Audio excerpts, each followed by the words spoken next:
Yesterday, not quite as many as at Edgbaston, but we rattled through the game. Although, as we got through the late evening session, it did appear as though the game was slowing up a little, including the pitch out there in the middle, which is cut slightly to the right, to the west side of the ground. It's a bit crazy paving looked, but seemed to just play slower as the day went on. So the state of play as we head into day 2 is that Essex are 145 for 6 in their first innings. They lead Hampshire, who were bowled out yesterday for 120 by just 25 runs. Adam Rossington will resume this morning on 36 not out, Simon Harmer on 8 not out, and really probably the last 45 minutes or so of last night, it was pretty obvious they were both playing to be not out overnight and to start the morning and try and get Essex a decent lead here. Yes, the pitch did a little bit yesterday. I wouldn't say it did overly too much for the seamers, but we know that the opening bowling pair of Jamie Porter and Sam Cook are real masters of conditions, which just give the seamers a little help. And Jamie Porter came out with the best figures of 5 for 37. Sam Cook with 1 for 28, but Simon Harmer picked up 3 for 26 in just over 7 overs. Is there a bit of turn out there? Well, I would say it was gripping rather than turn, but he found 1 or 2 to get off the straight, but not by very much. And Liam Dawson, to be fair to him, who had a bowl in the evening session, did get 1 or 2 off the straight as well. But it's a slow wicket. It's a bit of slow turn when you see it. And, well, if Essex batters Rossington and Harmer continue to play the way they did last night, then it might be a longish day, and it might take the Hampshire bowlers a little while longer to whittle these last few wickets out. We think that Essex are only batting to 9 down. Shane Snater, the seamer, limped off yesterday, looking in real pain with an Achilles injury. He bowled less than 1 over. In fact, he ran in to bowl his 6th ball of his first over, and about 3/4 of the way through his run-up, just pulled up, went to ground, and was helped off by a couple of the Essex support staff. So that's where we're at as the 2 umpires make their way out onto the middle. There's a bit of cloud cover. There's also some blue sky ahead. I think we're going to have intermittent sun with some cloud cover, pretty much as we did yesterday. Your commentary team today is myself, Kevin James. Shortly, just after 11 o'clock, you'll hear from BBC Essex's Paul Newton. And we have, for the first time this year, Southern Vipers. Shall I say all-rounder or shall I say off-spinner? I'll say off-spinner. But she can bat as well. It is Charlotte Taylor, who we're lucky to have, and unlucky for her. She's injured at the moment, so her season is over, but maybe her commentary season is just beginning. So she's with us all day today, looking forward to that. So the Hampshire team make their way out into the middle. Rossington and Harmer close behind them. And we are just a minute or 2 away from getting underway day 2. So there are several ways to watch and listen for this particular game. We're on the BBC Sport website and app. We are also on the live picture feed, which is beamed back to the Hampshire Cricket website. Also on the Hampshire Cricket App, which is free to download. So you can get it on that, and those pictures are also going back to the Essex Cricket website, which if you so wish, you can log in there as well. So we're on the picture feed, we're on the BBC Sport website and app, and of course all the games throughout the country have the BBC commentary teams there as well, and we're also on 5 Live Sports Extra, and we are keeping a very close watch on the game at Edgbaston between Warwickshire and Middlesex, where already in that game 22 wickets have fallen, with Warwickshire resuming this morning on 53 for 2.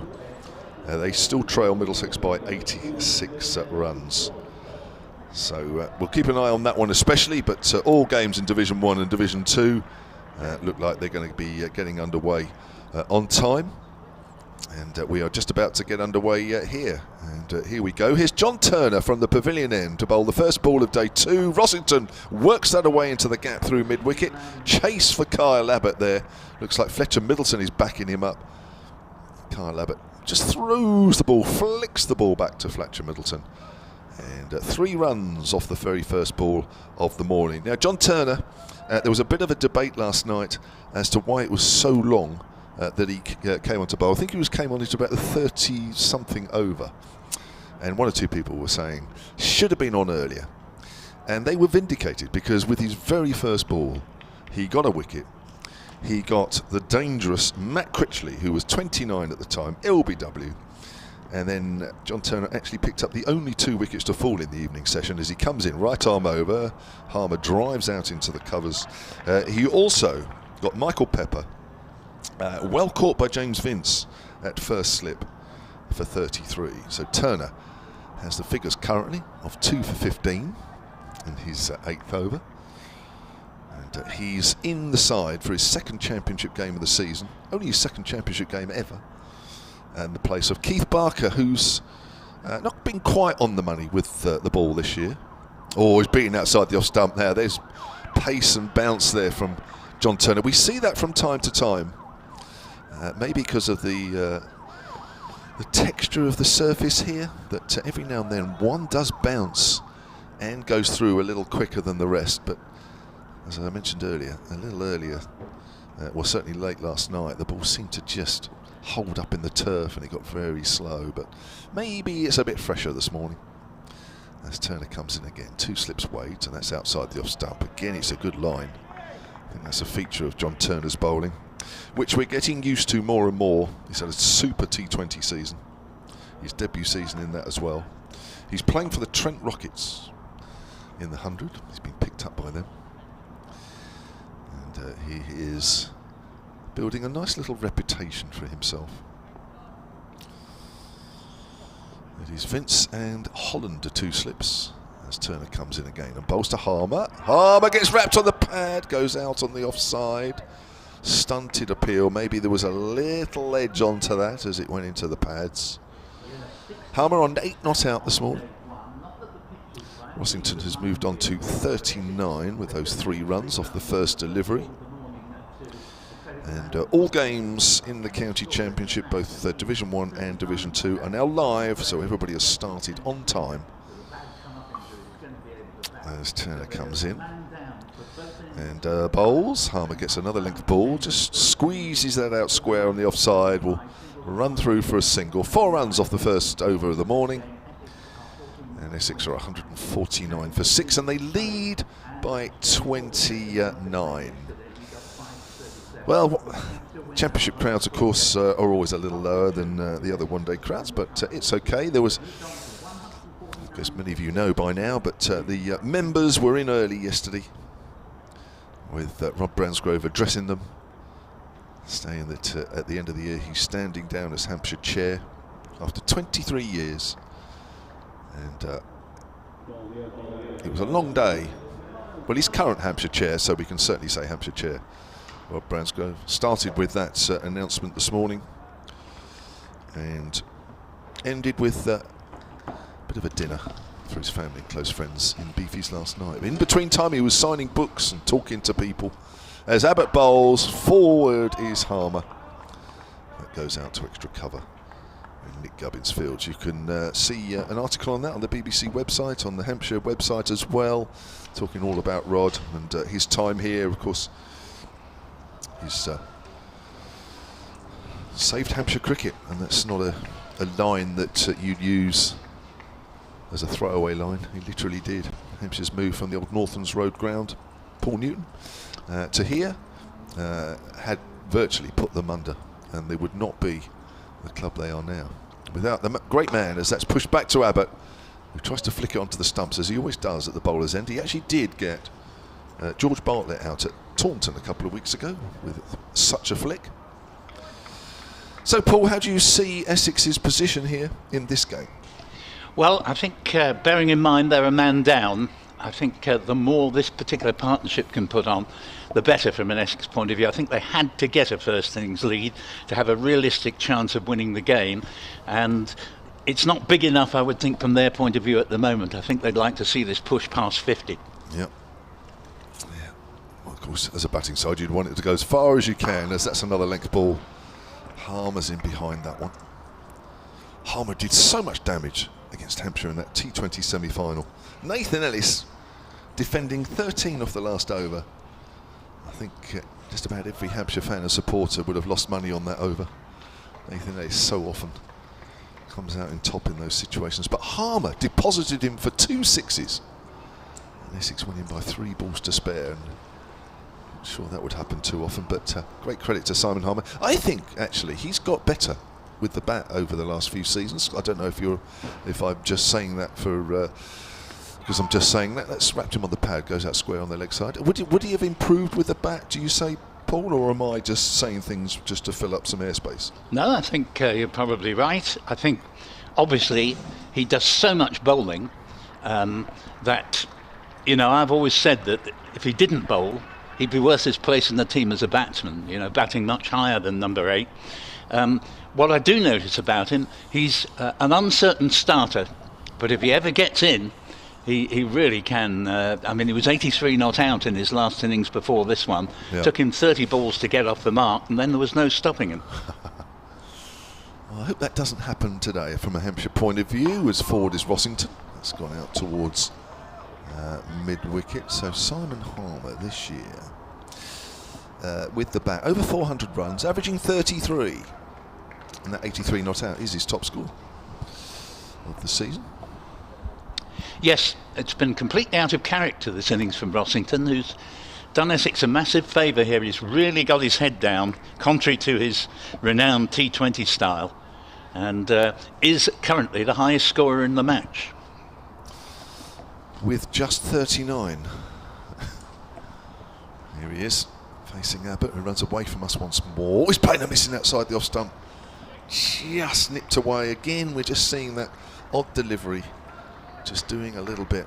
If you're on the live picture feed, here's the replay. Abbott coming in, drawing Rossington forward, just straightening on him as he does so. Can't quite get close enough to the pitch of the ball. And score for Essex is 150 for 6. They lead by 30. Emails from an Essex point of view to BBC Essex Cricket at gmail.com. We've got a few in, actually. John Richards has come through. Gentlemen, thank you for your commentary today. On the understanding that the ECB have asked counties to prepare good batting wickets for this season, this Hampshire wicket at a test ground clearly does not comply. Well, you can't just say that without seeing what's going on as this ball goes through. It's 150 for 6 on the board. Essex lead by 30. Can I make a comment on that? Yeah, please do. I think that is... I think any Essex supporter or fan that comments on the state of pitches, yes, fair knowing point. What's been produced at Chelmsford over the years, I would just say the word rich. Yes, well, it is John Richards who sent it in. As this ball is played away, and they think about a run, but goes to backward point. There's no chance there. No, I mean, I think the point is there will always be pitches where quite a lot of wickets fall, but if they were all dot points by the ECB, the county championship would be won with a county with a minus point total at the end of the season. And as you rightly say, there have been some pretty close to the margin ones at Chelmsford.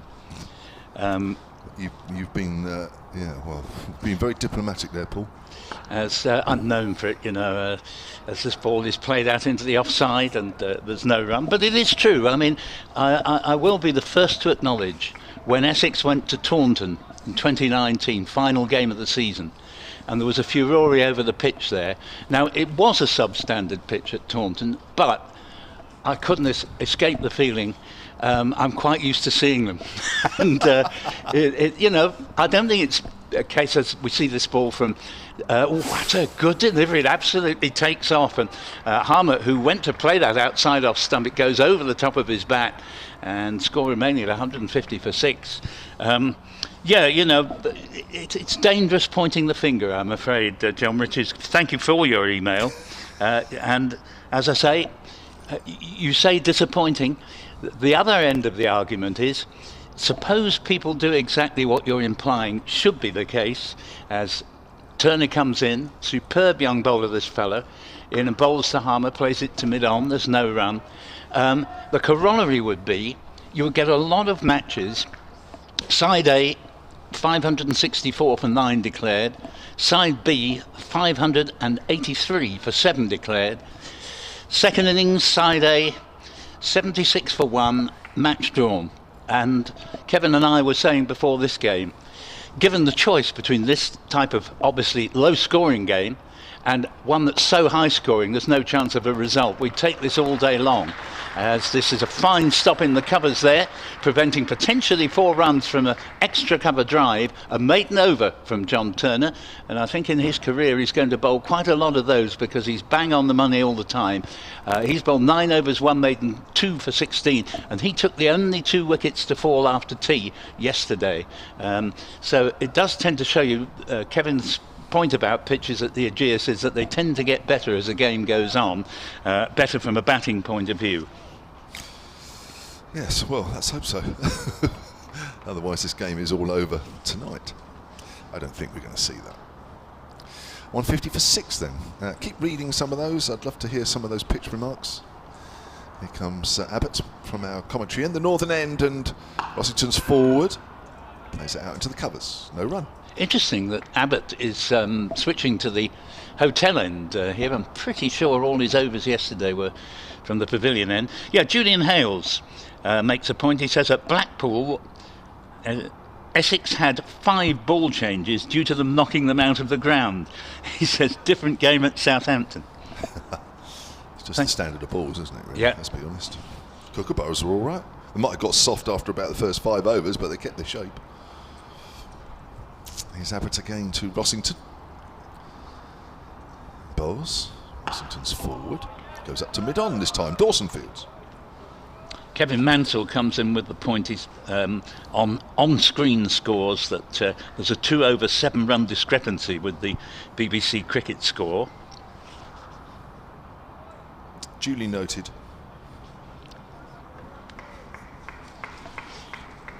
And Julian Hales comes back with another point, which we'll come to after the next ball. Score is 150 for 6. Essex lead by 30. And Abbott into his 16th over here.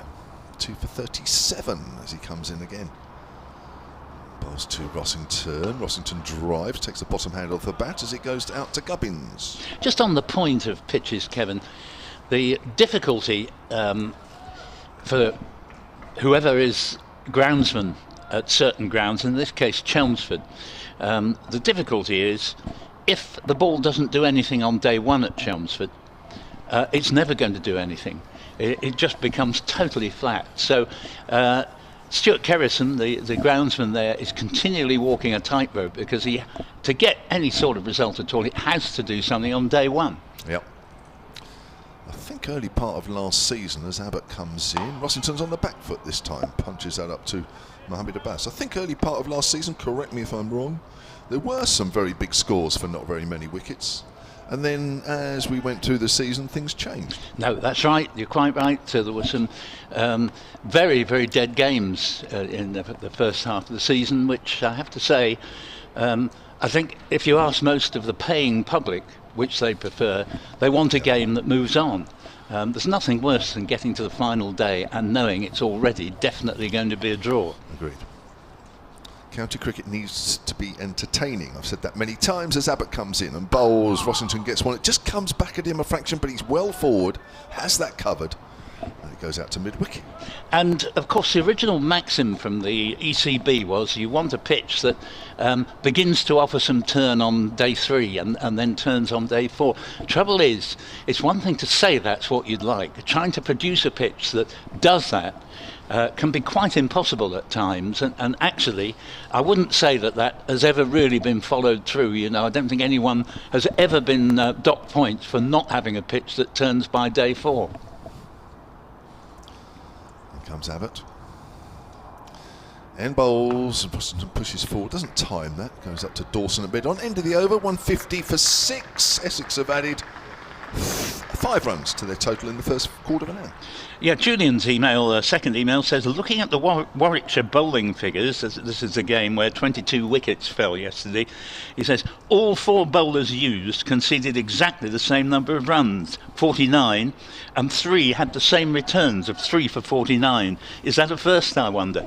Well, there is the old cricket archive that we've been talking about off air before play started here, and, well, I don't know, the likes of Andy Saltzman would probably take about 10 seconds to answer that one, but probably not that specific figure, as John Turner was coming in and has to abort his run up because right at the last minute Simon Harmer, the most courteous of men, finds that someone was moving behind the bowler's arm, and hence Turner will have to go back, but he uncomplainingly does so.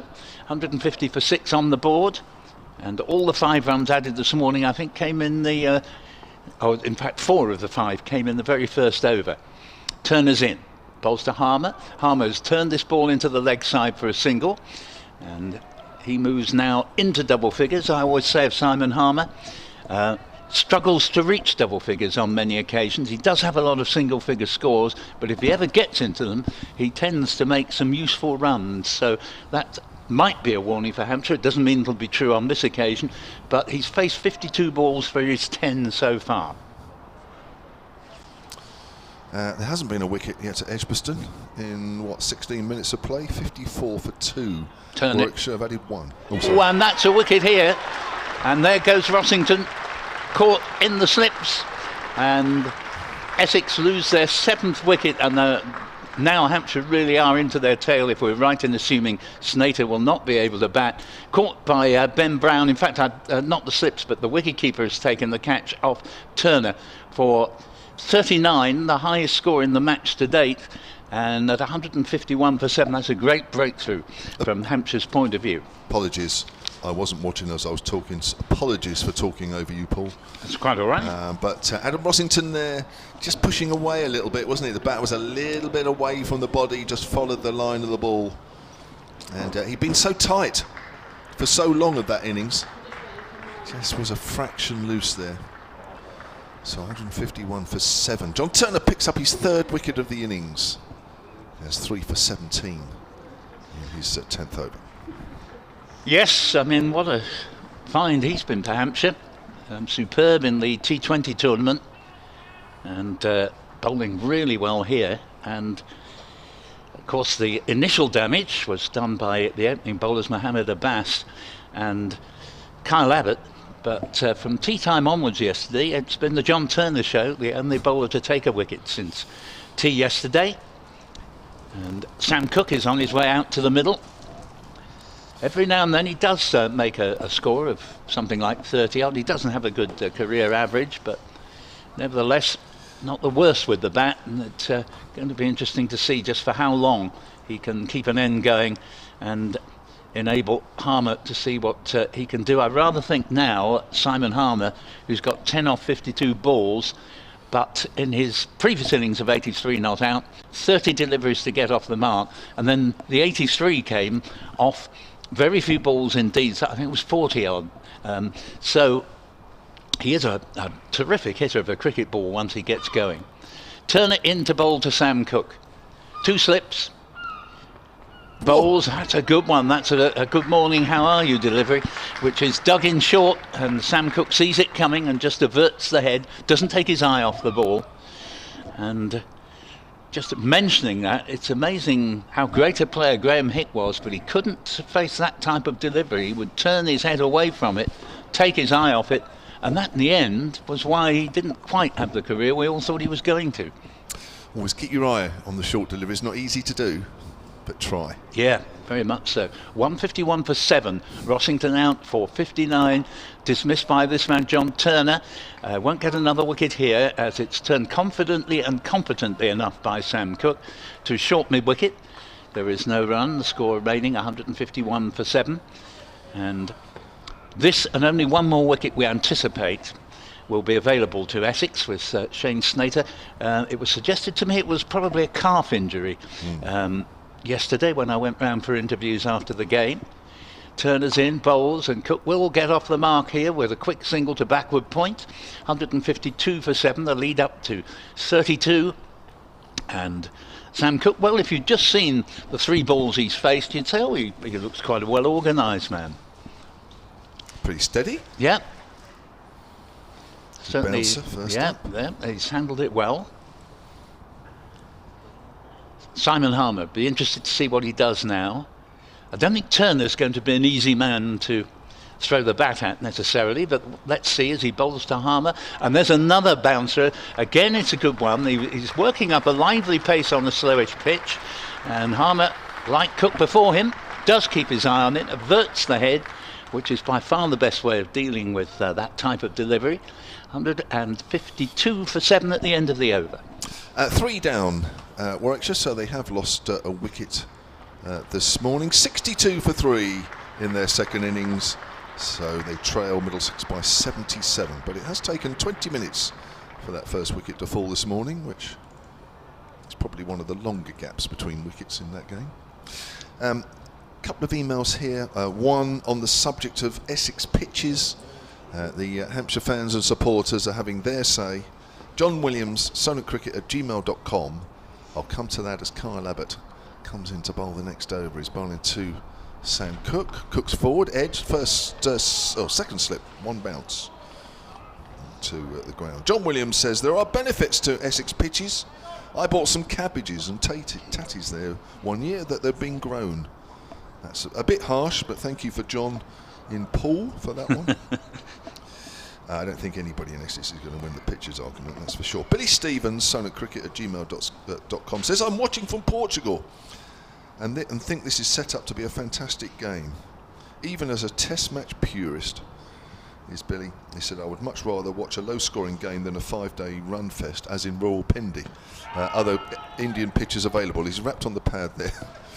It goes out on the onside. He's just given one example there, but right, county, as I say, and we've said it a few times, or I have. County cricket, you've got to find a nice balance, but it needs to be entertaining. Don't need to see a contest where bat absolutely dominates over the ball. No, I mean, obviously, you would like to produce pitches where the balance is perfect, but trying to achieve that can be very, very difficult because not the least point is it depends on the weather to a considerable extent. Certainly does. 152 for 7 as Abbott comes into Cook once more. Bowls. Cook gets wrapped to the pad. That looks close. He's gone. Cook stands there. That's just nipped back on him. He's not a long way forward. It just looked right from the moment it hit him on the front pad. Here's the replay on the live picture feed. Yes, that looks out. He's not really outside the line. That's a typical Kyle Abbott delivery. And Cook goes for 1. And Essex find themselves now 152 for 8. Yeah, not going well for Essex this morning. I agree. It was very hard to see what that was missing, and the answer would be leg and off. It was just arrowing for middle stump. It hadn't got up. We've seen 1 or 2, with a good bounce, but that looked to me as if it was just going straight into middle stump. And Cook departs. 32 in front are Essex, which is I wouldn't quite call it a useful lead yet, but you'll take it if that's the best you can get. Any sort of lead, particularly when you know that you're down to probably just 9 wickets to fall. Jamie Porter making his way out, and he will do his darndest to try and keep the bowling out and make sure that Simon Harmer can continue his innings. The partnership, I remember, between the two that was quite productive last year, albeit Essex were well beaten by Surrey at the Oval, but the last wicket partnership between Harmer and Porter put on 40, and from memory I think Jamie Porter's share of that 40-run partnership was either 0 or 1. Really? It certainly wasn't more than 1, and That's not to make fun of Porter, because he did a very useful job. And in fact, if a few of Harmer's colleagues had shown the determination to get their head down and survive, Harmer, instead of being whatever he was not out on that occasion, probably 50 odd, something like that, might have sort of been another 20 or 30. Well, that's fair enough. And to give the opposite view on that one, his top score this season is 3 not out, and he averages career-wise 5. So there we are. Take your pick out of those two views. There's probably something right in the middle. 25 minutes gone then, 152 for 8. Here's Abbott looking to finish off this Essex innings, assuming Slater's not batting. That goes out on the offside. Good length delivery to Porter. So Essex this morning have added 7 runs for the loss of 2 wickets. The big one, of course, Adam Rossington. It was all looking so good from the very first ball when Rossington hit John Turner for 3, but that's the last time more than 1 run has accrued from any delivery, most of which have either been dot balls or W's, or both. Here's Abbott again. Then he has 3 for 37 into his 17th over. Comes in again. Sunshine out as well. Length ball. Porter pushes that to square leg. Paul Spencer has emailed silentcricket@gmail.com. He says, I've just heard your Essex colleague, Paul, discussing Hicks' discomfort against the short ball. In mitigation, he actually says short haul, but obviously substitute the H for the B. In mitigation, he did play a lot of tests against the West Indies pace battery. He did pretty okay against other countries, albeit not as prolific as expected. He was, though, an awesome county batter, one of the best I've seen. Do you have any memories of special innings that he played against your Hampshire team, says Paul in Lancaster? Unfortunately, I have too many. Yes, he scored quite a few against us over the years outside the off stump, and that's left alone. I'm just trying to think of one in particular. I remember himself, it's good over there from Kyle Abbott, a wicket maiden, 3 for 37 from 17 with 9 maidens in that. Who was the other guy? Tom, the Aussie, the tall Aussie batter? Moody? Tom Moody. I remember a game where they, because they both were very big front foot players, weren't they? Yep. And if you played on a pretty flat, low, slow wicket, they just used to plonk that front foot down and just belt the ball as hard as they could through the line. I remember one game at Worcester where they both got runs very quickly. And you just thought, can't do anything about this, unfortunately. No, I mean, Graham Hicks, one of the world's most prolific batsmen of all time. It's just that he didn't quite do it at test level against the best opposition, as our emailer says. First ball of John Turner's latest over. Harmer defends into the offside, 152 for 8. A few more emails to bbcessexcricket@gmail.com. Jeff Hawes, don't quite understand your point here. You say maybe they can smell beefies, but that one's gone over my head, as so many things do in this world. Gary Smith says, morning chaps, enjoying the commentary. It's nearly 11:15 and Hampshire haven't asked for another ball change yet. Is James Vince okay? Kind regards. As Harmer will get 1 run here, not protecting Porter from the bowling. 153 for 8, and well, in some ways Harmer's probably done the opposite of what I was anticipating. I expected him to see if he could get a couple of boundaries. But instead he's taken the single from the second ball of the over, and Porter now has the not particularly appetising task of trying to see off John Turner here. Yeah, we had 3 ball changes after tea, didn't we? Yeah. Porter surveys the field. Turner comes in. Sunshine here. Bowls, keeps low. Well played by Porter. He didn't get necessarily in the best position to play it, but the important thing was he was watching the ball and brought the bat down late to keep it out of his stumps. Forecast for today, not all that encouraging. We've got a fine morning, but the forecast is it could be raining by 4 o'clock and it might not stop before the close of play.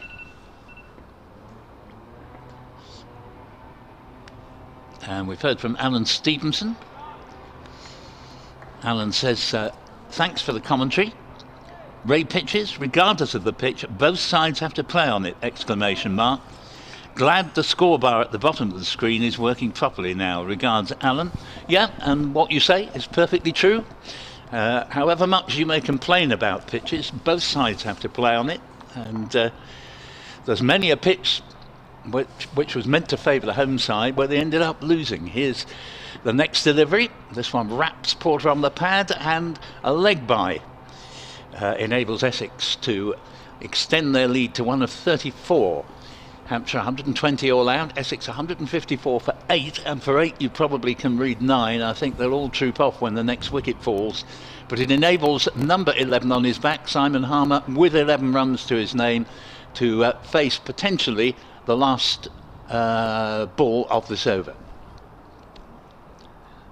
So Harmer leans on his bat and raises it now as Turner comes in, bowls, and that is a bouncer, and it's being signalled a no ball there. It was completely out of the reach of whoever the batsman might have happened to be, and the score 2 runs onto the board, and 156 for 8.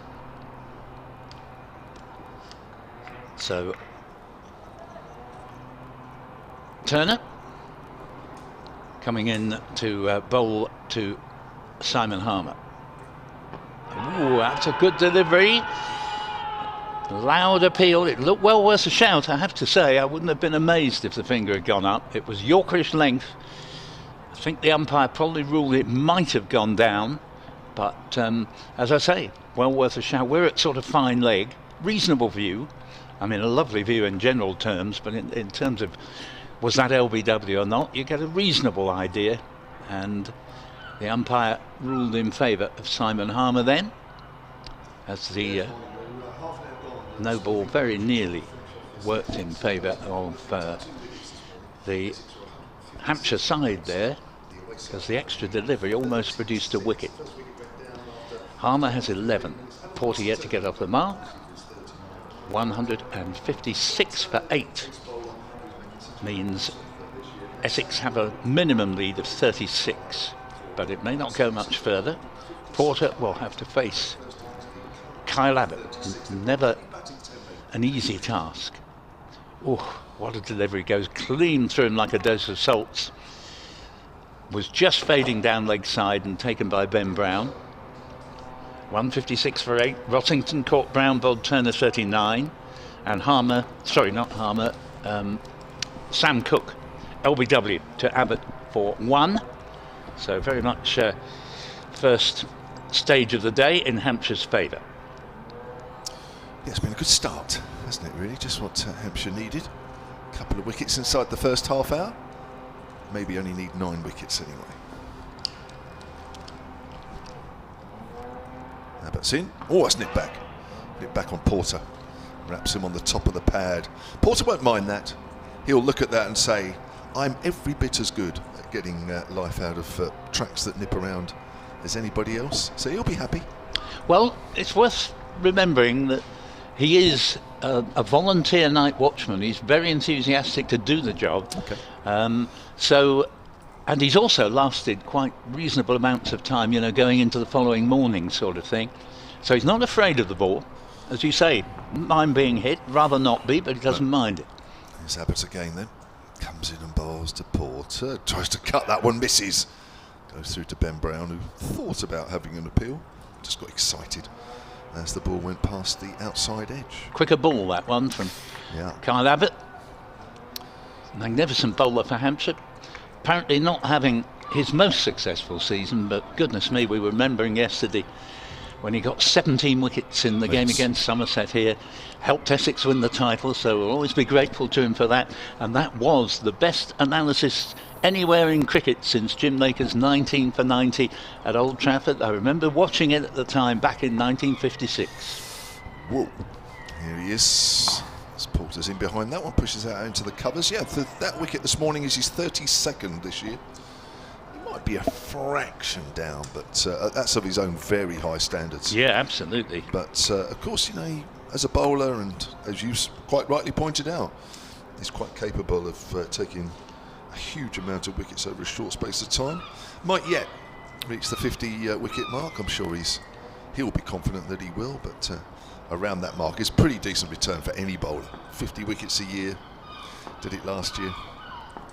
Comes in again. Those pesky seagulls are back by the sounds of it. Porter drives up to mid-on, fielded by Dawson. Score remains on 156 for 8. A reasonable shout that from Jamie Porter there. We hear from Dean Allen. Morning all, he says, in relation to the pitches debate. Let's remember the square at Chelmsford is the smallest in the country. Therefore, Stuart Kerrison has fewer pitches to use and had a harder job in preparing wickets than, say, at a test ground. Secondly, Mr. Harmer is streaks above most spinners, so what doesn't turn for certain spinners may benefit it even from day one. I wouldn't disagree with that. Here's Abbott. Comes in and bowls. Porter, ooh, gets one that just comes back at him a fraction. Just works that out backward of square on the leg side. Could have taken a single, maybe. Harmer decides not to. And made an over from Kyle Abbott. 3 for 37 from 18. Anthony Reardon comes through. He says, Dear Kevin, Paul and Charlotte, if Dan Lawrence is not required for the Oval Test, can he replace another Essex player on day 3 of the current championship game? And if so, could he replace Shane Snater? I think you can only do it for day 1, which you certainly can, because it happened at Chelmsford in the Essex-Kent game last week. I suspect, and I must admit, I don't know for sure, but I suspect he wouldn't be able to suddenly join in on day 3. But having said that, nothing would surprise me about the way these things work. Yeah, I'll make way for Charlotte. Thank you very much, Paul. As John Turner comes in, driving his Harmer up to mid-on, and there is no run. Score remains on 156 for 8. Keeping an eye on Edgbaston, where there's only been 1 wicket this morning in just over 35 minutes of play. Warwickshire in their second innings, 72 for 3. Trail Middlesex by 67 in the other Division 1 games. Surrey are 165 for 4. They haven't lost a wicket this morning. They trail Somerset by 5, as that's worked out to mid-wicket by Harmer. And welcome Charlotte Taylor of the Southern Vipers. How are you? I'm good, thank you, Kevin. How are you? Good. Yeah, morning, everyone.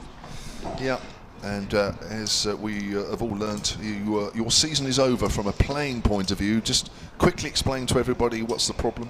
A hamstring tear, so a grade 2, which I'll come back to after this ball. As Turner comes in from the pavilion end, bowls to Harmer once more. Harmer almost plays it onto his stumps, just watches that one as it goes in the end harmlessly by on the offside. Yeah, so a partial tear of the hamstrings. It's not the most painful thing actually, which everyone's quite shocked about, but it has been in the past. But yeah, 8 to 10 weeks of now glorious rehab. Oh dear. But happily for us that you're now back commentating with us and yeah, opens up other games as well. Yeah. Opens up other opportunities, doesn't it? Yeah, you'll be able to hear Charlotte Taylor do a couple of Southern Brave games here as well in August. Harmer works that square on the offside where there's a gap. Fuller is down at deep backward point, 157 for 8. Essex lead by 37. So the other games very quickly in Division 1 that are going on. Northamptonshire 311 for 6 against Lancashire. They've lost a wicket this morning. Nottinghamshire 301 for 6 against Kent. They've lost a wicket this morning as well. Short ball, but well played by Porter, just nonchalantly just turning his head inside the line. Yeah, well, they've all played it quite well actually, the short ball. I mean, I did miss the wicket of Sam Cook. I ducked off for the Canberra gantry for 5 seconds and lost a wicket. So. LBW's a Kyle Abbott. Okay, so it wasn't a short ball, so. No, it was a typical Kyle Abbott nitbacker, which. Classic. Yeah, it's a dismissal we've seen many times. Batters unable to get outside the line. Here's Turner bowls. Always beaten outside the off stump. That's a beauty. That's just pitched and just nipped away to Porter. And a struggle to get a bat on that one. If you're watching the live picture feed, have a look at this one. In comes Turner. Bowls, and oh my word, that's nipped away. Not much he could have done about that, really. He had his hands on his head almost as if to say, what more has he got to do? You would have just sort of followed the line of the ball and just nonchalantly. That's exactly what I would have done, obviously. Yeah, just gone with it, just ridden the movement. He's bowled brilliantly, hasn't he, Turner? He's been a real find for Hampshire. He's been brilliant for a long time in the second team cricket, but he's had his opportunity this year and he's grabbed it with both hands. Certainly has. I've got a question for you. I've just noticed. Liam Dawson not fielding in the slips. No, he did it at Nottinghamshire last week. Does it most times. And yeah, you're right. I don't know if he's having a break or what. Or having a rest. Painful blow on the hand somewhere, which I don't know about. But you're right. He's he's having Just a wondered bit if of a you break. knew or... No, I don't know. Nope. I didn't speak to the guys last night. There was a couple of other things going on after the game, and it went on till fairly late last night as well. So I haven't really had a chance to talk to them about pitch conditions and one or two things. I mean, Keith Barker not playing in this side, I presume it's because he's not. For me, he's not quite been bowling himself. The way we're used to him. So maybe he's just having a break. Because John Turner, you need to get John Turner in. Yeah, I've been impressed with him. Changing the bowling from this hotel end. Mo Abbas is going to come into the tap for the first time today. And he turns and is into his... Actually, he's got 2 slips, same as Abbott. And he bowls to Harm, who's forward in defence, and there is no run back to him. Nice to see Mo Abbas into the attack. 1 for 32 for him. He picked up the wicket in this innings. The first wicket, Nick Brown bowled, coming round the wicket to the left-hander, pitched and just straightened. Yeah, I did see that one yesterday. I was in the gym yesterday, had that one. Were you? Yeah, rehabbing. Yeah. That's my life now. Very exciting. Listen, talking to you, Kevin. That's very kind. Abbas in again then at the top of his mark. With bowls to Harm, who's again forward defence. And he pushes that one to extra cover. Nick Gubbins picks it up. And there is no run once again. So rehab. But it's interesting, isn't it? You've got this, what do you say, calf injury? Hamstring. Hamstring. Which is slightly different to Shane Snater's calf. Slightly higher, back of the leg. Yeah. Both not great injuries to have, really, because you can't do anything on them. No, you need your legs. And that's why they have to be looked after so carefully. It's, you need your legs to be able to do more than play cricket. So has to be protected, which is completely fair enough. Mo Abbas again, slightly wider on the crease this time. Harmer works that down to fine leg. Stunted appeal from everyone, but I think there was a thick inside edge onto that, and they pick up one more run, 158 for 8. Brings Porter on to strike. How does it feel? Because there's still just over 2 months left of the season, which is not quite half a season. To actually know that you're not going to be involved when you wait 6 months, is that quite hard? It is. It's not the easiest thing to, and we've had there's been some tears, as you can probably imagine, but it's just one of those things you have to grin and bear as a cricketer, the highs and lows that come with it. Abbas in again, that's a good delivery, full and defended into the offside. Porter's stolid in defence here. He's still on 0, but he's faced 15 balls now. And what about the Vipers season this year? Because you've already won a trophy, which is good news. But the one that's going on at the moment, the Rachel Hayhoe, it's been a bit tougher for the Vipers this year. Yeah, the little period in July, it was a bit of, adverse weather around and some results that didn't quite go our way, and we haven't played our best cricket, and we know that. In this competition, you have to play your best cricket to win, as we know over the last few years. Abbas in again, and it's back foot cut to backward point. Doesn't get through Felix Organ there. There's a few games left to go. I think there's about 4 to go, and we're going to have to play our best cricket now to get up into one of those final spots. I think the Blaze, they're sitting pretty at the top of the minute, so they'll probably, if they keep going the way they have been, they'll go straight through to the final, and then it's if we can duck into one of those last-minute playoff spots. But yeah, we've got a lot of work to do as a team, and I can't wait to see if we actually pull it off. It's a bit different challenge this year. Abbas in again, and that beats the outside edge of Jamie Porter as he pulls the bat away. End of that over, and the score is 158 for 8. Harmer sitting pretty on 13. Porter yet to get off the mark, 17 balls for him. And of course, very relevant, because it is Hampshire against Essex here, is that the Sunrisers now not used to winning. We're not used to hearing and seeing a victory for the Sunrisers, but they've actually beaten the Vipers twice. Yeah, and they were very good. Both times they've played us, they've been on the money, and that's all credit to them. And every team's improving, and that's the brilliant thing about this competition. Every year it's getting more and more difficult, and we've got to play better and better cricket. Here's Turner. Bowl slightly short, and it's just pulled away by Harmer. Sort of a short-armed help on the leg side from Harmer. Quite deliberate. His men out there waiting for a miscued pull or hook shot. There's a deep backward square leg. Felix Organ in the sun hat, and Fletcher Middleton, who's fairly deep at mid-wicket. There's a definite plan here, isn't there, from Turner? There is. It's bowled consistently from that pavilion end. Just wraps Harmer on the pad as he's coming forward. Turner 3 for 22 into his 13th over. As I said earlier, there was a little bit of a debate going on last night as to how late it was left for Turner to come into the attack, something like 30 odd overs before he was introduced, and here he is bowling unchanged from the pavilion end last night and now this morning. They've obviously learnt from their mistakes in a way, I suppose. 3 for 22, terrific figures. Comes in again and bowls. Harmer in behind that one. Plays that back to Turner. There is an email here about the young man bowling right now, Richard Edwards, silentcricket@gmail.com. He says, good morning. Can I just say what a pleasure it is to not only watch John Turner bowl, but his attitude. He gets on with it. He runs in hard and bowls. He walks back to his mark as quickly as he turns and runs in again and so on. Looks a class act as well, and he's great to watch, says Richard. I think that actually is. Yeah, he just gets on with it. There's no standing there staring and hands on hips and everything. Short ball. Harmer ducks underneath. Good pace from that one. And what I love about him as well, he's obviously happy to do different roles. So he's being the aggressor. He's trying to go for the short ball and opt for that plan. But he's also happy to bowl on a length and never come off that. So he's obviously adapting to what his captain is sort of maybe advising him, or what he thinks in the moment is best for the situation.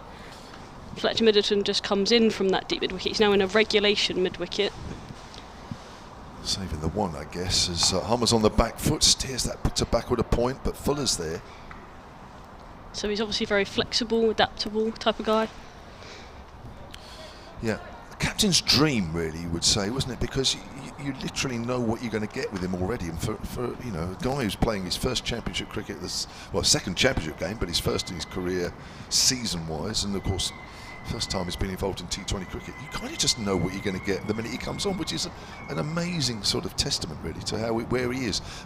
Flicked away by Harmer, down to Organ at deep square leg. So Harmer gets his single off the last delivery of Turner's over. 159 for 8, Essex, having been 145 for 6 this morning. The 2 wickets that have fallen after just over 15 minutes of play. Adam Rossington just pushing outside off stump to 1 from Turner, was caught behind for 39. He added 3 to his overnight total. And Sam Cook, after 23 minutes of play this morning, got a nit backer from Kyle Abbott, was LBW for 1. 151 and 152 the 2 wickets fell. Here they are at 159 for 8, so they've added 14. A careful 14. Very careful, yes. I'm just surprised that if this is the last wicket 2-4, that Harmer isn't playing a few more shots. But he's being quite careful at the minute and not protecting Porter at all, really, from the strike. Murbas is to continue, and that's beaten the outside edge of Harmer's bat. So brilliant delivery from Murbas and collected by Ben Brown. Yeah. He bowls a few of those. He does, doesn't he, really? Got used to that as well, haven't we? But it just shows, you know, that there are times when there's a couple of overs it just looks very easy out there, doesn't it? And no pace in the wicket, and then we suddenly get a ball that does that, just shapes away. And Abbas a couple of times last night got the ball to shape in quite nicely as well. I think it just proves sometimes it's just a good cricket wicket, doesn't it? Hopefully that's to continue. And forward of defence this time is Harmer. Yeah, no sunshine at the moment either, even though the clouds are very high and there's bits of blue sky. There's no sunshine, there's a little bit of a breeze. Yep, going towards the nursery ground by the looks of things. Is that easterly? That's an easterly direction. Oh, look at that. Towards Portsmouth. It's almost like I know what I'm talking about. That's down to where you're staying. You should know that. That's the journey home. I would know. Do you know what? I wouldn't have a clue. Unless I drove out onto the motorway and then I figured it out from there. But there we go. Abbas to continue. Tight to the stumps this time, left alone by Harmer. Collected by Brown. Liam Dawson's doing a few warm-up motions at mid-off. Some twists and turns. Might see him in the next few overs. Yeah, he got a couple to straighten a bit last night. Yeah, the last 2 balls of the day were beauties. And they could have easily taken the outside edge of either Rossington or Harmer's bat last night, but wasn't to be. And he might have another opportunity this morning to have another go. Abbas bowls to Harmer, and that's back foot cut to backward point. Felix Organs out there will collect the ball, they'll get 1. Harmer moves to 15, 160 for 8 Essex, leading by 40. What you've seen this morning, and I know you've sort of kept up to date a bit yesterday, 40-run lead in the context of this game?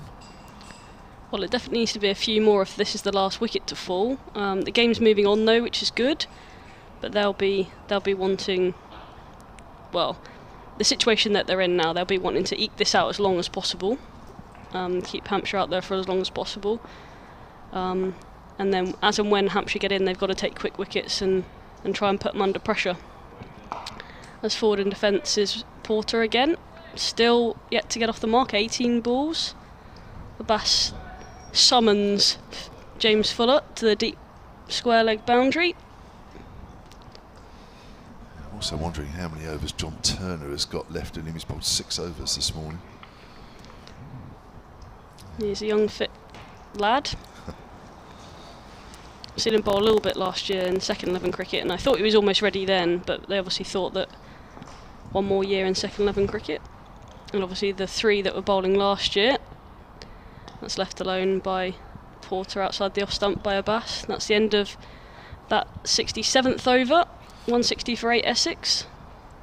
As last year they were sort of, the 3 big ones were taking wickets for fun, weren't they? Yeah. Barker, Abbott and Abbas. There was probably no room for him then, but with Barker maybe a little bit off the boil this year, there's an opportunity for him, and he's taken it. And I can't see him losing his spot at this point going forwards, and hopefully he has a good time with the Trent Rockets as well, because he's been so successful in T20 cricket. So it's a very impressive young lad. He could have played 100 cricket last year. I think about the second half of the tournament, he was wanted by somebody, and I can't remember. And he actually apparently said, no, I'll stay with Hampshire and play the 50-over tournament. So, good on him from that point of view. I think you said you might see Liam Dawson soon, Charlotte, and your wish has been granted, because we're going to get some Liam Dawson. Now, he did bowl last night at this northern end, and got a couple to straighten past the outside edge, but he's now going to have a go at the pavilion end. So 160 for 8 then, Essex. They lead by 40.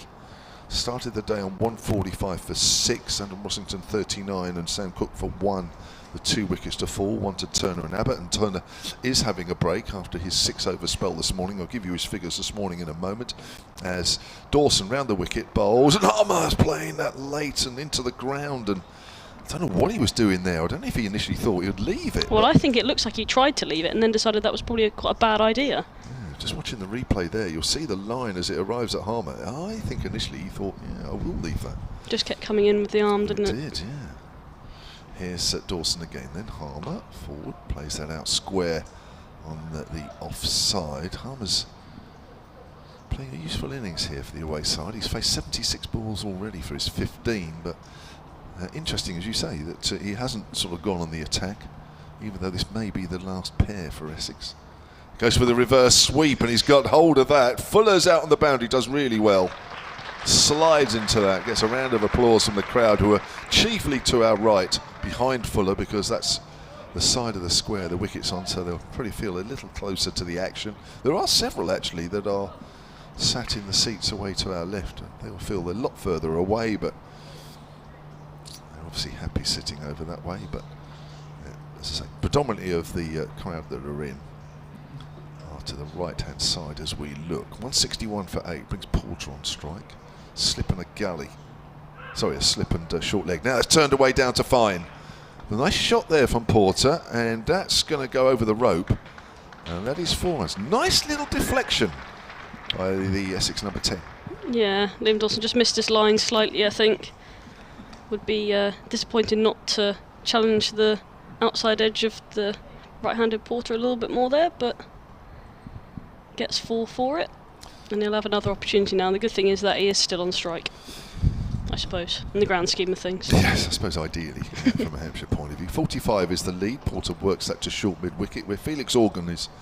It's a very pronounced sun hat, isn't it? It seems to have a large brim. It's almost like an umbrella type sun hat. Maybe he's just got a very small head. It does look about 2 sizes too big for him. As forward is Porter, goes out along the ground just to Fletcher Middleton's left at short leg. So coming up to 55 minutes of play this morning, Essex are 165 for 8, and that lead is 45. I think it's fair to say you do not need a sun hat out there. I know Keith Barker tends to favour a sun hat at times when the sun is not out, but yeah, it's almost like a It's almost like a lampshade on his head. And it's even more prominent at the minute because he stood out at deep point on his own. No one else is within 30 metres of him. Yeah. It's a big sun hat. Abbas to continue then from the hotel end. 2 slips.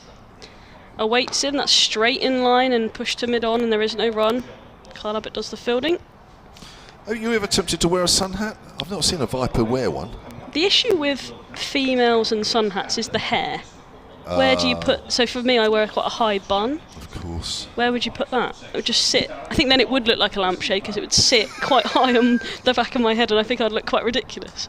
And we're all about the fashion, aren't we? Yeah. Female cricketers always care about how they look.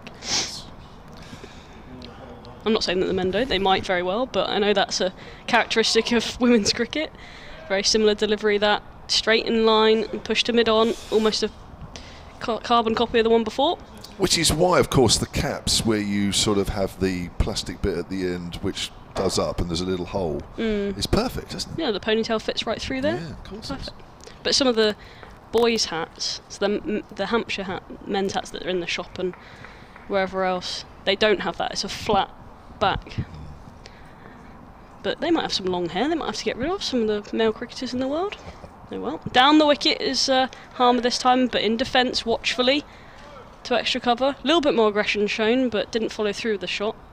165 for 8, Essex lead by 45. I tell you what I was going to ask you as well, that sort of reminded me actually that there's a big debate going on now about women's cricket clothing and equipment and things like that. I mean, have you noticed a change? Have you noticed companies coming on the market now that are specifically female cricket clothing orientated? Well, there's definitely equipment in terms of soft stuff, bats, pads, you know, that type of equipment. Just come back to that after this ball. Kevin, forward in defence is Harmer, pushes it to extra cover. Abbas is bowling ever tightly again, a comedy of 1.9, 4 dots so far. In terms of other clothing, I mean, they're talking about shoes at the minute. It's quite a big one. Women's feet generally a bit smaller, so quite a lot of spikes start at a size 6, and I'm a size 5. There's some girls that have smaller feet than that, and then they got to go into kids' shoes or junior shoes, and they're not quite as supportive as your traditional sort of fully grown spike, if you like. That's a good shot from Harmer. He's pushed it out to the covers on the front foot. It's racing away to the boundary. He will pick up 4. And that's probably one of the most aggressive strokes we've seen from him in the last, well, since they sort of resumed this morning. Essex 169 for 8. Harmer moves to 20. Lead is now 49. He's playing a bit of a gem of an innings here. It's a great shot. But back to the shoes, yeah, they're not quite as supportive. So they're trying to figure out whether there's any scope for... I don't see why you can't have a regular spike that starts at a size 2 or 3. And goes all the way up, but I'm not in that business, so I wouldn't know. Maybe I should. And that's beat the outside edge. Abbas to Harmer. He looks disdainfully at the floor, Harmer, as if to say the pitch did all the work, but I think it was a very good ball from Abbas. He deserves some credit. And that's the end of the 69th over. Abbas 1 for 38 off 18. And there's not a lot he could have done about that one. Essex 169 for 8. Yeah, we just see those balls from time to time, don't they? They're wicket-taking balls, and they either catch the edge or they don't. Not on that occasion. So the lead is 49 now for Essex. They started the day leading by 25, but they have lost 2 wickets. Rossington for 39, Cook for 1. I think it's just important here that they just keep batting for as long as they can. If they can get through to lunch, these two, just moves the game on once again. Dawson, left arm round the wicket, bowls to Porter on the back foot, steers that out to Organ, who's still got the sun hat on. I don't think he's going to take it off. He's not, no, he's not. I think even if it... Well, I suppose if it started raining, they wouldn't be on the field at all, but I think even if it was, he'd still have it on in the dressing room, probably. I'm not sure I've seen him wear that particular one before. It's a nice drive, but straight up to mid-off. But, yeah, I don't know whether somebody's given it to him. A gift? Maybe it's Keith Barker's hat, and he thought, you know what, I'm going to wear it today. I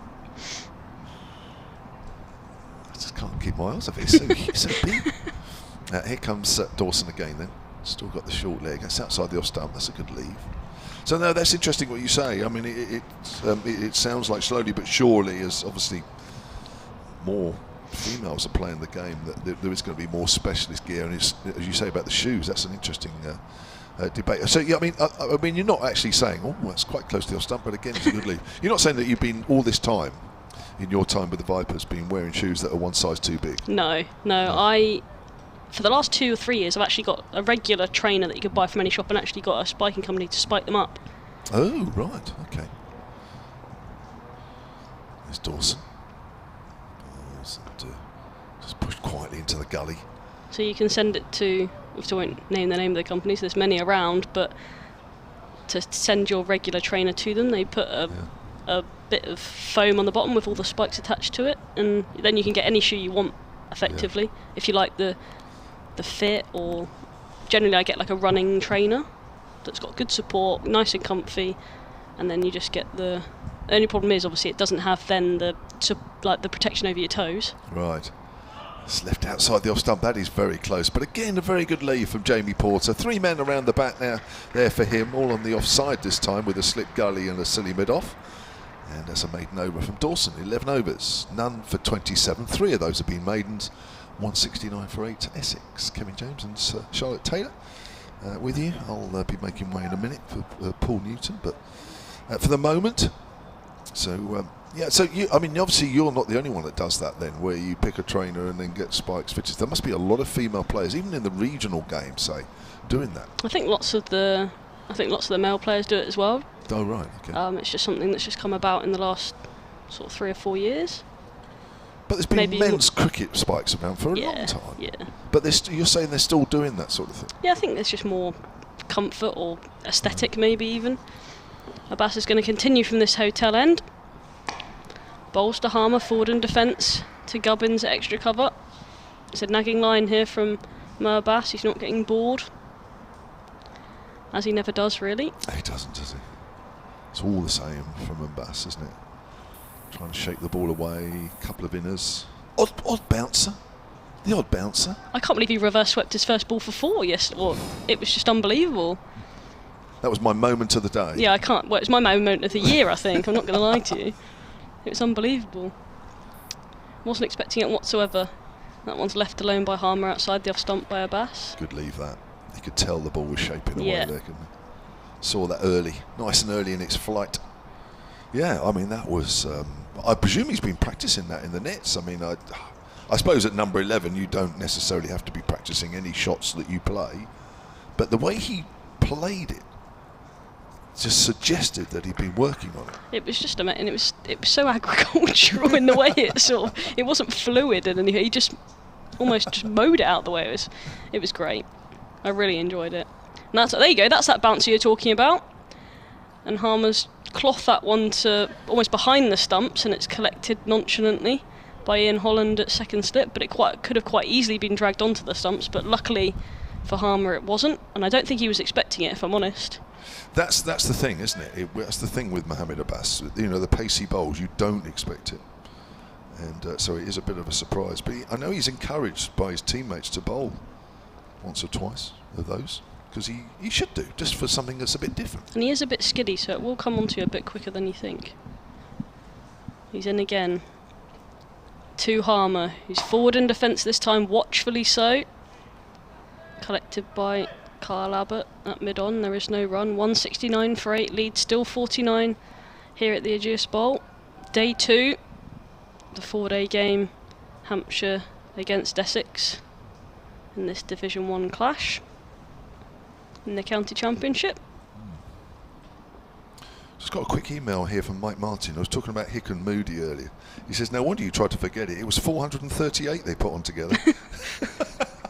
Yeah, that's one to forget, isn't it, for Hampshire fans? Wrapped on the pads. Outside the off stump, Abbas to Harmer. Deflected to a gully region. And there is no run collected. Yeah, that's not surprising. 1997 that was. Is that before you were born? No, I was born. I thought that'd be the next question, but I was 3. There's definitely people in our Vipers team that were not born. No. But yeah, I was one of them. You're one of the older Vipers now. I am now, yeah. It's quite depressing, actually. And that's beating the outside edge. It's a brilliant delivery from Harmer. He's got his hands on his hips now, and he can't quite believe that Harmer hasn't nicked it. It's a maiden from Abbas. He's 1 for 38, 6 maidens. And the score, when it comes back, 169 for 8. Right, Charlotte, I'm going to get you to come in here. Going to get Paul Newton to go on that side. I'm just going to take a bit of a break. While we change, Jacob Norton, solocricket@gmail.com. He says, hi Kev, Paul and Charlotte. Regarding the previous correspondent asking about Dan Lawrence and potentially placing Shane Snater in the Essex 11, the rules are as follows. As Dawson gets ready to bowl the next over. If they want Lawrence to play in this match, if available, Essex will have nominated a specific player at the toss that Lawrence would replace. Just changing the field a little bit. So he'd only be able to replace Snater if Snater was that nominated player. Here's Dawson bowls. He's on the back foot there. Porter. I don't know the Essex team well enough to say if he's likely to have been nominated or be the nominated player to be replaced. England would also have to release Lawrence from the squad in time for the start of play tomorrow. There needs to be at least 2 days remaining in the match for a player replacement like this to take place. Thank you very much. That's pretty comprehensive. Oh, and he's bowled. And that is the end, Paul. You can take a break. He hasn't even put the earphones on. And Dawson finishes off this Essex innings with them bowled out for 169 for 8, and that looked a beautiful delivery. Actually, I think it might have been caught behind looking at the replay there. Just turned, yes it was caught Ben Brown, bowled Liam Dawson. Porter goes for 4, and Essex, as I say, bowled out for 169 with just over an hour's play this morning, and that lead for Essex is 49. Dawson finishes with 1 for 27 from 11.2 overs. Bass 1 for 38 bowling at the other end. Oh, in fact, I sell a lie. This isn't the end of the Essex innings, because Shane Snater is walking out with a runner. Now, I must admit, I wasn't expecting this. I don't think Paul was. I'm not sure Charlotte was. But I'll let Paul take up the rest of the commentary, and alongside him will be Charlotte Taylor. Yeah, it was just that Shane, as a good friend of mine, was very annoyed that you were triumphing at the fact that I wasn't going to get back on air. And he said, don't worry, I'll manage to hobble out there on one leg. Anything for you, Paul.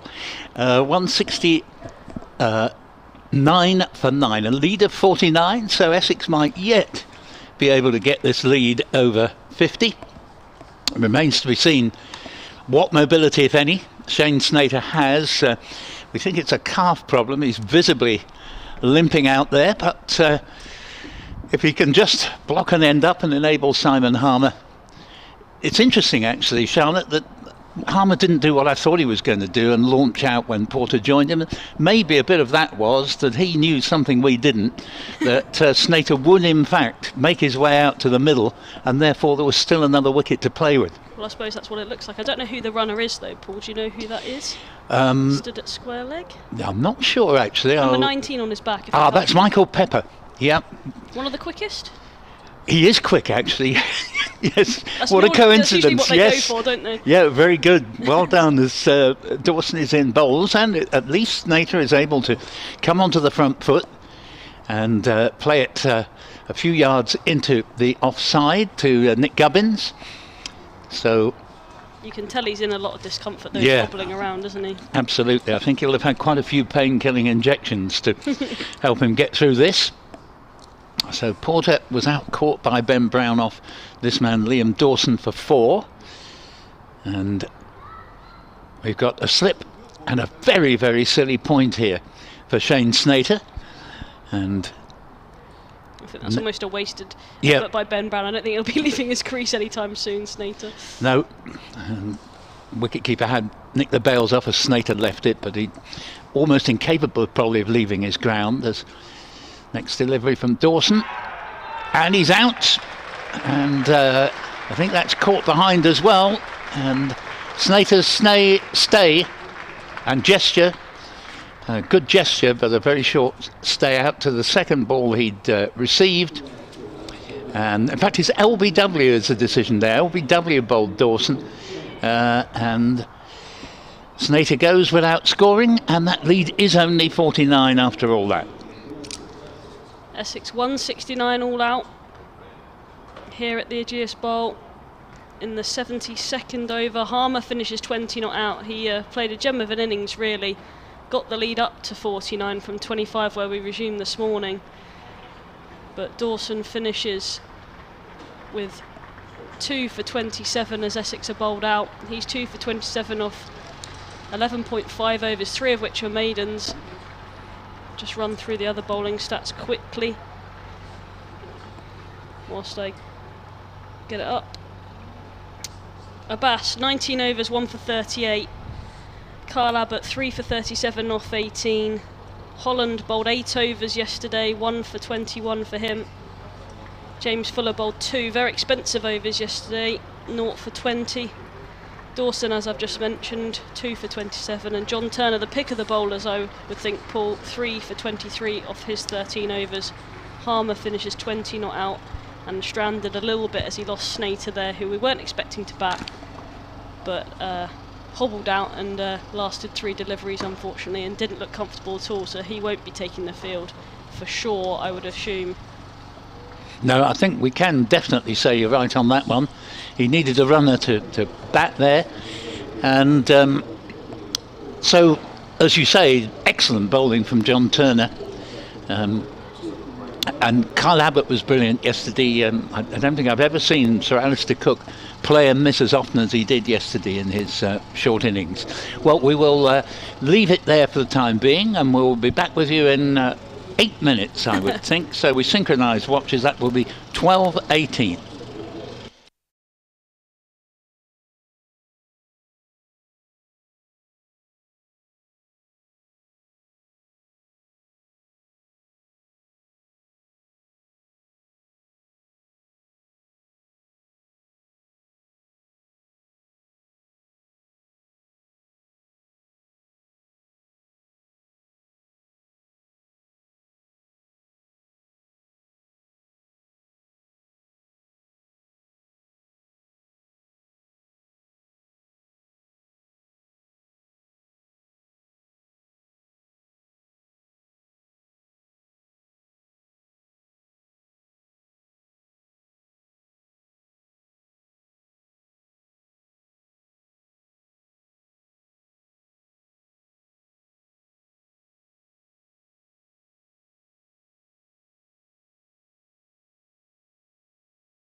to take you through up to lunch, but the players are resuming the field. The umpires are already out in the middle, and Hampshire will start their second innings.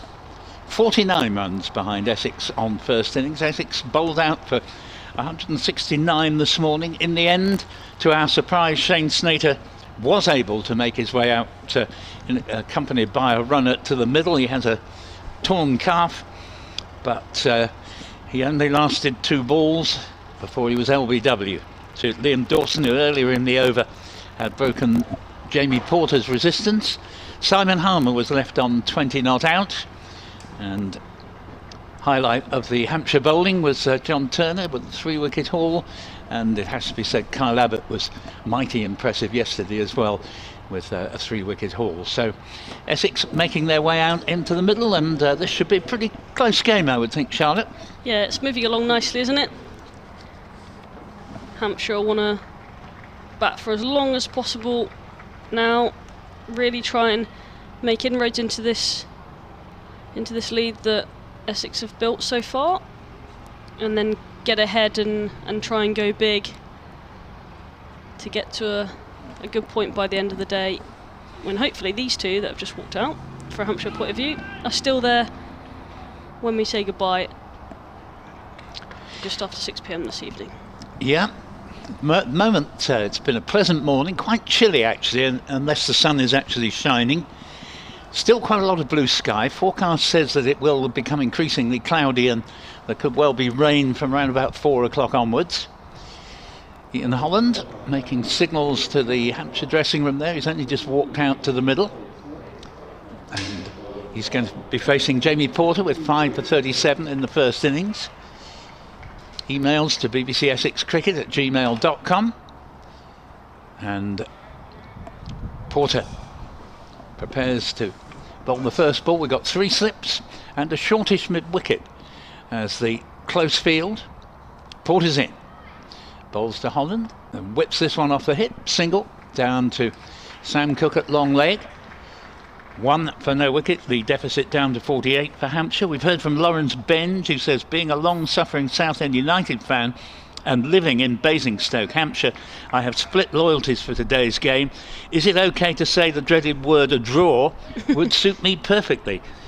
Was at the game yesterday, listening to the brilliant commentary whilst at work today. Keep up the great work, guys. Thank you very much, Lawrence, for your kind words. Here is Porter in, and bowls to Middleton, who plays it back to the bowler, and there is no run there, so Hampshire, after 2 deliveries, 1 for no wicket. Yeah, Middleton's been impressive this year with the bat. A couple of low scores in the last couple of games, but he started the season brilliantly after being given that key role of opening the batting in this Hampshire team, and he'd be really hoping that he can make a big impact here in Hampshire's second innings on day 2. Porter steaming in from the pavilion end. Bowls. Middleton defensively to Paul Walter, who is the short mid-wicket that I mentioned earlier, and no change to the score. 1 for no wicket. So could you talk me through your slip cordon here, Paul? So you've got Rossington obviously behind the stumps. Number 26, right. Who's that? That's Sir Alistair Cook. Obviously. Next to him, Simon Harmer. And Matt Critchley is the 3rd slip, with a towel attached to his rear trouser pocket, just in case ball should get wet. It won't before lunch, I don't think, as this next one is a leave outside off stump, and score remaining 1 for no wicket. Just nice to know I haven't watched Essex an awful lot. Yeah, backward point is one for you particularly to note, because of course Essex are without Shane Snater, so that's Ben Allison at backward point. Yeah, exactly, acting as substitute here. And Porter's on his way. In and bowls, and Middleton carefully forward. And I know that man, big tall Paul Walter. That's right, yeah. Yeah, you can spot him because he's very tall compared to the rest of them. Another who's pretty tall at mid-off is Michael Pepper, wearing the number 19 on his back. Skipper Tom Wesley is at mid-on. You've mentioned Paul Walter. Sam Cook in the sun hat the only Essex member to be wearing a sun hat. I think we've taken you through the lot now. As here is the next ball, and it's a good delivery from Porter. Rather turns Middleton round, but he keeps it out and plays it along the ground to point. And first over gone. The only run from it came from the very first ball of the Hampshire second innings. So they are 1 for no wicket, 48 behind. A good first over from Jamie Porter. Did he bowl all his overs from the pavilion end yesterday when he got those 5 wickets? No. Or did he mix it up? Yeah, they mixed it up. Tom Wesley is quite keen on this idea where he mixes it up. So initially Porter did bowl from the pavilion end and Sam Cook from the hotel end, but next time they each had a spell they'd swapped ends. But it looks like they're starting the way they started yesterday. That's right. So Sam Cook to take the second over of this innings from the hotel end. Number 16, Sam Cook. Turns around and Ian Holland is patiently waiting for him. He's got 3 slips as well. Holland then just backwards in defence. There is no run to extra cover. Hustle and bustle in the field as they return that one to the keeper. Yes, and those fielding positions I was pointing out in the Porter over are pretty similar. Still got the same slips with the substitute fieldsman Ben Allison still at backward point, Michael Pepper down at mid-off, skipper Tom Wesley at mid-on, Paul Walter the giant at short mid-wicket. It's a very short mid-wicket, it's a very close. Possibly looking for a catch there as Cook comes in again, and that's turned him into the leg side. It's hit him on the glove actually. He's shaking his hand, takes the glove off to inspect some fingers, shakes it off. It's going to take a little break here. There is no run collected, but it looked like it hurt for a second then. Good delivery. He is very much in the selector's thoughts without ever getting particularly close to an England first team selection, Sam Cook, but the point is not lost that he is a very reliable bowler indeed, difficult to score quickly from, and prolific wicket taker. Essex have 2 in the top 5 actually. Anthony Clapham, who was with us yesterday, had worked out that Simon Harmer had taken more wickets since he arrived in this country in 2017 than any other bowler in the county championship, just over impressive. 400. And Jamie Porter, I think, is in 4th place with 209, well, over 300 now. Beating the outside edge, Sam Cook forward in defence was Holland. They've now brought a forward short leg. Kyle Abbott was right up there in, I think, 2nd or 3rd place, a wonderful bowler. So 3 of the top 4, I think the stat is, leading wicket takers since 2017 in the championship are all in this game. Yeah, that's exciting for us, isn't it, Paul? Yeah. Makes it a good day out here at the Ageas Bowl if you want to come down. There's lots of space available in the ground, and that's played into the offside. Doesn't quite carry to second point. It's a very good delivery again for Sam Cook, the shaping away. Yeah, Matt Critchley there, no chance of a catch, just parries the ball, they don't get a run. Play with soft hands, Ian Holland into the floor. Another good delivery from Sam Cook, who can move the ball either way. As he turns again on top of his mark, runs in, Ian Holland waiting for him, he bowls and forward in defence is Holland very watchfully up to mid-on. Tom Wesley, the skipper, picks that one up. Shines the ball on the back of his leg.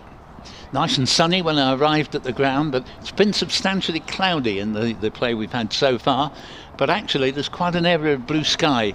Now the weather's generally coming from away to our right, from a sort of northwesterly direction.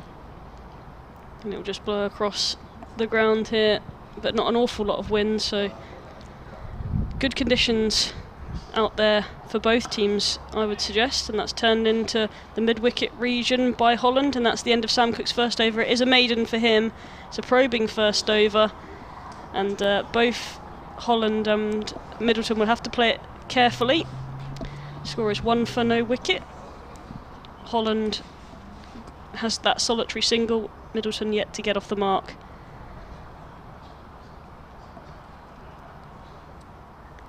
And we've had an email from Paul Brown. Says, hey, love the coverage of the game. And he asked, I was trying to remember, was it Charlotte in the game a few years ago when Essex were playing Hampshire, saw Virgil van Dijk and said how he towered over everyone in the hotel lobby at the Ageas Bowl as Liverpool were playing Southampton later that day. Ball played into the covers for no run, Porter bowling to Middleton. It might have been me. Yeah. I am a Southampton fan, so it Good might for have you. been something Yeah. that I would have said. Disappointing season for Southampton. One to last. forget, I think. Yeah. But hopefully we can make a go of it in the Championship and come back with a bit of a fight. Anyway, thank you for the email, Paul. You say you're enjoying the coverage. We're enjoying bringing it to you as here Middleton just plays the ball a few yards out in front of him, and Michael Pepper will save Jamie Porter from having to bend down to retrieve it. Pepper from mid-off, and certainly it's been a circumspect approach from all the batsmen we've seen today, really, with Essex 145 for 6 overnight, bowled out for 169. Harman was left 20 not out, and Rossington didn't add many to his overnight 36. He's out for 39, and that ball has got through and runs down to the boundary, just waiting for the. In fact, I think he signalled run, so I assume he's hit the bat of Middleton. He's almost tried to sway out the way of it, and it must have caught the face of the bat. Yeah. So whether that was at all catchable. I thought the batsman had missed it, I must admit. I thought it was going to be 4 byes. It went very, very quickly. Yeah. Between Alistair Cook at first slip and Adam Rossington, the wicket-keeper. But I suppose in that sense it probably was catchable, but neither player looked like they'd seen it. And it went very, very quickly to the boundary. But you're right, I assumed everyone missed it as well. So 5 for no wicket, and Essex certainly won't want to be missing any chances that might come their way in this low-scoring game as Porter's in, sun shining, bowls, and ball clipped to Paul Walter at short mid-wicket. There's no run there, and we've got sort of slightly hazy sunshine at the moment, but we'll settle for any sort of sunshine with this threat that as the afternoon wears on, it will become increasingly cloudy and could turn to rain by mid-afternoon. Hopefully that stays away for as long as possible for the context of this game. Porter on his way again. Oh, and that's a good delivery. Leaves Middleton off the pitch.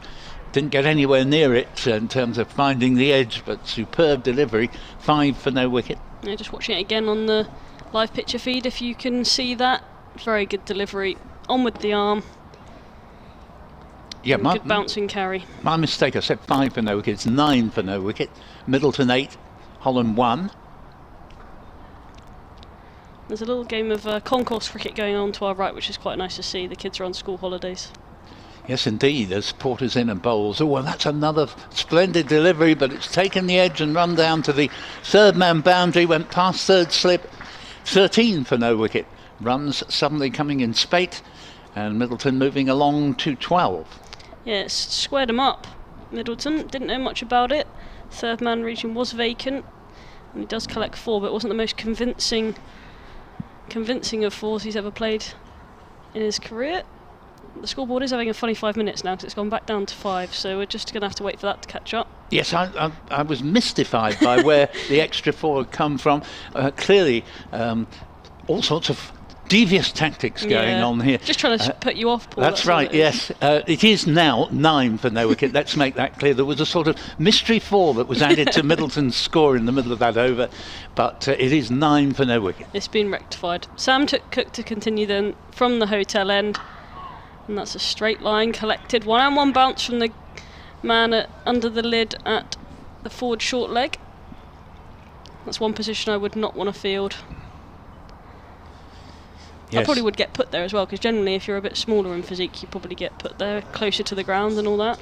Yes, I always think particularly you wouldn't want to field there when the slow bowlers are on, because if they bowl a really bad ball you are technically in danger for your life. Yeah. To protect yourself at all costs. Forward and defence is Holland. It's worked to backward point They will pick up 1. And the score moves to 10, we assume. Yep, perfect. That's Ben Allison doing the fielding there at backward point, the substitute fieldsman. Ben Allison is a sort of bowler, quite a good medium-pace bowler. Sadly, he's only had about 2 games at most. I think it's only 1 this season. He finished last season in splendid form in September, and now that Doug Bracewell, I think, has finished his time with Essex this season, maybe Ben Allison will be called up for the September games. I suppose it's left to find out, isn't it? Yep. Sam Cook again, defence. Solid in defence is Middleton, and there is no run. Yes, for anyone who hadn't heard, Doug Bracewell, who played in the previous game against Kent, should have been playing in this game, but was feeling ill over the next day or two. There wasn't long between the 2 games, but sadly, I think this game should have been his finale, but turns out now he's probably played his last game, certainly for the season. Sam Cook again, left alone by Middleton. It comes back a fraction. Wicketkeeper Adam Rossington takes it to his left-hand side. Yeah, that was what you call a well-judged lead. Yeah. Exactly. Didn't miss the stumps by much. Wasn't going over the top, so it was quite close to hitting the off stump. And of course, we did just trying to remember who it was in the first innings, whether it was Middleton. Yes, he shouldered arms to Porter in the first innings and was bowled, so he has to beware the off-cutters. It'll be something that's in the back of his mind, no doubt, from that being fresh in the first innings. He leaves that alone well. It's a brilliant lead that's risen up outside the off stump. Good delivery again. This was the one that left the batsman off the pitch, so 2 very good balls, one the off-cutter, the other one leaving the batsman, keeping him guessing, and 10 for no wicket remains the score, 39 behind. Like you say, he's able to beat the bat with the one that goes, on with the arm, and then the one that leaves the batter. So it's challenging times for Middleton out there for Hampshire, and that one's quite way outside the off stump, and that one's a safe leave. He's done the same thing, shouldered arms with that, but safely so. And the score is 10 for 0. I'm going to step out and let Kevin James come in to come alongside you, Paul. Thank you very much, Charlotte. Charlotte Taylor there, and she will be back with us probably in the afternoon rather than in the very near future, because we're going to have Kevin Howells come and join Kevin James, the 2 Kevs.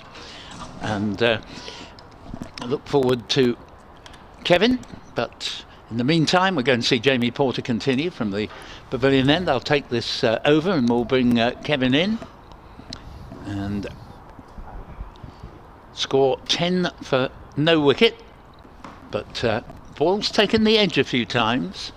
May have been a technical chance in the previous Porter over that flew between wicketkeeper and slip. Might have been high as Porter's in. Bowls, a jaffer there that pitched on middle and off and left the batsman off the pitch. And Holland didn't know a great deal about that one, taken by Rossington. Essex probing away, still leading by 39, the first innings lead being 49. There's plenty of potential wicket-taking balls being bowled out there at the moment, Paul. Certainly are. Got to get through to lunch and then try and get this ball a little softer, and Hampshire giving themselves a chance if they can do that. As Porter bowls, ball turned off the pads. They're going to get 1 run here. They run it quickly and they're going to come back for a second as the throw comes in from long leg. Fieldsman had to run round the ball before throwing, Sam Cook. So it was well judged second run, 12 for no wicket. We've got an email from Nick Hines in Crete, and we'll have a little word about that. He says, "Hi guys, thought it quite humorous when you said Paul Walter is a short mid-wicket. We need to win this as Surrey are going well. Have a good day." From Nick in an incredibly hot Crete. Yes, indeed, in the 40s there. So this ball is played out to backward point, the substitute fieldsman Ben Allison for Shane Snater there. Lucky there's no wildfires there, I don't think, is there? I don't think there's been any reported. No, but even so, I wouldn't be surprised if that wasn't around the corner. Incredibly hot weather, and have to say, although I could do with it being a bit warmer than it is here, not a lot warmer, though I wouldn't want to be in perpetual 40-odd degree temperatures Here's Porter in bowls, and well dug out by Ian Holland down to mid-on. There's no run. Got a couple of tweets here actually about John Turner, which I might read out if that's all right with you, Paul. Of course it is. If I can find them, where are we going? I looked at them. Oh, actually, one before that. Actually, it's quite interesting from Tom Johnson at Solent Sport. The Cricketer apparently is reporting that any player who misses 200 matches in a row can play in the following 50-over cup game for their county. That's a new rule, if that's true.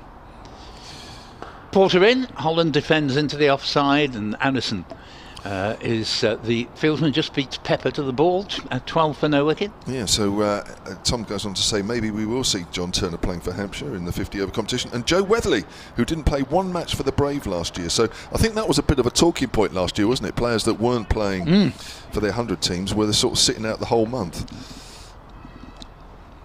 Last ball of this over and of my stint here is sunny at the moment. Porter is in, bowls to Holland. Oh, that's got to be close. He's out. LBW just shuffled across the stumps. He doesn't look as if he likes the decision, but he's got to go. And well, both Kevin and I there, I think before the finger went up, we're both fairly sure that at the very least it was well worth a shout. We're not in the perfect position by any means at fine leg, but that is out. Essex get their first breakthrough. Holland goes LBW to Porter. 6 wickets in the match for him now for 4. 12 for 1. The deficit is 37, and it's my very great pleasure. In fact, I was going to say my very great pleasure, but just at the moment, so I look over my left shoulder, Kevin Howells is on the phone, so I'll just stay on until he becomes available. Kevin? That's very kind of you. I thought that. 3 and 4 for Ian Holland in this game, and caught behind Jamie Porter in the first innings. LBW Jamie Porter in the second. That hit wickedly low, didn't it, really? Yes. It nipped back, and yeah, horrible delivery to be facing. But I don't think much doubt about the decision. No, it didn't. It didn't look particularly one that the umpire had to deliberate over, did he? Chris Hyde at Solent Sport on the tweet says, hear me now and make no mistake, be it short or long format, John Turner will be capped by England within the next 18 months, says Chris. Well, we'll note that down, and if you're wrong, I'm afraid there will be a severe penalty to pay. But I have to say, I think he's a very fine bowler indeed. And I think everybody in the crowd was amazed that we didn't see him until well into the Essex innings yesterday. It does beg the question, might Essex have gone for even fewer if he'd been brought on? You know, we're not saying with a new ball, but sort of, I'd have thought first change. Yeah, I agree. New batter is Nick Gubbins, but he's at the non-strikers end. Ian East, who tweeted a little earlier, waiting until the 30-odd over yesterday by not giving Turner the ball possibly was absolute madness from Hampshire. Here's Cook, bowls. That's worked by Fletcher to mid-on, and there is no run. The lad is going right to the very top and should be a mainstay of this side for the foreseeable future. So many people thinking that John Turner is a star of the future. Ian Easton also said there was a big shout for Simon Harmer, LBW. He said he thought that was literally smashing middle stump unless he hit it. I think we thought at the time he might just got a little nudge on it, but anyway, he was left 20 not out at the end. Paul Newton's taking a break. Kevin Howells from 5 Live coming in next to me. That's pushed towards mid-wicket. Fletcher Middleton stays on 8. 12 for 1 Hampshire in their second innings. They are currently behind by 37. Essex adding 24 for their last 4 wickets this morning. Had a lead on the first innings of 49. Welcome, Mr. Howells. Thank you. I think I've got a little bit more clarification on that ruling about 100 availability. Which I think might need a bit of bedding in over the next couple of weeks, actually, to be honest. I'll explain more in a minute. Cook bowls outside the off stump, good carry through to Rossington, but no shot offered. So the first thing you mentioned was, you know, this has been a big talking point last couple of seasons, you know, players who are involved with the 100 teams, some of them not playing at all and not being available to their county sides. And is that any good to the players? It's certainly not any good to the county. And clearly that's been something that the counties have taken back to the ECB and those involved with the 100 to say, you know, what can we do? Because this is just a plain ridiculous situation. Cook in, runs away from us and bowls to Middleton. Middleton gets wrapped on the pad, he's well forward. There, he's given! Well, that looked a little high to me. May just have nipped back as well, but even so, watch on the replay if you're watching the live picture feed. In he comes, and I'm not sure I'm any the wiser. No, but I think it was a good call, and I can see why the umpire's given it. I think that was about middle of the leg myself. And therefore we've got a bit of drama here, so let me just briefly, maybe later on today I'm going to get the full document sent to me, but this was mentioned with an interview we did on Sports Extra way back in April or May time with Neil Snowball, who's the MD of County Cricket. He mentioned this, and there did seem to be for me a bit of a grey area about it, because yes, it is the case that if a player misses or is not selected for 2 successive 100 matches, they are then potentially available to their counties. Now, I've got to look at all the details, but my understanding is this. It's at that point the counties now can approach the 100 teams and the management and say, he's not playing, or can we make use of him? I believe, and I might be corrected on this, it's still up to the 100 whether or not they get released. Right. So I'm not too sure whether or not that is going to work. And I suspect, and we'll wait and see how it plays out, I suspect that it will work more than likely towards the end of the 100 competition rather than at the beginning of the 100 competition. Right. Does that make sense? Yeah, it does. Makes perfect sense. And I suppose for those counties that are doing particularly well in the 50 over, then I suppose that becomes more important to get 1 or 2 players back. But then again, if you're doing well in the 50 over competition without those 100 players, why would you then seek to get somebody in when 1 or 2 of your maybe younger players have done particularly well? So yeah, there are, it's not as straightforward as, and very well put, can I say? If I've got it right. Well, it sounds and I think like, I have. yeah, I've tried to right, ask the right people the right thing. It's one of those that's when it's written down, you think, yeah, fantastic idea, but a lot of these things in practice, do they work? And the 100 fixtures are sort of thick and fast, aren't they? Well, there's 1 a day. Well, there's 2 a day. There's women's and men's. So what looks like a side in one particular game might not necessarily be because of injuries and what have you. No. Anyway, that's to come. What about this? Well, this is not great for Hampshire, is it, at all? 6 wickets already have fallen this morning, hour and 50 minutes, or near about, hour and 45. Down the leg side, and they're half claiming a catch. As Rossington dives to his left. So we've had, 6 wickets here this morning. But the other game, of course, where there was a lot of wickets falling yesterday, there's only 1 at Edgbaston this morning. Warwickshire 112 for 3, trail Middlesex by 27. Yeah, yesterday they said there's been a lot of grass left on. I'm no grounds person, of course. I just wonder if they had their slight concerns that pitch was perhaps going to be a little bit flat and not, so they left a lot on, and then we had all the rain around and everything. Just a little bit. Cook into Vince pushing forward to a straight delivery. These two, I have to say, Sam Cook and Jamie Porter, are experts at the ball, just helping them, and they've putting some pressure on here on Hampshire. 12 for 2. They've done it before. They are a championship winning bowling attack. Championship winning squad of players, actually, which aside from 1 or 2, I'm looking to Paul here, aside from 1 or 2, I mean, this unit have been together for a few years now, haven't they? And they've been added to by Sir Alistair Cook, retiring from international cricket as well. 2017. That's we're talking about a team who, I mean, last year, by their own admittance, they didn't really fire. They had maybe 1 or 2, talking of pitches, 1 or 2 pitches they just couldn't get results on and things like that. But there was always that, and then a slowish start again to this season. But they've always been there and thereabouts of Essex, and they are looking so strong in this game. They're looking strong in the championship title race. For me, the story is here about Hampshire. Can they retain some interest and some real grasp and grip on staying in the title race themselves? Well, at the moment it's all on. Forward defensive here from Gubbins, just pushed. Well, I say pushed, it's just plopped right in front of him, really. He didn't push it anywhere. Managed to keep it out. So Gubbins and Vince, both on naught. Hampshire at 12 for 2. Deficit still of 36 runs in this match. In the 7th over of this Hampshire second innings. Hampshire all out for 120. Essex making 169 this morning. And we've got Porter, who's currently got 1 for 11 from his 3.1 overs, and he's bowling from the far end, pavilion end, and he comes around the wicket. It's a bright morning, bright afternoon here at the moment at West End near Southampton. That one's worked away to Tall Paul.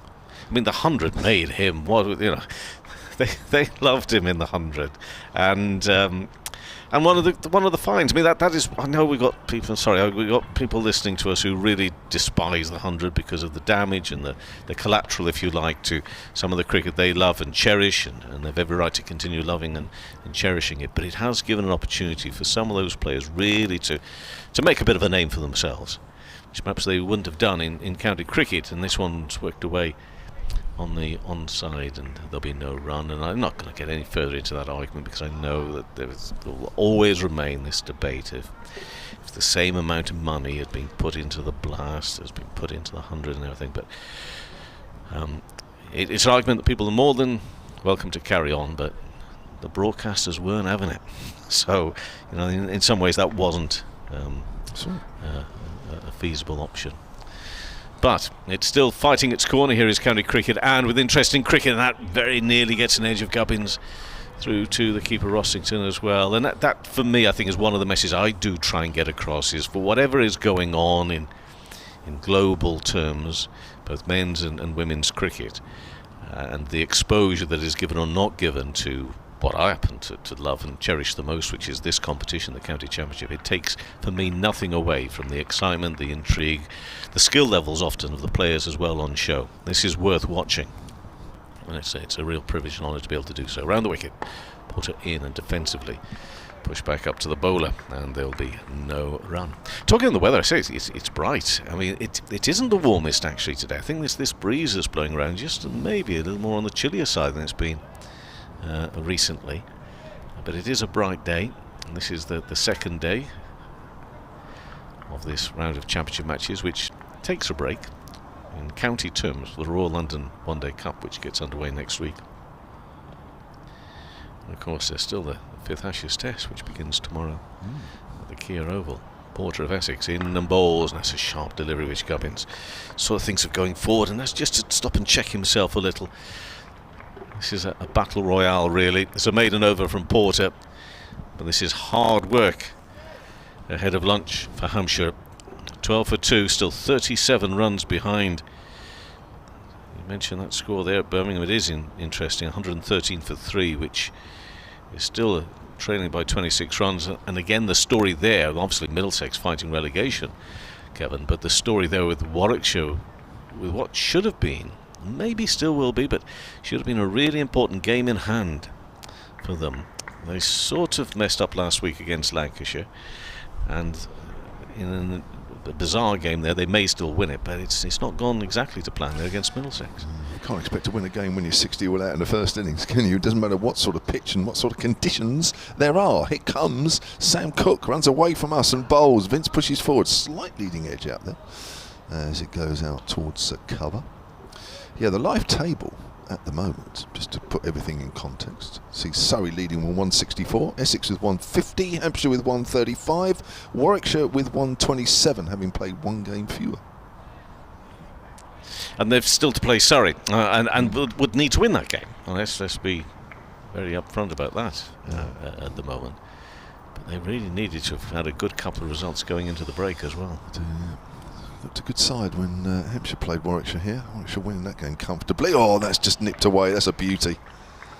Seeing that all morning, really, from the seamers, just land the ball on the length, and then from time to time that ball just shapes beautifully and gives the batters a few problems to think about, and then the next ball sort of comes down. It's quite sort of ordinary, really. Yeah. But Porter and Cook are great operators. They certainly are. Wicket each, both LBW.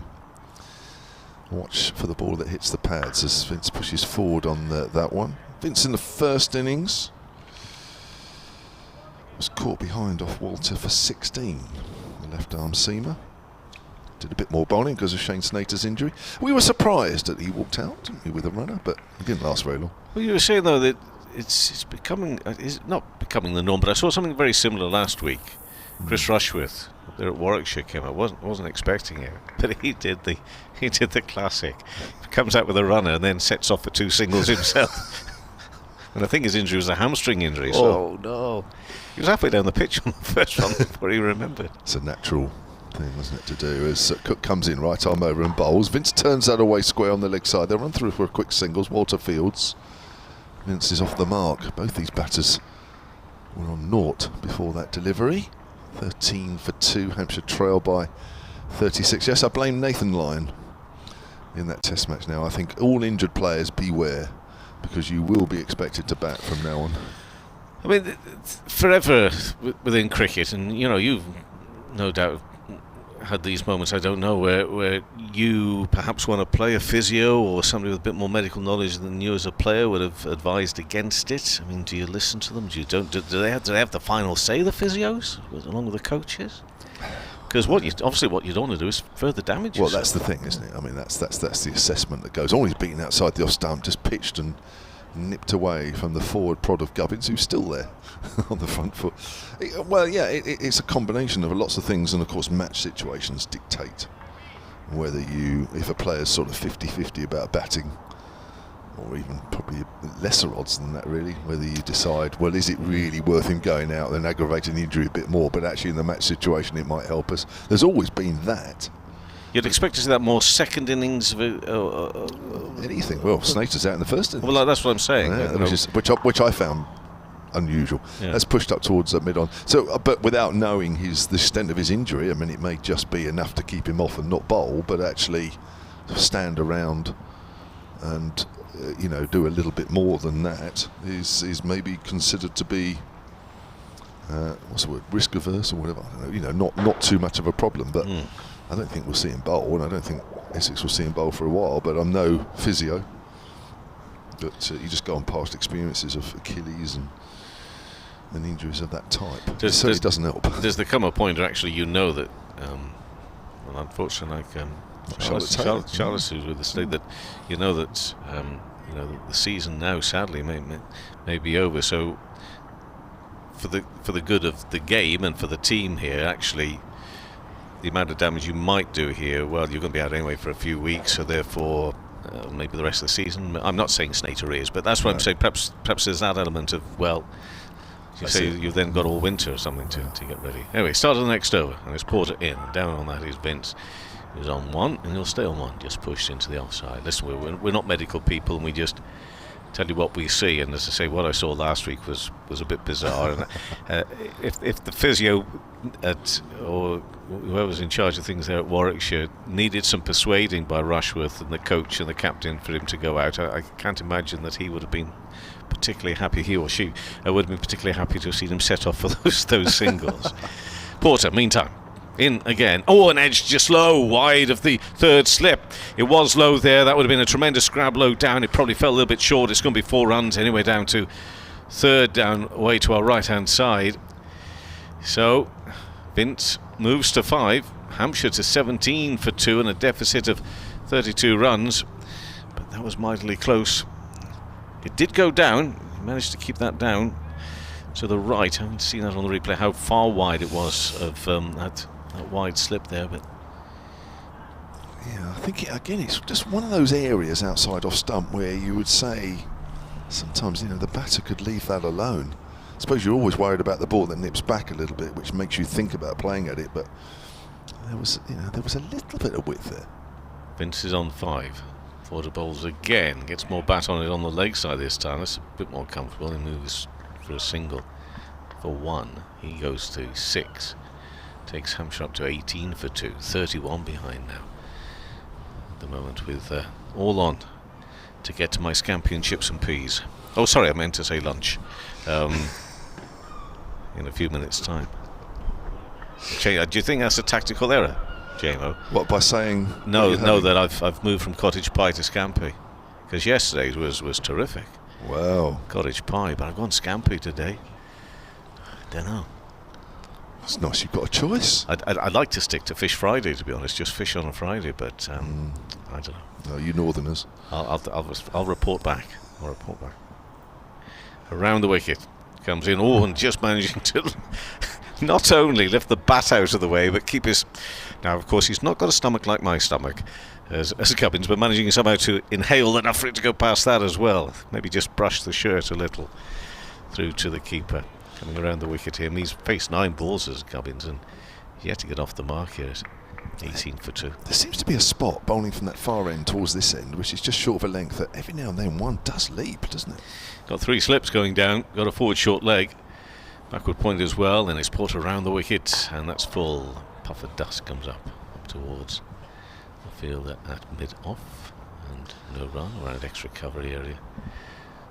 Looking after things out there, there's a lot of ground out there wide on the offside to come into the left-hander. It's a very short boundary by comparison, away on the leg side for him.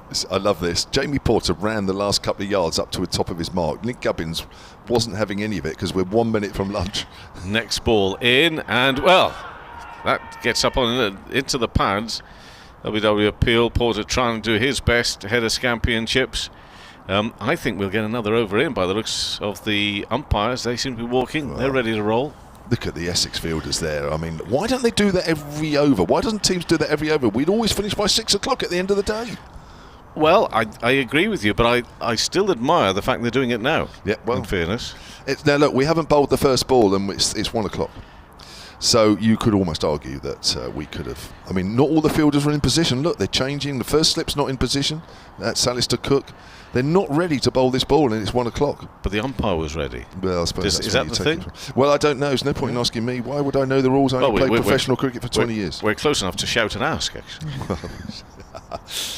Here's Cook, length ball to Vince. Yeah, Hampshire certainly won't be happy that they've got these extra 6 balls, and I'm not surprised that Essex rushed through that final ball and the change of over, because it's very tricky out there. Even that last ball to Gubbins there, wasn't it, that wrapped him on the hands. I know he played a little low, almost in a real effort to smother the ball, but it is a little tricky at times out there. Hence the scores that we've had so far in this game. 18 for 2 Hampshire as Cook comes in and bowls to Vince. Vince gets a length ball, pushes that to mid-wicket. Walter Fields. I guess, and I wouldn't want to see this actually, but I guess Hampshire, the pair out there, Gubbins and Vince, could have played the game themselves a little bit more in that last over if they were particularly concerned about getting another one in. Well, Gubbins wasn't ready and made it pretty obvious that he wasn't ready because he saw But I think he was being genuine. Sprint the last couple of yards, didn't he? I don't think he was actually playing the game there. I think he was actually genuinely not ready. Oh, right. Yeah. Maybe. It's fair enough. That's fair enough.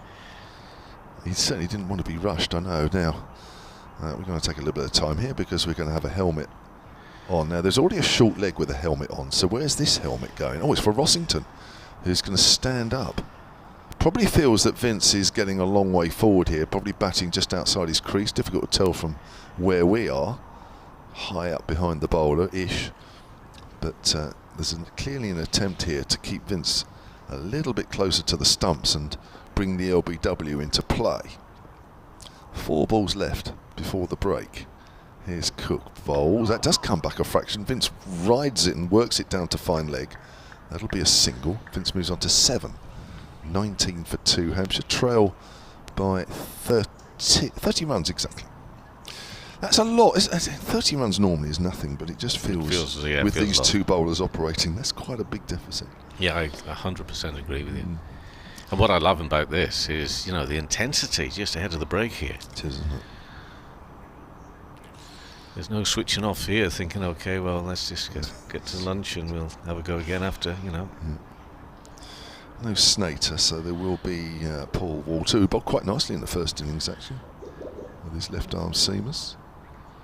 Switching to round the wicket to the left-hander is Cook. Gubbins is beaten outside the off-stump, or as he edged it, they're claiming it. Not out. Rossington was running round for behind the stumps, claiming it. And he doesn't look particularly happy. 1 or 2 of the other Essex players have just... One standing there with his hands up. Alistair Cook turned with his back towards the umpire, walking back to first slip. Not out, says the umpire. Gubbins is tapping the side of his leg there, isn't he? There were 3 or 4 of them that looked pretty confident, looked a little bit miserable afterwards. Although I always do admire those that, when you do clearly see there was nothing in it at all, still stand their ground and act the part. Yes. But Gubbins was just tapping the side of his leg there. Well, I missed that because I was watching the Essex fielder, so thank you for adding that. As Gubbins works that away down to fine, there is a leg slip there for that type of shot, but it was all along the ground, well wide of him. There is a fine leg as well, which has gone straight to 20 for 2 then. Gubbins off the mark finally with the 13th ball that he's faced. That's just another example of his terrific ball, and worthy of maybe an appeal and everything, but just another example of the intensity that Essex are really trying to apply here going into the break. They're up for everything. They really try to ratchet it up a little, and a little bit more before the break for lunch. This will be the last ball then before lunch. Vince drives, there's no mid-off because the fielder Wesley's quite wide. He won't go all the way. Stroked through that area rather than hit with any venom. That'll be 2 runs to Vince, and Hampshire have successfully even negotiated that final over, which, as Kevin House says, was quite intense, wasn't it, for I loved it. a 4-day game and just a single over. Yeah. And we're on day 2. It's not as if we're trying to finish the game on the final day yet, are we? That's right. There was a lot riding on that, really. Hampshire certainly wouldn't have wanted to lose a wicket. They didn't. 22 for 2 they are in their second innings, with Gubbins on 1, Vince on 9. It means Hampshire are behind by 27 in this game. The 2 wickets have been shared between Porter and Cook. Porter 1 for 16 from 5. And also, as it just disappears off the screen, Sam Cook, his opening bowling partner, has 5 overs, 1 for 6. So the Essex innings wrapped up this morning for 169. They added 24 for their last 4 wickets. And they had a lead of 49 at that stage. The 2 batters out, Ian Holland for 4, Fletcher Middleton for 8, and we'll be back with you in just under 40 minutes' time.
to the Ageas Bowl, where we are coming towards the end of the lunch break here on day 2 with Hampshire in their second innings, 22 for 2.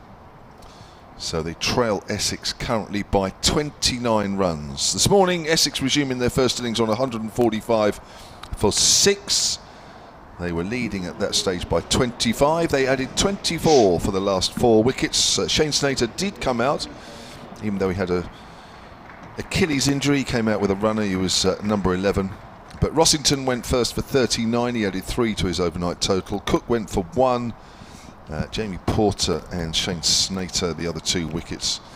At that stage, the lead was 49, and Hampshire batting for a second time reached the break at 22 for 2. Ian Holland, LBW to Porter for 4. Fletcher Middleton, LBW to Sam Cook for 8. Both those wickets fell with a score on 12. So currently, Essex have a lead of 27. Your commentary team this afternoon. A little later, you'll hear from BBC Essex's Paul Newton. We might even persuade Kevin Howes from 5 Live to have a little stint with us as well between lunch and tea. But I'm Kevin James, and next to me from the Southern Vipers, their off-spinner, although she's injured now, which is a real shame, Charlotte Taylor. Good afternoon, Kevin. Good afternoon, everyone. What did you make of that morning session? It was eventful. That's one word I'd have to use to explain it, I think. Lots of wickets falling, game moving on. And Hampshire would not have wanted to lose their 2 openers as quickly as they did this morning. We're in between that period of Essex getting bowled out and the lunch break. There was almost went 3 down as well. So here's Porter from the pavilion end, round the wicket to Gubbins, who gets one that hits high in the bat, pushes out on the offside, and there's no run. Oh, it's a no ball, signalled by the umpire. Just noticed that. Jamie Porter's looking at where his foot, or he thinks his foot has landed. He's questioning the umpire. You don't really want to be doing that, because that's a one that you won't win, although I think he's just getting confirmation of where he's landing more than anything. So yes, this is an interesting wicket in terms of that we've had 22 wickets fall now in a short space of time. But generally it's just the odd ball, isn't it, that's doing a little bit more than you expect, especially from the end Porter's bowling. There's one that seems to just jump at you a bit more. That's nipped back on Gubbins. That's hit him on the thigh pad, probably off an inside edge as well. It is a bit tricky, there's no doubt about it, and we have to give credit to Porter and Sam Cook. They are great exponents of a wicket that gives them a little bit of help.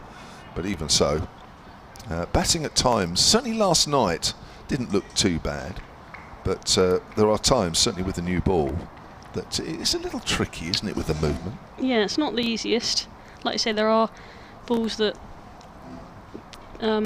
challenge the batters a little bit more. As Gubbins comes forward, it's called through for a single by Vince as it goes out on the leg side.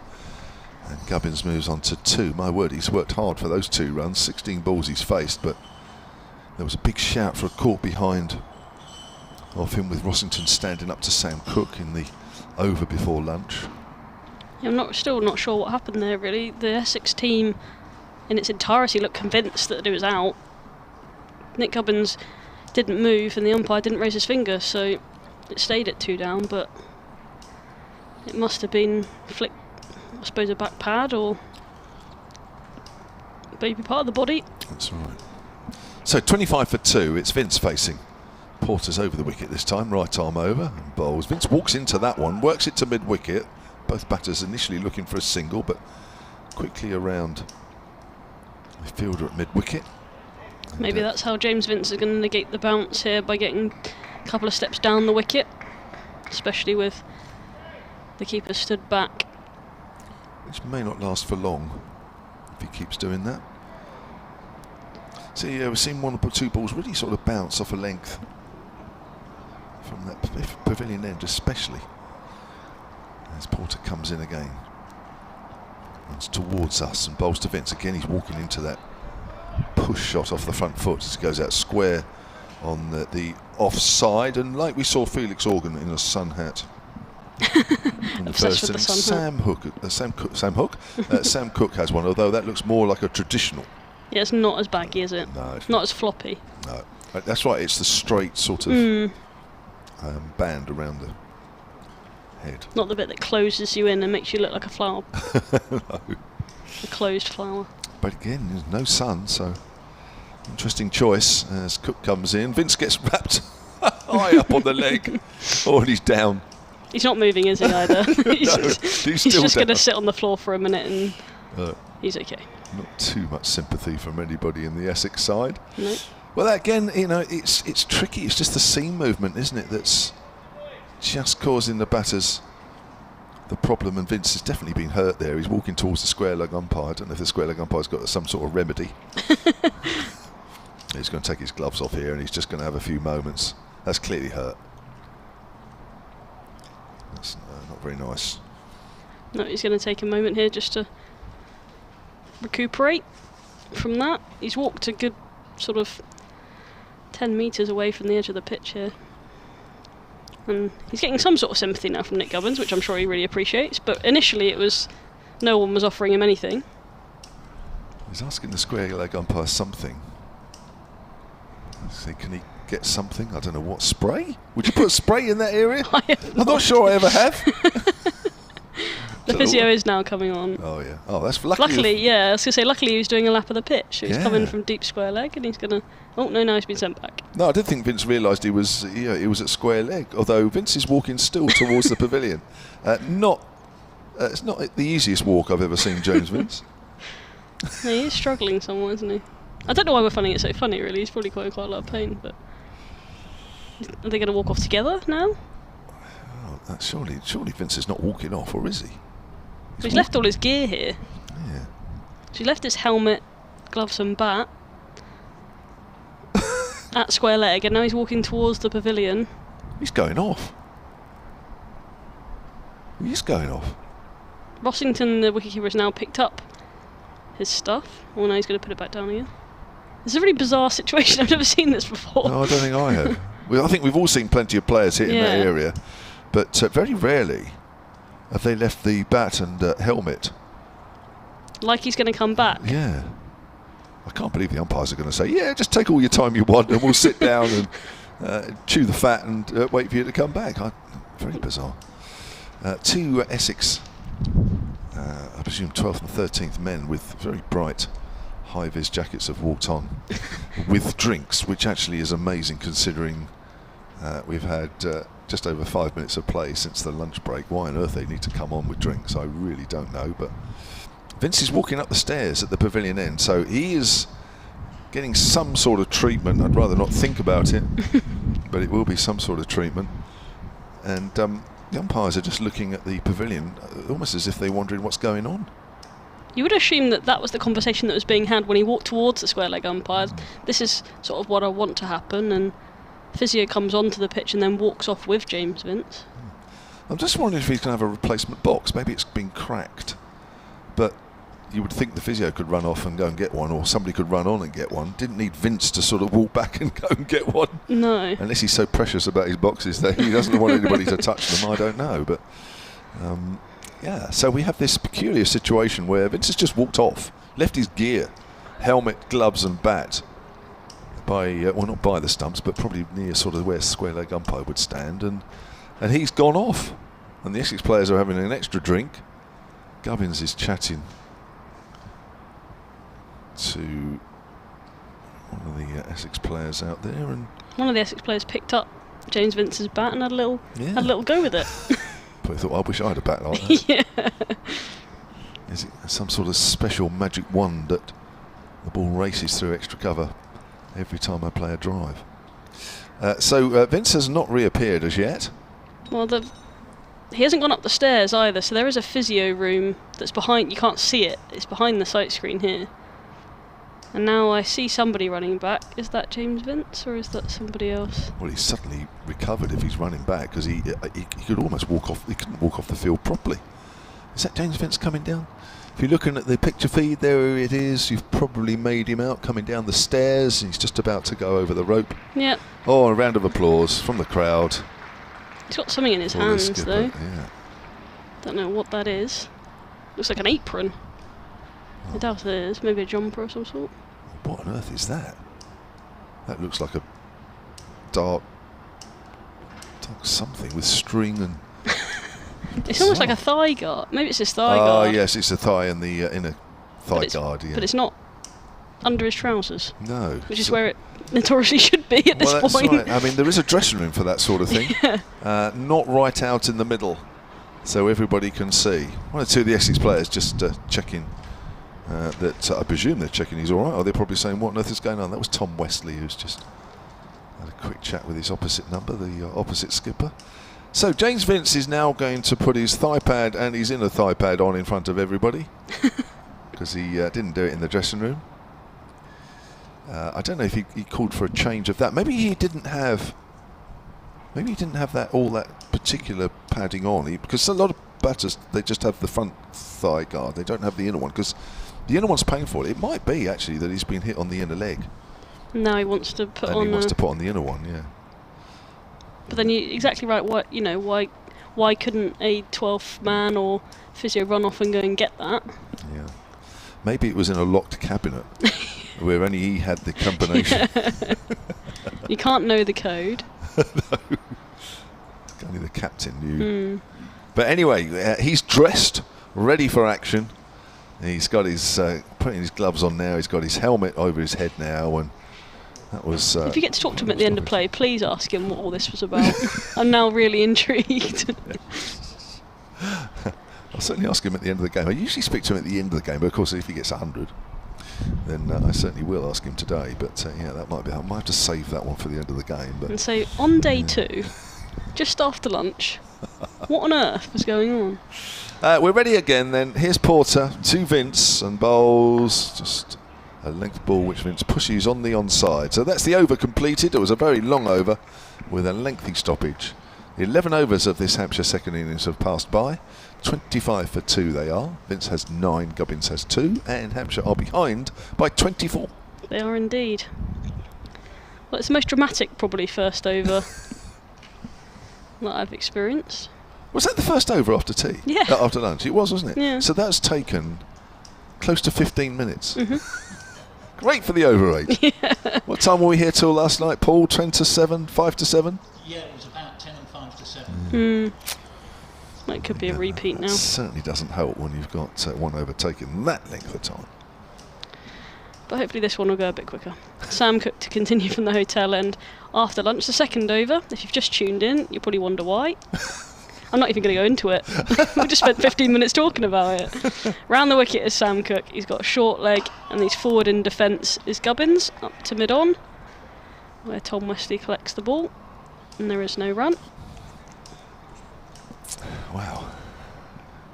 He bowled well this morning, didn't he, Sam Cook? 5 overs this morning, 1 wicket, but only 6 runs conceded. And he did really challenge both the openers and managed to get rid of one of them successfully. And that one being Fletcher Middleton. Round the wicket again, forward in defence. Gubbins walks into that one, pushes it to extra cover, and there is no run. There seems like a bit of a plan at the minute that the Hampshire batters are getting really far forward, almost walking at the ball, to try and negate some of that swing and bounce, and trying to put the pressure back onto Essex, I suppose. It's interesting, Rossington's only standing up to Cook. Obviously doesn't quite trust himself against Porter. Round the wicket again, clipped off the legs, square of the wicket by Gubbins. They're going to get a couple here. If they run well, they'll get 3, and Vince is coming back, and he's not hobbling any longer. They'll pick up 3. Gubbins moves to 5. Hampshire 28 for 2, deficit of 21 now. I just had a message. We're going to get all sorts of messages about this now. We have, but I've had sent a message from a person up at the other end who said it was a broken box. Oh. And something. Well, no, I'm not going to read the rest of it out. But anyway, let's just leave it at a broken box. Quite how this person has got hold of all that information, I really don't know. But congratulations to them. That means you don't have to talk about it anymore. Broken box, end of story. That's it. Move on. 2 slips and a gully then to James Vince. Sam Cook over the wicket to him. That's straight, it's clipped down to long leg. And Vince will pick up 1 more. 29 for 2 Hampshire. Vince moves into double figures, he's on 10. Joe in the crowd says, I think maybe some privacy was needed for the examination of Vince, but it doesn't look that way, doesn't it? Well, that's true, I suppose. Yeah. So there we are. It's all done and dusted now, as they say. Yeah, no one wants that sort of publicly aired, do they really? Maybe I won't ask him. Yeah, now we've got all the information that we need. Round the wicket to the left-handed Gubbins is Cook. He's hit on the pad. There's half an appeal from the slip cordon, but nothing is given. Do you know what? I'm just quickly looking at Edgbaston in between balls. They've only lost 1 wicket this morning. After losing 22 yesterday. Yeah, Warwickshire 126 for 3. Trail Middlesex by 13 runs. That's in their second innings, Warwickshire. 1 wicket down after yesterday. They must be playing on a different pitch. It does look that way, doesn't it? Yeah. Cook again then, round the wicket to Gubbins. Forward in defence he is. Up to mid-on, there is no run. It's the end of the 12th over of this Hampshire innings. They are 29 for 2. And they're trailing by... Does that say 20? Yeah, 20. Trailing by 20. Essex is 169, they were bowled out. Hampshire made 120 in their first innings, so a relatively low scoring game at this stage. But these are some of the exciting ones, aren't they, Kev? Certainly are. Certainly are. Still 65 overs to do today, so Hampshire were bowled out in the 39th over in their first innings. And Essex in their one and only innings to date, as Porter comes in. Keeper still standing back, and Vince has a little flash at that one outside the off stump. There's one that bounces and leaves the right-hander, and Vince went after it as well and missed it. Yeah, the Essex innings lasted 71 overs, actually nearly 72, so yeah, I think it slow going. Yeah, it might be, I won't say hopeful, that's the wrong word, but it might be a little too far thinking that this game might finish today. But you never know. More balls like that it might do. Here's Porter into Vince. Again, he's walking into that one, and again, he's very nearly edged that one through. What a great couple of balls this has been from Jamie Porter. He's living dangerously, Vince, isn't he? He's obviously gone out there with a different plan than he had just before lunch, and that is to advance. But he's flashing at balls outside the off stump. It's almost like it's almost given me the inclination of his T20 innings when he does walk at bowlers and he flashes the ball through the covers, and it's not quite the same requirement that's needed of him right now. As Porter comes in, he's walking into that one, just gets an inside edge as it squirts out square on the leg side for a single. It does look very tricky out there, and I think there's as much to do with the skills of the bowlers as much as anything. Porter is hitting the deck a little harder, so I can understand why Rossington isn't coming up to Porter as well as Cook. Cook tends to sort of kisses the deck a little bit more than Porter does, hence why he's getting a little bit of extra bounce from time to time, and Rossington quite rightly feels that it's wouldn't be the easiest to be standing up to him. I suppose if there was an edge, he's got more chance of stopping it if nothing else, but from standing back. Certainly is. Round the wicket to Gubbins. Gubbins edges. Oh, now did that carry to second slip? Maybe not. It's gone through the slip cordon for 4. Diving effort there, but just going to have a little look on the video replay if you're watching that to see if it did carry. I think it did. I think so. That first viewing, I don't think we get another look at it, so that's a one. Oh, we might do. Oh no, here we go. Oh no. No. I was going to say they usually only give us one chance to decide. Only. Unlike the batters that sometimes don't get any chances at all. They nick it. That was Simon Harmer, who took a great catch actually in the first innings, low down, and that was hard, very hard indeed. So the Hampshire total moves on to 34 for 2. Just feels particularly tricky at the moment, probably a little bit more so than it's been at any stage. 15 is the deficit as Porter comes in. Gubbins works that up towards mid-on. Not once has there been that half volley that you want, or the one that's too straight that you can clip through the leg side. We've seen one from Cook in the last over to Vince. It was a little bit wider. He managed to get it through the covers, but nothing else really. You do feel, although Paul Walter is not the worst bowler in the world, but you do feel that with these two on at the moment, this is Essex's best chance to knock the top off the Hampshire order. They've already picked up one apiece as Gubbins is forward, pushes that up towards mid-on. Of course, they've had the luxury of the lunch break, so they've been able to carry on bowling in tandem at either side. So we're at 2 o'clock. Thank you, Charlotte. Charlotte Taylor will be back in about half an hour's time. And I'm going to be joined from BBC Radio Essex by Paul Newton. So 11 to Vince, 9 to Gubbins. 34 for 2 Hampshire in their second innings. And they trail by 15 earlier today. Essex bowled out for 169, having been 145 for 6 overnight. 2 wickets for Liam Dawson this morning, the last 2 to fall. Before that it was Kyle Abbott, and before that it was John Turner, who's again impressive. Welcome back, Paul. Thank you very much, Kevin. As Sam Cook runs up the slight slope from the hotel end, bowls, and this ball's going to go down nearly to the fine leg boundary, but it's well cut off by Jamie Porter. Just what you want when you've bowled an energetic over, to have quite a bit of fielding to do and quite a trek to make to get to it. 2 runs, 38 for 2, 11 behind, and in a modern parlance, this is the match of right here. If Essex could get rid of the current pairing, then I think they consider they've got a great chance of winning the match. But Vince and Gubbins take a lot of getting rid of. Porter and Cook have bowled excellently at them, come very close to getting their wickets as Cook's in bowls, and the upstanding now Adam Rossington whips the bails off, but Vince is alert to that. It's kept in his crease. Another decent delivery from Cook. Yeah, Hampshire's 2 top run scorers in the championship this season, so yes, this is a big partnership. And they score at a very good pace. So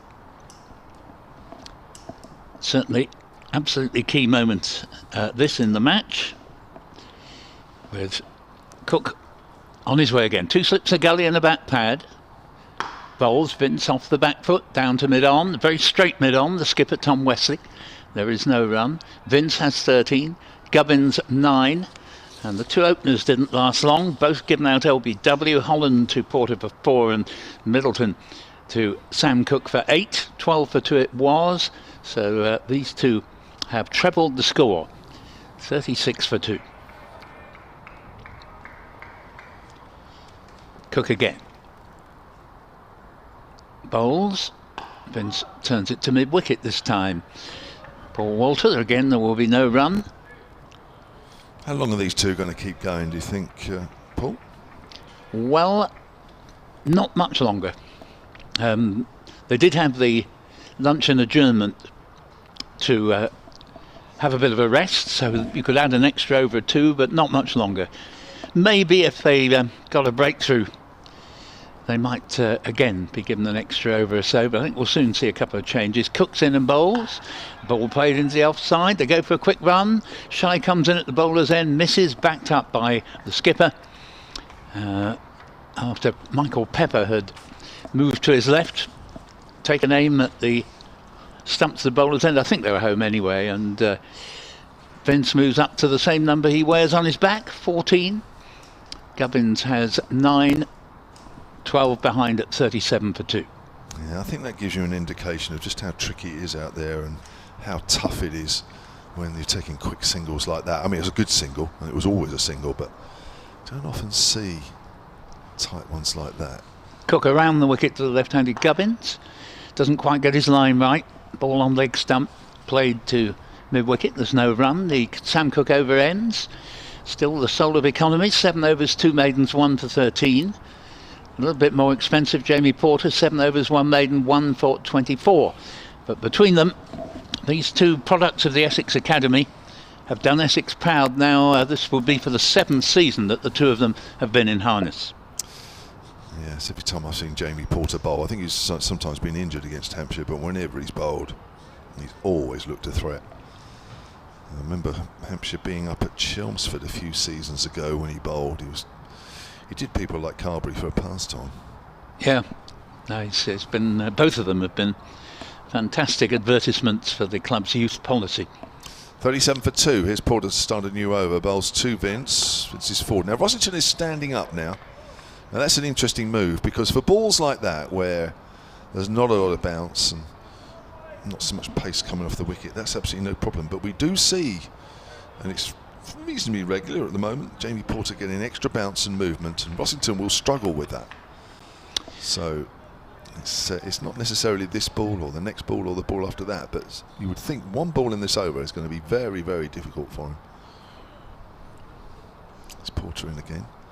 Bowls. Vince is forward. That's a good take. Outside of the off stump. Very good take indeed. Now, of course, Vince can't walk into the shot now, so he's having to let the ball bounce and play it off the pitch. Was a good take. I wouldn't fancy standing up to Jamie Porter, I have to say.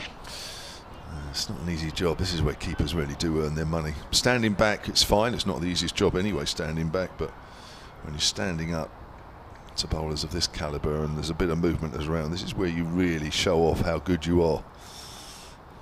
As Porter comes in again and bowls to Vince. Oh, again, that's a good take outside off stump.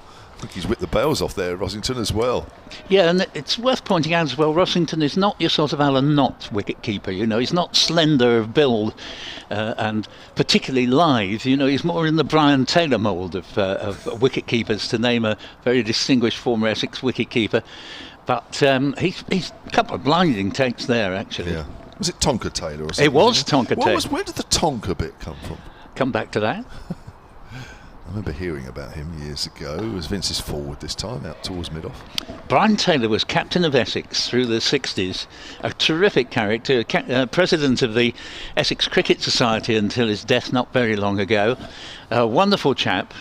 And Essex just literally had about 11 players on the staff, and it is said that a player went to him once and said, I think I broke my finger here, Skip. And Brian Taylor said, oh, I'm very sorry to hear that. You're batting at number 5. Here he comes. Jamie Porter. Vince pushes forward out into the covers. And the tonker is because he tonked. You know, he was, as I say, he was well built, and when he had a cricket ball, you know, it used to go some way. He did make hundreds, but not that many of them. But he was good fun while he was there. You know, he played in an entertaining way and believed in giving the ball a good biff. There we go. I think I've learned something there. I suppose it's obvious when you think about it. But, yeah. So Vince, on 14, facing another testing over from Jamie Porter. Bowls. Vince gets one that's quite straight and keeps a little low perhaps as he works it back to the bowler. Was perhaps looking to work that a little more leg side initially. Maiden over from Jamie Porter, 8 overs 2 maidens, 1 for 24, and James Vince is working very, very hard out there, as is Nick Gubbins, to try and get Hampshire into the lead. And then of course once you've got a bit of a lead, then you need to go on, because yes, whilst it's a little tricky out there, Hampshire are still going to need a whole bank of runs in which to give themselves half a chance. Yeah, and of course they're also working very hard to see off the new ball pairing. You know, I think we'll see them be a bit more expansive once Cook and Porter come out of the attack. Cook will now bowl his 8th over. 2 slips of gully, a bat pad. Comes in from the hotel end. That one goes by leg stump. There's no need for shot there. 37 for 2, 12 behind, with Holland LBW, Porter 4, and Middleton LBW, Cook 8, the 2 men to go. Rossington's looking very tidy at the moment, he standing is up to both bowlers, but each one he's taken, the bounce has been fairly regular. Yeah, hasn't had a tricky one as yet. He's had a lot of problems with finger injuries in the last couple of years, really, but it seems okay now as Cook's in and bowls, and this ball's deflected away. They can go for a quick single as it goes to backward point. And Jamie Porter, and the score is 38 for 2, 11 runs behind, with Gubbins, who just ran that ball down on 10, and Vince back into strike on 14. Yeah, taking every opportunity to get singles here. Just shows you how hard the ball is to get away. I'm just looking. There isn't. I don't think there's been a there's been a couple of boundaries for Fletcher Middleton in this innings. 1 for Gubbins. And this ball is going to be at least 3 runs, maybe even 4. It's going out towards the deep backward point boundary. Fieldsman herring after it, has to give it second best. 42 for 2. Hampshire creeping up to wiping off the arrears here, and now only 7 behind, and Vince has 18. Yeah, actually a few more boundaries than I thought, actually, because that's Vince's second boundary. So the boundaries are there, but that was a little bit of a false shot as well, wasn't it? Yeah, and of course with the field close set, if you once get it past the infield, it is very likely to go for 4. Essex would love to get a breakthrough here because they realise that these two, if they see off the opening bowlers, capable of getting a lot more runs. Cook bowls, Yorkish length, ball driven through the offside. That's going to go for 4 as well. 46 for 2. And Vince there didn't give it everything there. It was a controlled drive, but he's such a lovely player to watch. He's got all the shots, and he's one of those players that begs the question, how on earth didn't he play more often for England than he actually has? 22 to him. We love watching his cover drive. We'll never get tired of his cover drive. No, absolutely not. It's a work of art, and he leans on his bat as Cook approaches him again. Bowls a good delivery, played on its merits. Carefully back down to Tom Wesley at mid-on, the Essex skipper. And Wesley himself will be thinking, I'm going to have these two out of the attack very shortly now. He's without Shane Snater, so he's a bowler down. Paul Walter got James Vince's wicket in the first innings. I think it might well be worth sometimes a particular bowler, not necessarily because he's as good as Porter or Cook, but is more likely to get him out. It's just one of those things in cricket. So I'd certainly give him a couple of overs. Cook's in and bowls. This ball is played back to the bowler, and that is the end quite possibly of his stint, certainly of that over. 8 overs, 2 maidens, 1 for 22, his most expensive over so far, and by far by Cook. Porter 8 overs, 2 maidens, 1 for 24. Looks as if Porter is going to bowl at least one more. Yeah, well, they both had 3 overs since lunch. Yeah. I mean, both bowled at the 5 before the break. I'm just looking at the over rate as well. Essex, they are +2. So they'll also have to keep an eye on that, I would have thought, Paul. Yep. That means they're 2 behind, doesn't it? Or does it? Is that have I got that round the right way? +2 means I'm not they're 2 sure behind. if you have, actually. Is it the other way? So they're +2 in front. They're in front. Oh, that's right. I may be wrong. Round the wrong way.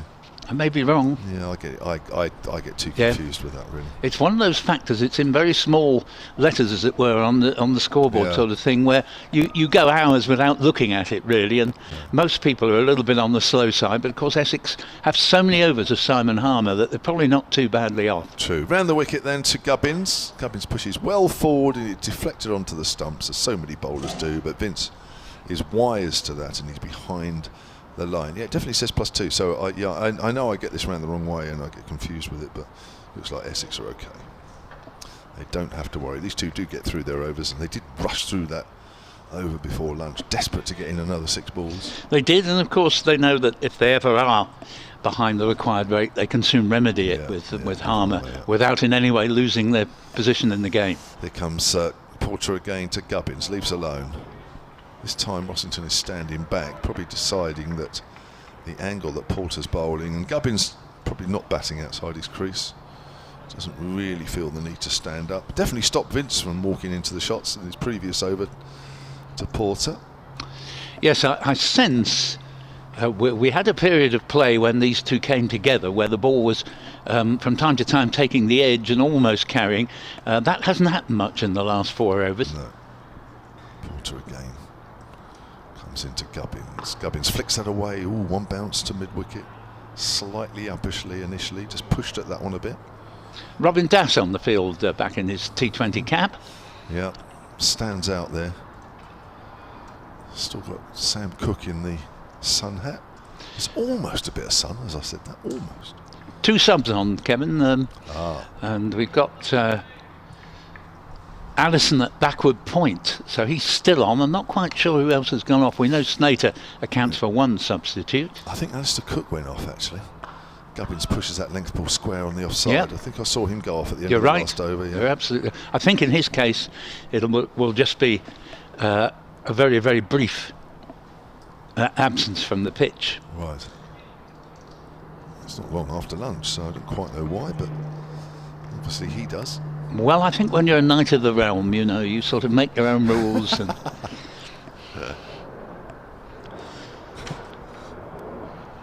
Here comes Porter again round the wicket to Gubbins, who's forward. yeah, it's rather an attractive thought, you know, that following the likes of Sir Lancelot and Sir Galahad, there's now Sir Alistair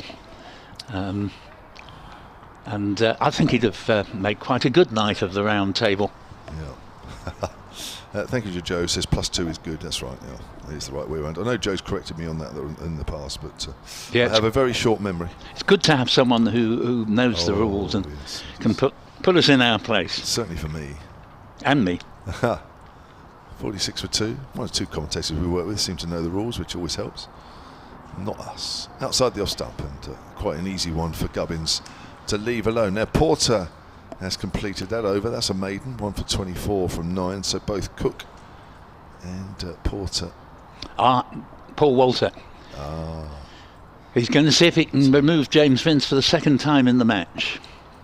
His left arm seamers. Bowled quite well in the first innings. If you remember, Jeff Boycott had a weakness to, what's his name? Something Ali, I think, of India. He kept getting him out in Test cricket. And he looked, this was half the trouble, I think, for Boyks. He thought he'd found a bowler that really was beneath contempt with the one snag that he kept getting out to him, whereas he'd seen all the good bowlers off, and cricket can be like that. That's why sometimes you just put on a bowler. Yeah. He doesn't bowl very often. And No. Walter's a little bit better than that, but he still doesn't bowl lots, does he? No, I'll give you a classic example, actually, of that syndrome after this first ball that we see from Paul Walter. Just 2 slips, who are Critchley for the moment and Harmer. Cook yet to return to his long stay in the car park position of first slip. And Walter's up from the hotel end. Bowls, and this ball's been hit up in the air. Is he going to be caught at long leg? He is. Goodness me, Paul Walter runs with arms outstretched because he's done it again. He's got Vince for the second time in the match. Well, I'm going to say this, Kevin, I might not have made the worst captain in the world, because although I wasn't a good enough cricketer to be in the side in the first place, but some of my bowling changes worked rather well, and it took Walter one short pitch delivery. Vince hooked it, and he got too far underneath it, and it's caught on the long leg boundary by Jamie Porter, who didn't judge it particularly well, but in fairness to Jamie, he's got a good pair of hands, was able to make the adjustment. As the ball got nearer to him, he realised he was probably about 5 to 6 yards away from where he needed to be. That would have been a very sore moment in the match if he hadn't caught it, but he has. And Paul Walter, second time in the match. And if I could just give you the other example I was going to give you, Surrey v Essex at Whitgift about a decade ago. It was during Kevin Peterson's brief playing for Surrey, and he was a marvellous batsman, no one would dispute that, but if you put someone on who couldn't bowl, he would get out to him. And first of all, Ronnie Irani, might not have been Ronnie Irani captain at the time, whoever was captain put one of the spinners on, and Peterson obviously despised him and promptly lobbed the ball straight to mid-off, but it was dropped. But the next move was to bring on Matt Walker, the current Kent coach. Lovely bloke, Matt Walker, and not a hopeless bowler or anything, but not one who had many overs. And sure enough, Peterson, it was just too much for him, he so wanted to lace into him. I forget exactly how he was out, but he didn't even see an over off out of him. And sometimes, you have to follow what appears to be illogical, because the logic of the situation is, as ridiculous as it may sound, this is the bloke who will in fact get him out. And almost certainly you could have kept Sam Cook going and James Vince would still be there. Well, I noticed that James Vince did look down at the pitch after he was out. I just wondered if he felt that maybe the ball just did something that he wasn't quite expecting, but it's almost like he scooped it up in the air. And I have to say, for a long period of time that ball was in the air.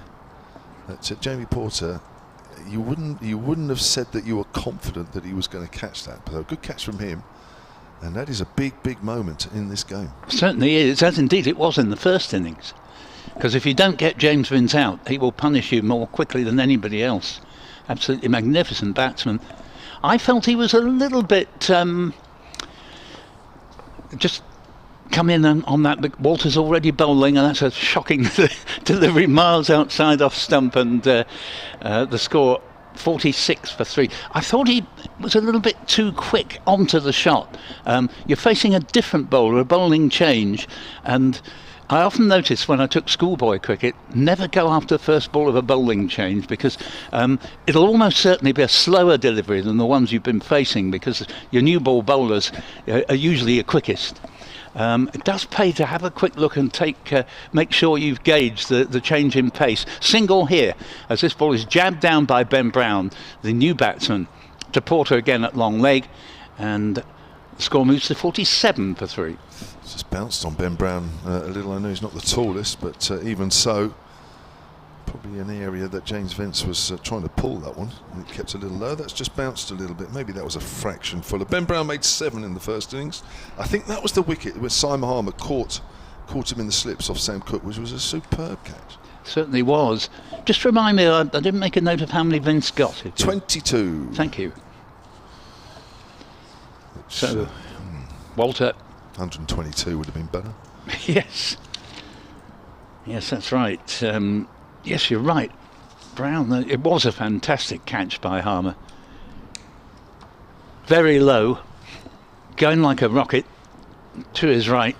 He's got a tremendous pair of hands. I didn't think the one earlier this afternoon did quite carry. I thought it just hit the ground as, you know, about the same time as he was trying to get a hand under it. Walter, left arm over, bowls to Nick Gubbins, plays it back to the bowler. But Walter's one of these people, you could almost start calling him a bit of a golden arm. Very often doesn't get a bowl at all, but when he does bowl, has this uncanny knack of picking up a wicket early in the spell. Well, he's tall, isn't he? So he's always got a chance. Which is another reason for just having a look at him, I think, before going to hit him out of the ground, because you can't be too sure what the bounce is going to be. Here he is. Bowls, and it's played off the pads by Gubbins. Going to get 1, they're going to come back for 2. It's been very good, the running between the Hampshire batsmen, and again beautifully judged. Gubbins moves along to 12, and that means we're all square at 49 for 3. The first innings arrears have been wiped out, but boy, would Essex be relieved that they've got rid of Vince in the meantime. That's for sure. Yeah, the running, it's almost as if they've had a chat in the dressing room and said, look, we're not going to be blazing this ball around here, not against this accurate attack, but make sure that we run hard, and they have done. Yeah, they have. Haven't missed the trick. Walters in bowls, and Gubbins plays it for no run into the covers. That's fielded by Robin Das, the substitute fielders, one of 2 who've been on the pitch in the last few minutes.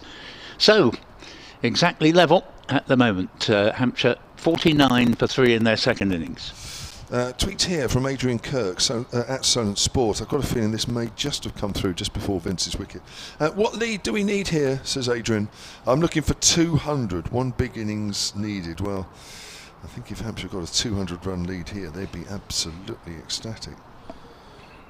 It may not need that if they got ahead. Oh, but, no. That 200 might be a luxury, but even so, that looks a long way away from what we've seen. We've had 18 overs to get to 49. Yes, and so far, I don't think batting's got noticeably easier. Maybe very slightly, but not a lot. Very good at, even though they tend to sort of quite often be 4 down by the time they get to 100, but they bat on and on, and they grind teams down. And one of the secrets, I think, not just in the county championship, but it's true in sort of league football as well, it's about consistency. If you keep picking up the wins, you don't have to be stylish or particularly entertaining. In fact, it can help to be a bit boring.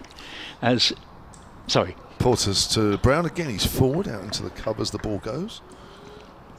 Elsewhere, this feeling I have that Middlesex struggle mightily actually to get across a winning line. Warwickshire are steadily recovering, 60 all out. Middlesex get a good lead of 139, 199 all out. Warwickshire second dig, 150 for 3. And the match position, they now lead Middlesex by 11 runs. I wouldn't be one bit surprised if Warwickshire end up winning that game. They've still only lost 1 wicket today. Yeah. Warwickshire. Incredible. Here's Porter to Brown. Good leave. Just outside the off stump. The ball goes. Yes, just putting a bit of flesh on the bones. Hayne 48 not out. Mousley 46 not out. Putting on, in the context of the game, a big partnership. They've so far put on 88 for the 4th wicket. So they're turning it round there. And in the Surrey game, just seeing if I can tell you who's been making runs for Surrey today. Well, Latham got 99, and Jack's also 99. Here's Porter. Brown drives, a bit of a fuller delivery past the diving substitute fielder Das, but backing him up behind him, Captain Wesley. And that 7th wicket, I would think, has almost certainly just gone down. Well, not just actually, but it was 296. It's now 317 for 7. But remarkably, 2 men, both out for 99, Latham and Jacks. There you go. Jug avoidance, as they say in club cricket parlance. 49 for 3 here, scores level. But Hampshire 3 down as Porter comes in and bowls. And Brown edges. Oh, and he's caught in the gully. Just got turned around there, and there's another wicket that has gone. And that is a very, very good catch from Paul Walter, who's been involved in both wickets that have fallen since the break. And Brown goes for 1. And Hampshire now 49 for 4. Well, it certainly was a very good catch. It was low. He's got a very good pair of hands, Paul Walter.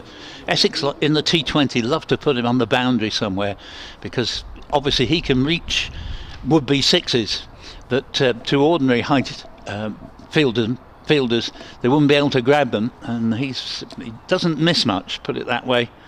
So another breakthrough, and we have a situation where the scores are level, but now Hampshire have lost 4 wickets.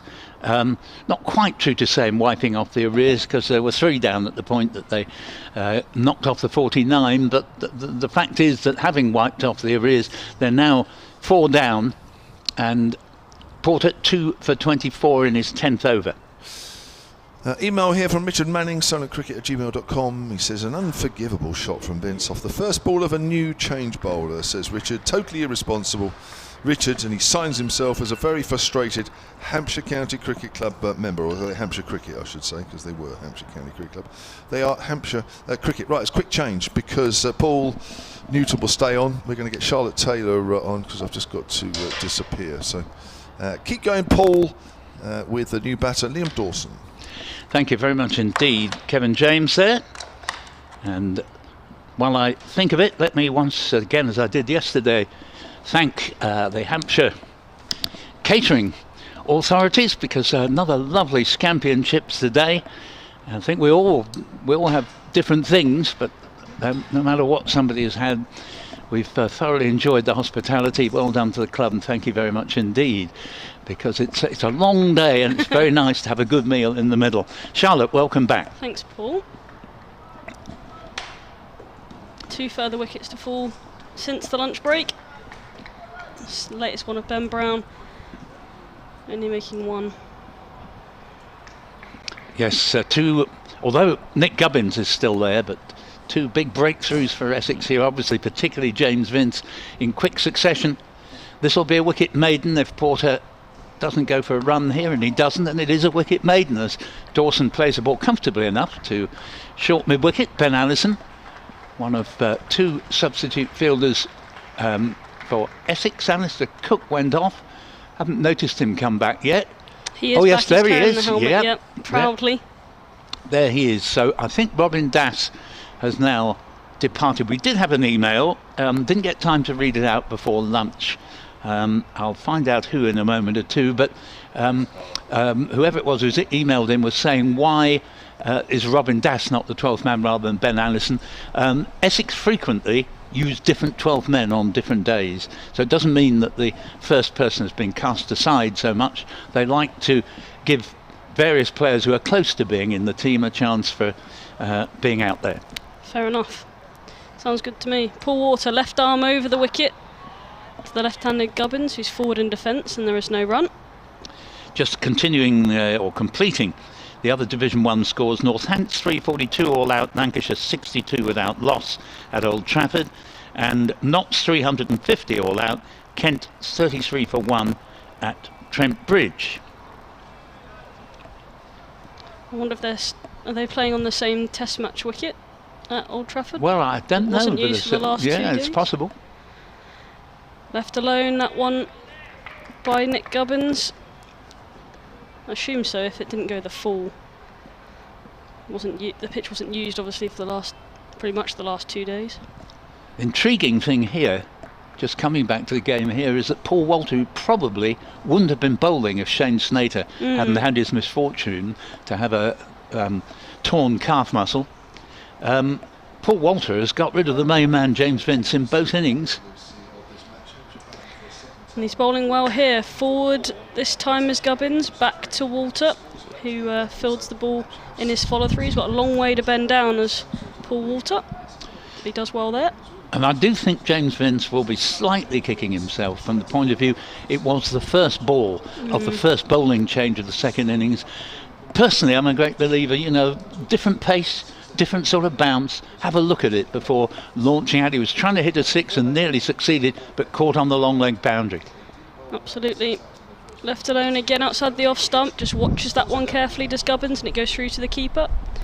I think you're absolutely right, aren't you? It's just, you know, another day that would have gone for 6, but was the shot necessary in the first place? Yeah, I think that is the point when you know that you were still just, I think, 3 runs shy of knocking off the arrears, and particularly when you know how important you are to the side, because James Vince is without a doubt one of the top county players on the circuit. Absolutely, so important to this team as well, and they find themselves vulnerable now to Hampshire. Forward and defence is Gubbins, and he just knocks that to Gully. A fake throw by Gully there, but there is no run collected. Yeah, I mean, most counties will have 1 or 2 players, not many have more than that, who've got that something extra. Not only are they quite outstanding in terms of the actual runs they score, but they score them at a punishing rate, and so they are game changers, basically. You know, they can change the balance of power between the two sides in an hour. Absolutely. A fuller delivery this time, Walter. And there is no run once again to Gubbins. That's a maiden from Paul Walter. He's probably going to bowl a lot more overs than he probably thought he would at the beginning of the game. As you say, Snater no longer playing a part in his bowling sense. He did come out to bat, which we were all surprised at. Hampshire 49 for 4, and the scores are currently level between the two sides. And he's probably going to bowl a few more overs than maybe he once thought, and Essex are probably going to need him to. But if he bowls as well as he has started, he's bowled 2 overs just for 3 runs, and he has picked up the vital wicket of James Vince, as you just said. Yes, it was only in the 100 last year where Paul Walter was a late call-up because someone else had cried off. He had a terrific tournament, scored a lot of runs quickly, and took a lot of wickets cheaply. And I think that's woken Essex up a little bit. Perhaps they've said to themselves, perhaps we haven't given him enough chance with the ball. Forecast today is that we may have to expect rain from about 4 o'clock onwards, and we had a nice morning, but the blue sky's gone. It's increasingly clouding over, which could help Essex here, as well as we see Sam Cook switch to take over from Jamie Porter at the pavilion end, as often happens under Tom Wesley's captaincy. Dawson plays the first ball for no run back where it came from, and the scores are still level, with Hampshire trailing by 49 on first innings, 49 for 4 in their second. Yep, Cook changing ends. They obviously like to have at least Porter or Cook, or both of them, operating at one time.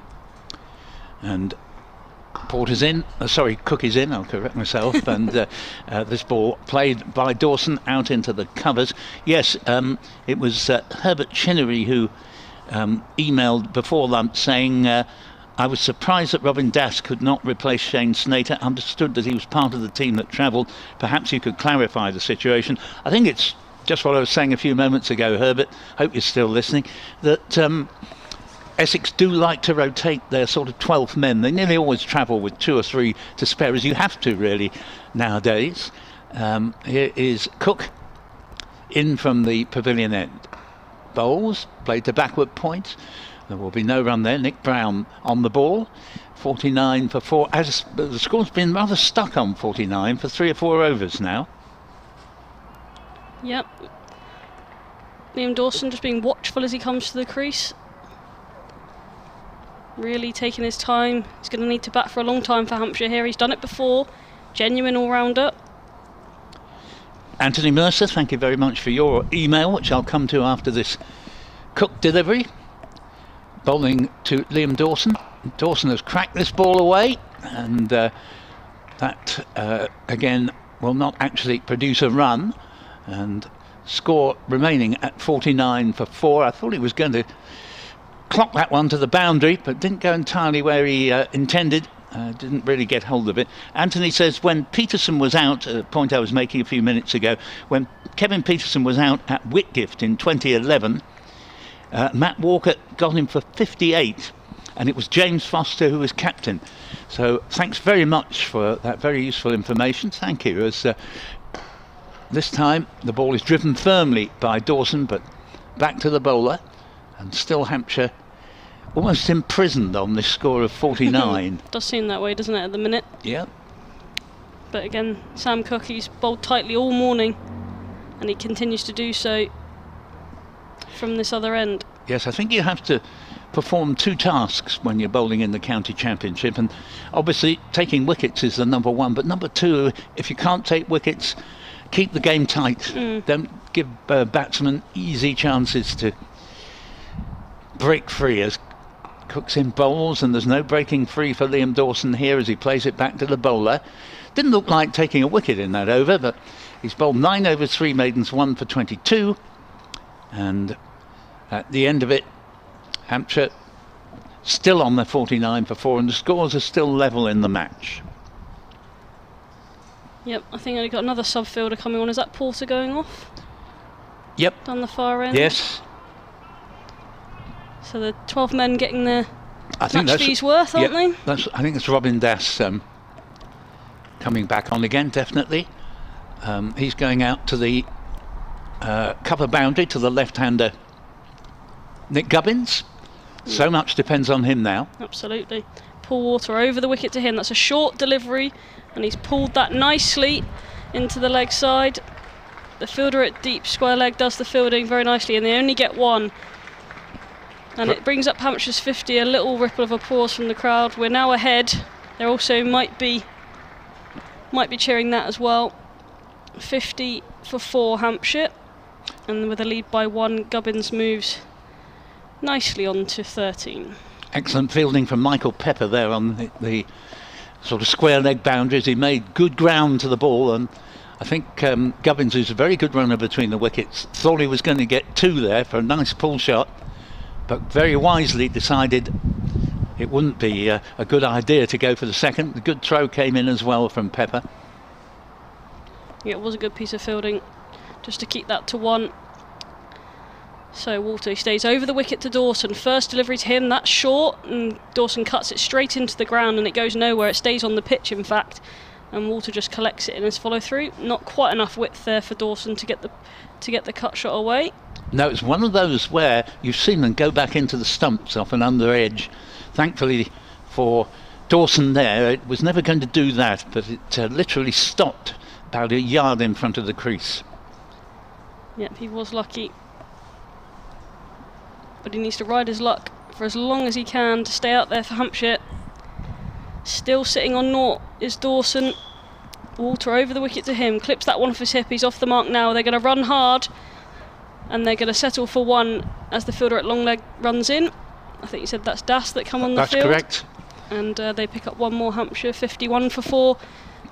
Dawson's off the mark now, 1 from 9 deliveries. Yeah, Robin Das, I think he's only had the 1 start in the county championship game. He was very much included on day 1 in that game against Kent last week, where he was going to have made way for Dan Lawrence when he got back from the test squad. And he finds himself on the field now. Another short delivery from Walter. It's pulled into the leg side. A good piece of fielding at short mid-wicket. And they collect 1 more. Gubbins, he could have hit that anywhere really, but he's hit it straight to mid-wicket. He does collect 1 more. So 3 singles coming from this over, which probably is one of the most exciting overs we've seen since... Yes, Sam Cook, that is, in the sun hat, and... he did well. He did do well. He's a good fieldsman. But, of course, if you remember that first over after lunch... Well, yeah, that's true. Nearly a quarter of an hour taken up because of... just break in. And that's a full delivery. Dawson defends. Yes, yeah, that was probably quite exciting in comparison, but 3 singles. We're excited. James Vince was struck in the box area, or it was the box, because we know it was broken, and it led to a delay of about 10 minutes. quite literally. So, yep, the over rate invariably suffering a bit as a result of that. Hampshire lead by 3. Onto bowls, and Dawson's forward in defence once again. And that's the end of the 22nd over. Walters 3 overs, 1 for 6. Hampshire 52 for 4, and they lead by 3. As I've just mentioned, Gubbins 14 not out, and Dawson with him on 1 at the minute. And it's worth just noting on the subject of not so much over rates, but just where we stand in the day, bearing in mind there is rain forecast, and once it starts it could well put paid to the rest of the day's play. Expected to arrive around about 4 o'clock. But in terms of overs left, 55 remain. We've had exactly an hour after lunch, and technically we should be at tea with 32 overs left in an hour's time, therefore. But there's no way Essex are going to bowl 33 overs in 1 hour flat, and we are going to be, if the game was not to be interrupted by rain, if we were to go through uninterrupted as we did yesterday, I think we'd probably be after 7 o'clock. Absolutely. But like I say, there's a 15-minute or so delay just after lunch today. We might see a bit of Harmer, which could speed up the game a little bit. Yeah, I'm sure we will, but in the meantime it's Sam Cook from the pavilion end coming round the wicket to the left-handed Gubbins. And Gubbins has pulled this ball away, and that has gone for 4. Nothing Nick Brown could have done at long leg to get round to backward square leg. It was a loose delivery from Cook. Much prefer to see him stay over the wicket, I have to say, but Gubbins moves to 18. That's first boundary for a while, if I think I'm right in saying. 56 for 4. Yeah, it's probably one of the first loose deliveries we've seen from Sam Cook today, really. Yep, indeed. Short and straight, and Gubbins doesn't miss out. Moves to 18. Cook on his way again. 2 slips. Bowls, it's played to mid-on, and although I correctly say 2 slips, but there is also a leg slip, who is Paul Walter. Position that, if Dan Lawrence is available, he often takes up that leg slip role. And he was in that position, if I remember rightly, when he took the catch that gave Essex a last gasp victory over Lancashire 2 matches ago, a match played on the outground at Blackpool. The umpires are getting together here. Are they looking at the ball for the first time today? It looks like they are. Umpire at square legs getting his gauge out by the looks of things. He can get it out of his pocket. Yeah. Mike Brown and Rob White, the 2 umpires in question. And I think we're going to continue with the same ball, as Rob White seems to say to skipper Tom Wesley. Nothing wrong with that, mate. Let's get on with it. Yeah, you can carry on with that one for a bit longer. Just because it's been punished to the boundary once, there's nothing wrong with it. Yes, you wouldn't think Essex would be all that keen to get it changed per se, because the wickets have been coming pretty steadily. Cook's on his way again to bowl to Nick Gubbins, and that's a leave outside off stump, so the score will remain Hampshire 7 in front at 56 for 4, of which Gubbins has 18 and Dawson 1. Alice Cook bowled the ball to from first slip to the fielder at extra cover to get it back to the bowler then. To come for Hampshire, Felix Organ, James Fuller, Kyle Abbott, John Turner and Mohammed Abbas. Who I will continue to mention reverse swept his first ball yesterday. Yes. And I'd love to see that again today. That would just make my day, I think, if he was able to do that twice on the trot.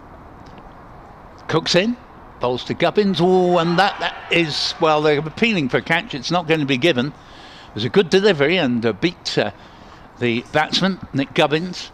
But umpire Rob White remains unmoved, and the score also unmoved at 56 for 4. Yeah, everyone looked really interested. Sam Cook set off and fist pumped the air like he had taken a wicket, but then the appeal died down quite quickly and nothing else happened after that. It was a bit bizarre. But nonetheless, Gubbins survives. And just 4 from the over so far off that first ball. Heard from Richard Martin. I'll come to your email in a moment, Richard, but here's Cook. Bowls to Gubbins and has turned this one off the pads, and that ball is going through to the mid-wicket boundary. Fine shot. Fieldsman got a hand to it, but couldn't prevent it going all the way. Matt Critchley there at mid-wicket. 60 for 4. Lead up to 11. Gubbins very much the main man now for Hampshire. That Vince has been dismissed. Gubbins has 22.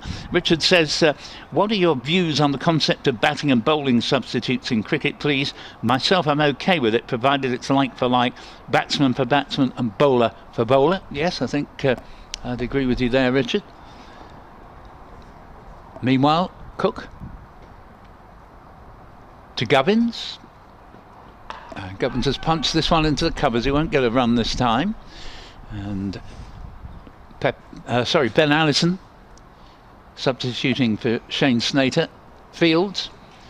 And Paul Walter is going to bowl the next over. That was the end of that one. 23 overs gone in the innings.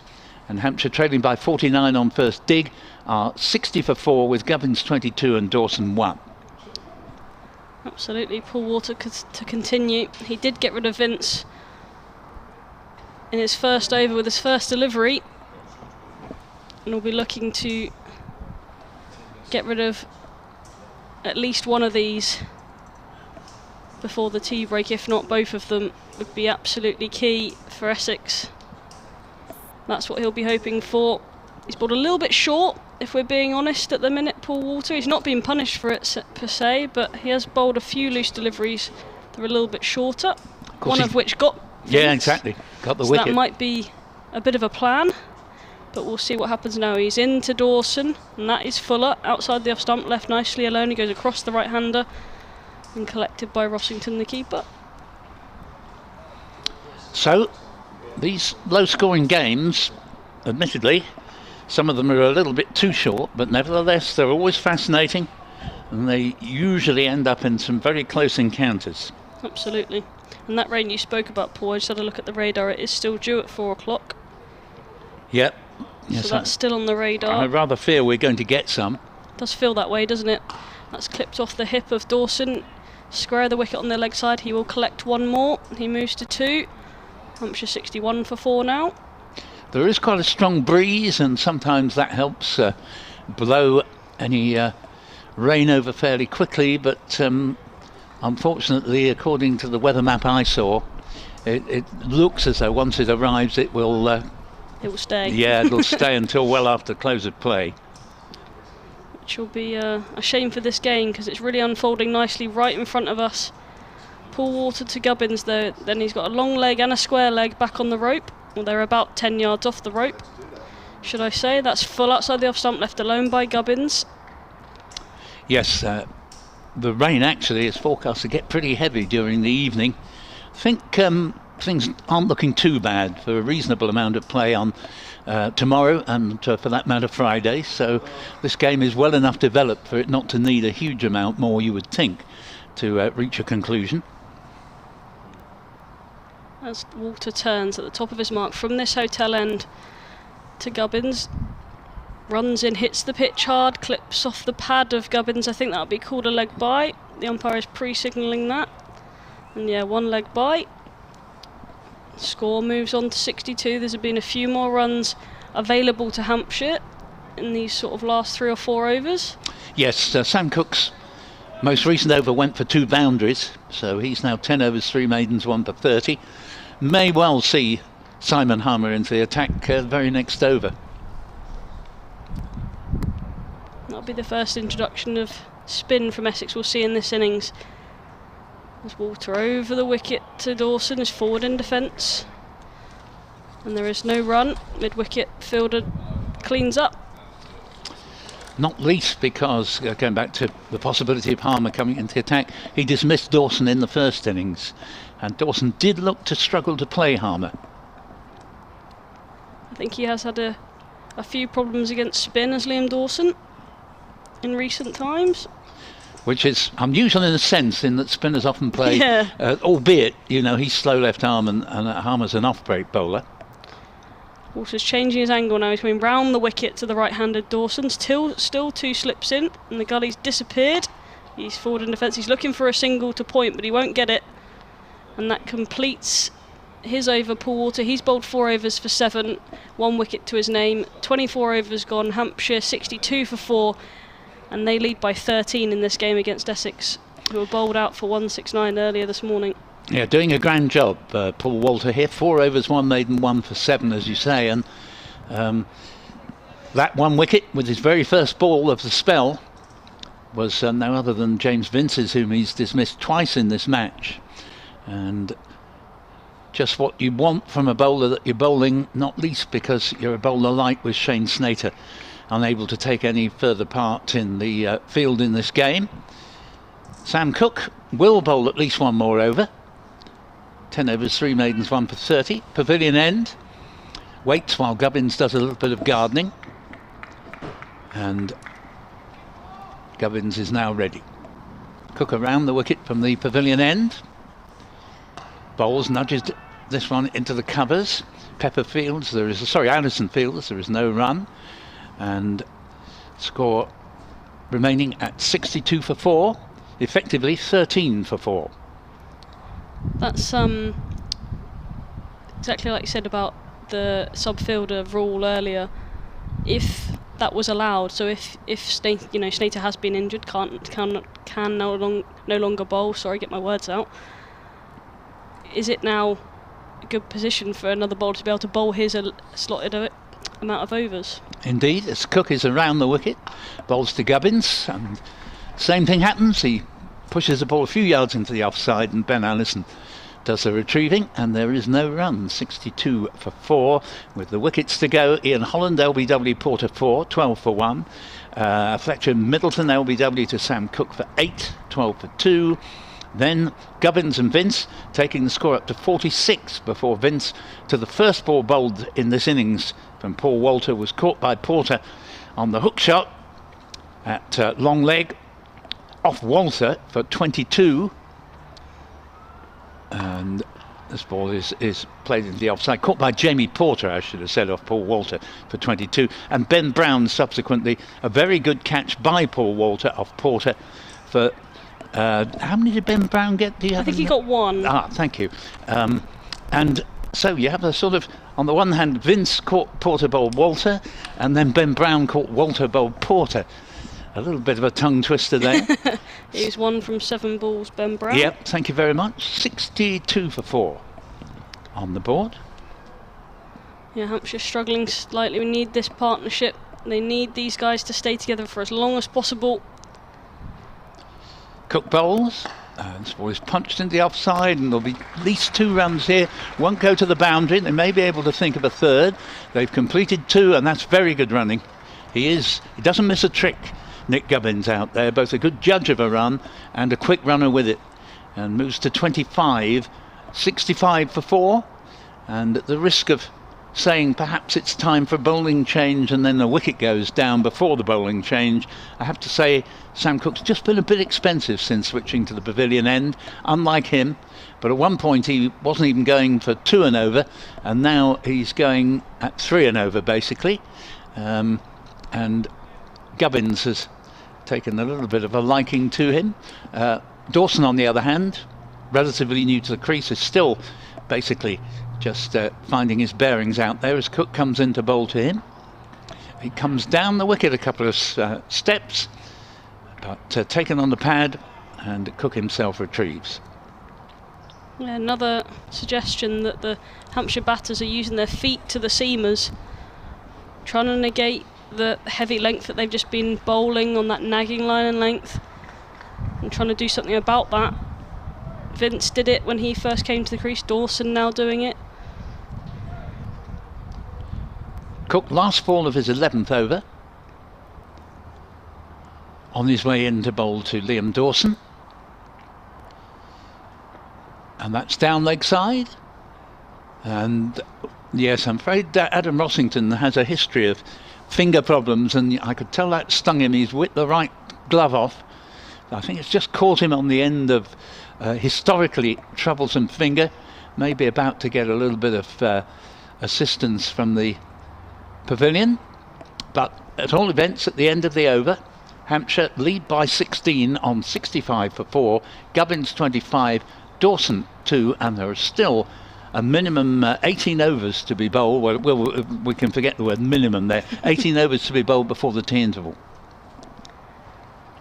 Paul Walter's going to continue. Washington's still got his glove off. I'm assuming he's going to put it back on. He looks okay. Yes, he'll be okay, but it does trouble him. And he's actually wicket kept very well in this game, but he's missed a couple of months of this season with finger problems. As all wicketkeepers do, left alone by Gubbins. Well watched outside the off stump by Walter. Yes, it's sort of habitual hazard for wicket keepers. It's one of those things, if they once get a very sore finger, you're repeatedly in danger of exacerbating it. Absolutely. And you seem to always find a way to get hit on that same finger. Yeah, exactly right. Which doesn't help, obviously, the recovery process. Walter again over the wicket to the left-handed Gubbins. Is left-handed Walter, and forward in defence he is. Yes, good spell this from Walter, because although he hasn't particularly looked like taking another wicket, he's keeping Gubbins, who's very much on the lookout for runs, he's keeping him pretty quiet. Absolutely. And this partnership just slowly starting to build. Since Ben Brown fell, he's the last wicket to fall. And that's straighter in line. Walter's gone up. There's a half appeal, but I think it was going down the leg side. Yeah, absolutely right. There was no hope of that one being upheld, but as we so often find now, if a batsman struck on the pad, the appeal is almost automatic. And he did have both arms in the air, Walter, but quickly retracted the appeal as he realised it was running down the leg side. Nevertheless, he's still proving difficult to get away here. Absolutely, he's bowled. He's halfway through his fifth over, and he's only gone for 7 runs so far. He's in again. It's the tall Paul Walter, and that is clipped off the hip of Gubbins, out to deep square leg. The fielder collects and they'll pick up 1 run. Gubbins moves to 26, Hampshire 66 for 4, and they lead by 17. Still a couple of substitutes on for Essex. That was not one of them there, that was Michael Pepper on the leg side boundary. But Essex, of course, have to have at least one substitute out there. Robin Dass, who's alternated with Ben Allison. So Paul Walter's going to stay over the wicket to the right-handed Liam Dawson. He bowls, and that's clipped off his hip into the leg side, square of the wicket, and they collect 1 more. Another single to the Hampshire total, 67 for 4. Dawson moves on to 3. Almost an identical ball, but 1 to the left-handed Gubbins and 1 to the right-handed Dawson. So just needs to find somewhere in the middle. Does Walter to cause a problem for these 2 batters. He's just going to bend down and do up his shoelace. He's got a long way to bend down. He's going to spend a moment doing that. It's a little game of concourse cricket going on to our right-hand side. 2 boys obviously at school holidays. They're enjoying the cricket today, which is great to see. And watching their Hampshire team, I'm sure, all come down from Essex to watch their team. That's forward in defence is Gubbins. And there's just 2 from the over. I'm going to step out for Kevin James.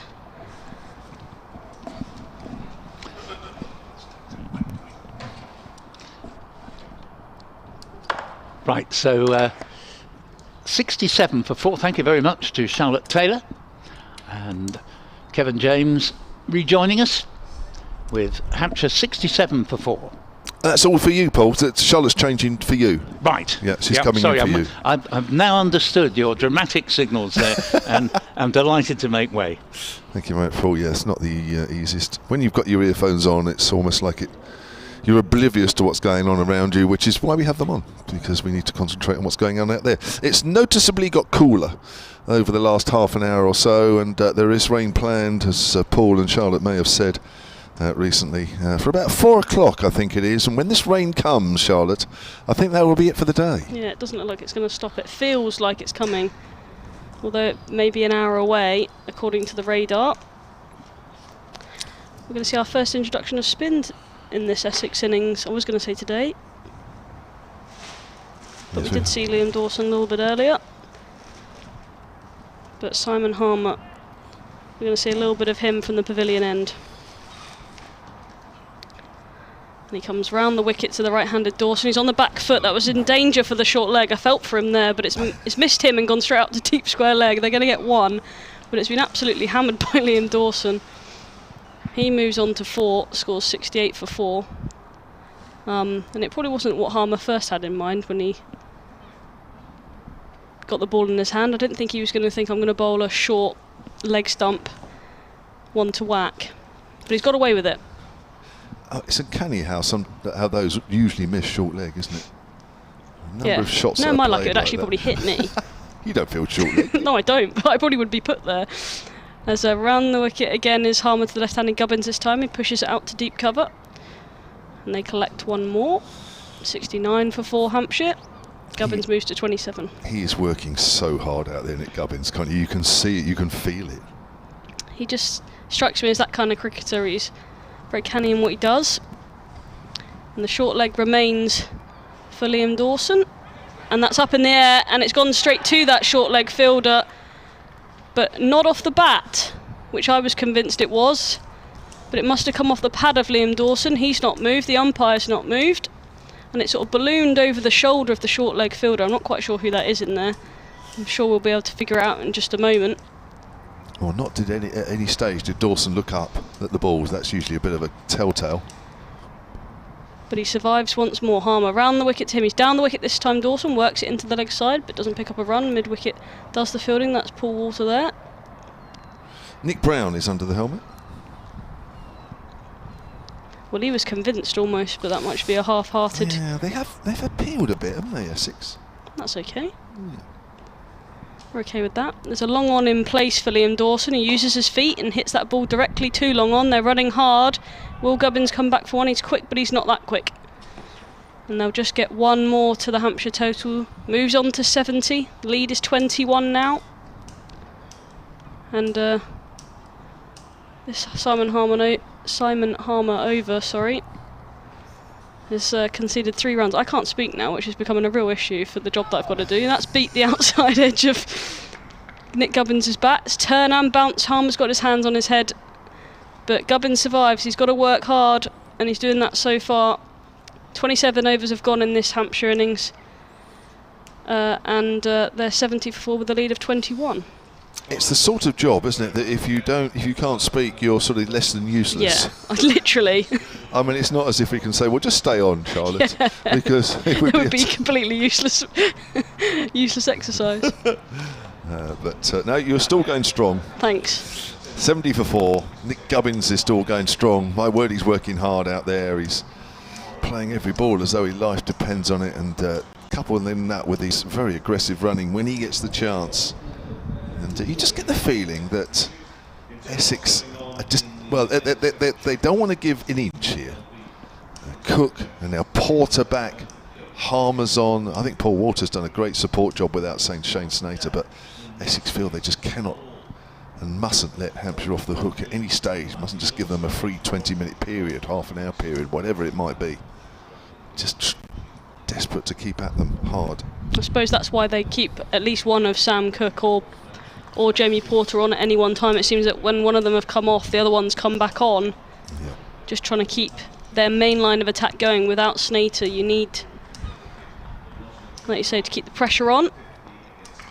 So Porter, these 2 wickets to date. Holland LBW for 4. That was the first to go. Here he is, right arm over, switching ends. Oh, Dawson wants a single. Quite a latish call from Gubbins, but fortunately it was early enough for Dawson to turn back for home. And Ben Brown, the last one to go. That was just before 2:30 this afternoon when he was caught in the gully for just 1. Ben Brown a little bit short of runs of late. Yeah, he is. He's not quite fired. Yeah. Apologies, you can hear the seagulls. They've just suddenly decided to chirp up in the background. That's quite an aggressive cheer by them. Porter again to Dawson. Dawson's on behind that one. Plays that back to the bowler. Now Porter's into his 11th over here, and this innings is only into its 28th. So it shows you just how what the importance that Essex place on him. Sam Cook's bowled 11 as well. So just 6 overs so far have been shared between Walter and Harmer, with Harmer bowling his first over, and that over preceding this one. Yeah, the bowling loads are going to be high for these 4, one would assume. That's for sure. Here's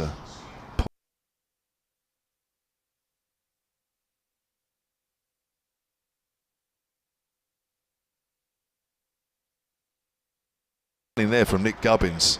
Turned what looked like to be a reasonably comfortable 2 into 3, and you could see Gubbins there.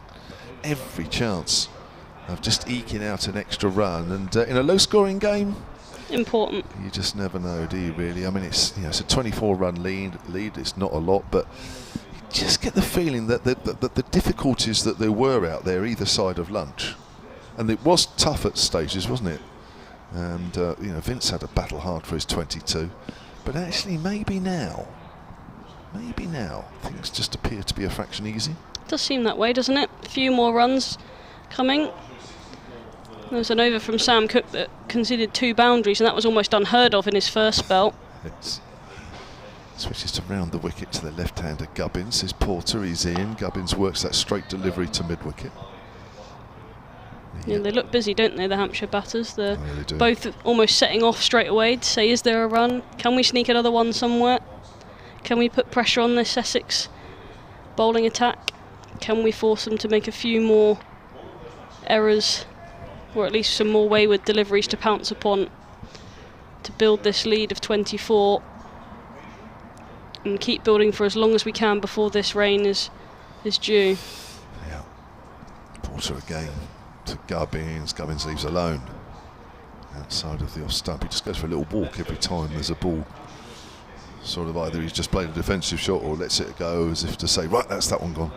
Just give myself a few seconds of just relaxing and then back onto maximum concentration once more.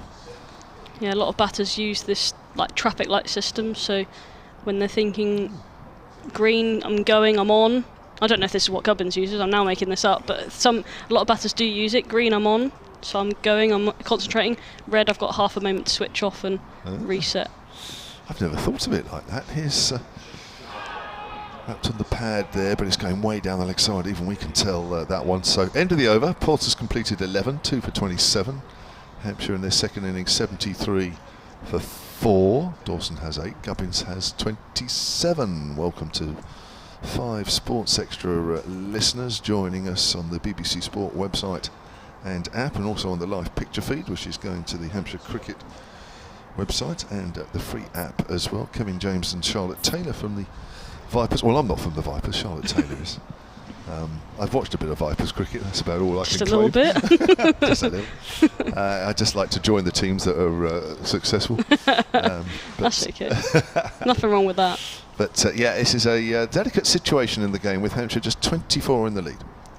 And Simon Harmer's bowling at the pavilion end at the moment for Essex. And he bowled to Liam Dawson, who just turns that into the leg side, and there is no run. 2 wickets that have fallen since lunch. James Vince for 22, Ben Brown for 1. Harmer in again, round the wicket. Forward in defence is Dawson, a big lunge forward, and he plays that ball back to him. The lead is 24 here at the Ageas Bowl. And increasingly colder Ageas Bowl. It is. You might need a jumper on soon, Kev. I think I might need to. Around the wicket again. Down the wicket this time is Dawson, but he plays that into the offside in a defensive manner. And the fielder at extra cover comes in and collects the ball, and there is no run. He's starting to do a cold dance. Yeah, that's the only way I can describe it, really. And that's another defensive shot by Dawson. He's got a long lunge forward as Dawson. Cold walkabout. He's going to change his angle here, Harmer. He's going to come over the wicket to Dawson now. He just changes his guard. I think he's moved on to off stump. Yep, he's checking it again with the umpire. And the short leg is going to come to leg slip. So a different kind of line of attack, from Harmer. And he bowls this one. Dawson works it into the leg side. He'll pick up 1 to deep mid-wicket. They're running hard. Gubbins was strolling the first one, and then he suddenly picked up pace at the end of the first run as if there was 2, but I don't think there was ever 2 there, really. Score 74 for 4. Lead of 25 for Hampshire. It's unusual for Gubbins because the hallmark of his innings, as well as his concentration, has been his running between the wickets. I think he just thought maybe there was just an easy one, but that scooted along the floor from Harmer. It was a quicker delivery. It's beaten everything, I think. It will go down as byes. Oh no, runs. It must hit the under edge of Nick Gubbins' bat. He's now looking at the bottom of his bat. He's just got a small little tickle on it. It went through the legs of the wicketkeeper. And it's 4 more to the score of Nick Gubbins. He's on 31.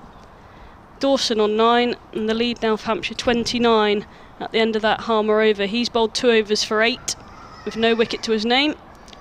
And 29 overs have gone in this Hampshire second innings so far this afternoon. That wind's picking up.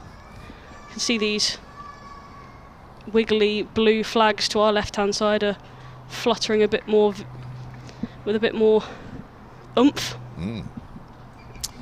Yes, it feels like the rain's not too far away. So the story of day 2 so far, Essex resuming on 145 for 6 in their first innings, at that stage led by 25, lost their last 4 wickets for 24. Shane Snater did come out at number 11 despite an Achilles injury, which prevented him from bowling too much. There's a lovely shot from Dawson off the back foot. Start of a new over from Porter, misfield at extra cover, and allows the batters to come through for a run, and Dawson moves into double figures. The Hampshire total 79 for 4. The impressive John Turner finishing with 3 for 23, playing just his second championship game ever, and only his second this year. 3 wickets for Kyle Abbott. There was 2 wickets for Liam Dawson, the last 2 wickets to fall. So a lead of 49 there.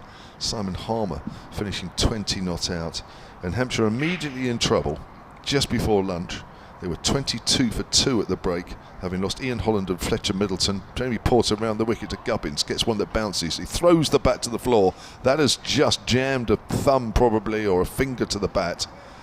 And that's also been a feature of this pitch. I'll come to that in a moment. But Holland LBW to Porter for 4. Middleton LBW to Sam Cook for 8.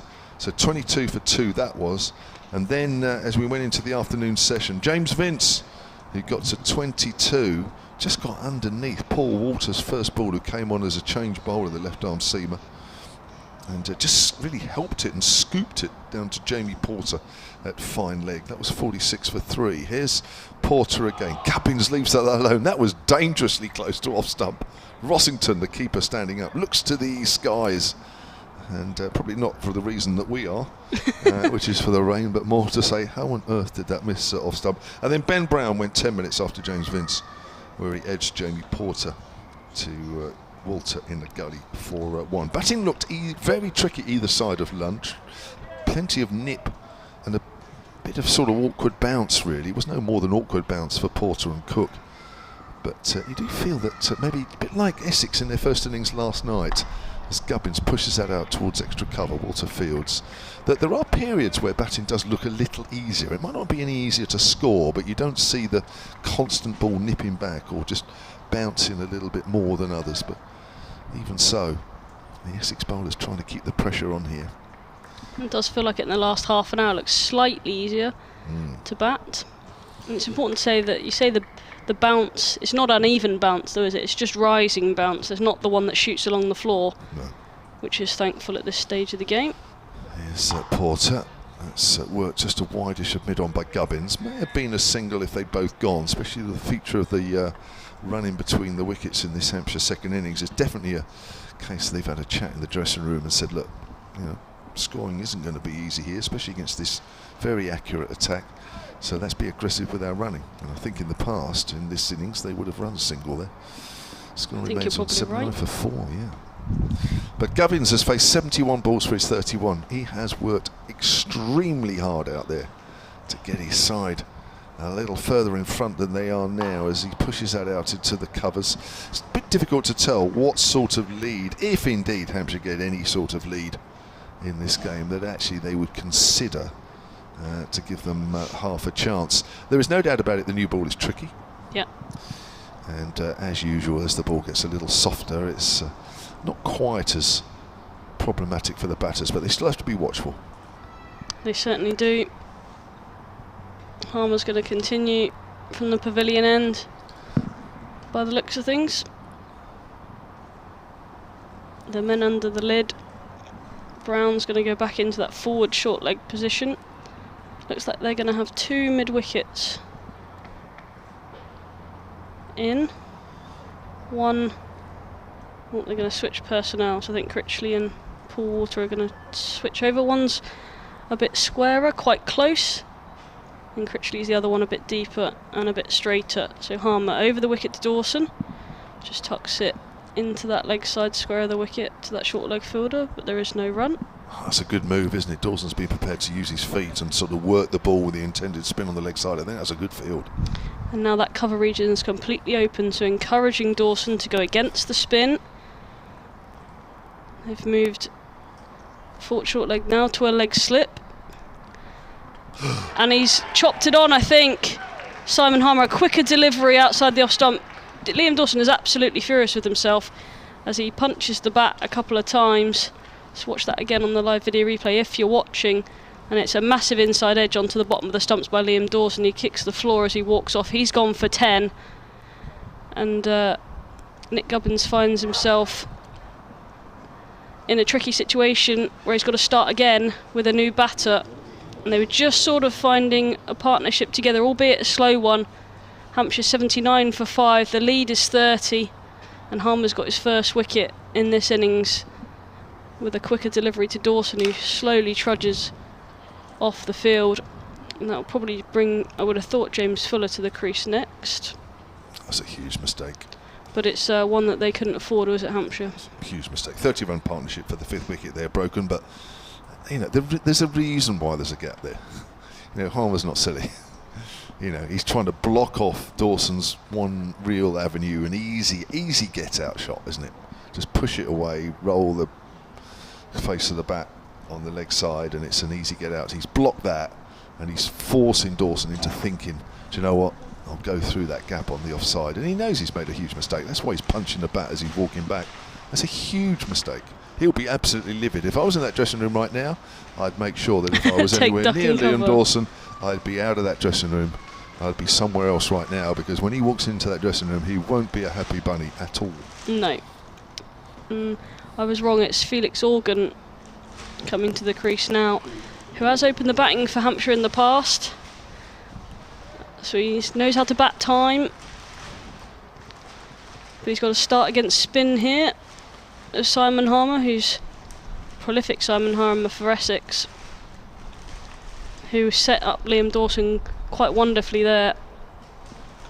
Did leave that big gap out at cover, encouraging the shot from Dawson, but it was a quicker delivery. I think that was the key. It was quicker, it was flatter. And Liam Dawson wasn't able to get it where he wanted to, and he got a thick inside edge onto the bottom of his stumps.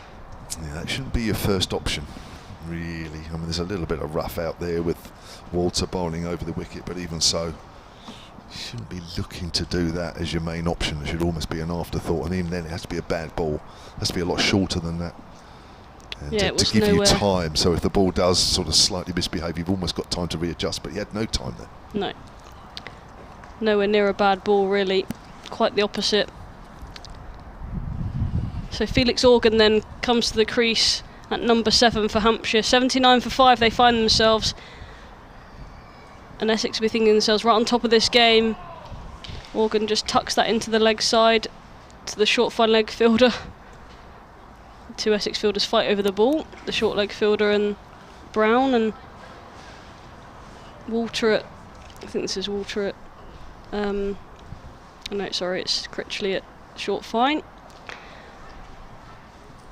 Felix Organ tries to sweep that in front of square using his feet. Bizarre shot, really, second ball round, but I was sort of surprised that he even tried that. But I suppose he's trying to hit with the turning ball. The gap at cover is still there for Felix Organ. It's a very similar plan that Simon Harmer's gone with. He's back in defence that time as Organ.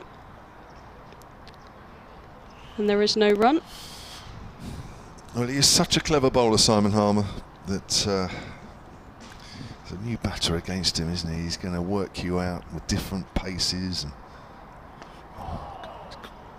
that's a very similar delivery, short outside the off stump. Organ tries to find that cover gap that's completely open and drags it back onto the leg side and inside edge, and there is no run once again. That completes that over. An eventful one, wicket maiden for Simon Harmer. He's 3 overs, 1 for 8. and Organ just about survives. Well, he's trying to play the same shot there as Liam Dawson, and he's not executed that at all, has he, really? You know, as I say, I mean, when you're out there and you're looking at that gap there, you're thinking, oh, it's a big gap. There's a reason it's a big gap. You know what I mean? You don't just leave a big gap there and think, well, you know, it's going to go there all day long and I'm quite happy to go for runs. You don't do that. No. So, you know, I know players like to be positive, probably more positive on the whole now than they used to be, but think there's a reason there's a big gap out there. And even if it's a strength of the batter, doesn't mean that it's... That's right. Here's Porter around the wicket to Gubbins, gets a straight one, and they run a quick one as it goes out in front of square on the leg side. The lights come on here at the Ageas Bowl. Gubbins moves on to 32, and it's 80 for 5. As I say, it shouldn't be your main, get out. Harmer's a skillful bowler. He might put one out there for you, but he didn't put it out there to say, oh, go on, have a couple of runs on me. No. Have this one on me. He isn't doing that. Not someone of his quality. No. The ground staff are just sort of slowly moving round to the hover cover that's just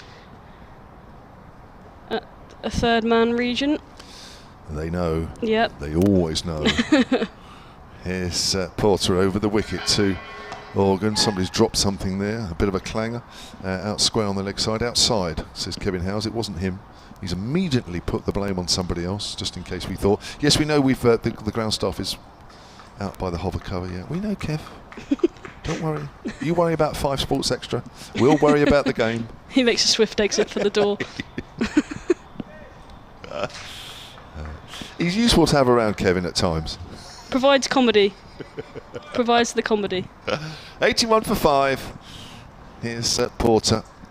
Balls, and there's a bit of bounce. That's a good take from Rossington, but Gubbins is not playing at that one. So my app has just slightly changed, actually. I know apps say different things, but I think all our different apps are basically saying that around 4 o'clock we've got some rain. But my app actually now is just showing maybe it might just hold off for a little while longer than 4 o'clock. But certainly by any time between 4 and 5, we are 95% rain, which is pretty damn conclusive for the rest of the evening, as Gubbins turns that straight delivery away on the leg side. He'll pick up a single, moves on to 33. Porter is into his 13th over out of what will be the 32nd over of the innings. Just shows again, just to emphasise how important Essex see him as getting them into a position of winning this game if they don't already feel they're in a position to win it already. I was going to say they must be pretty confident they could get themselves into a position to win it.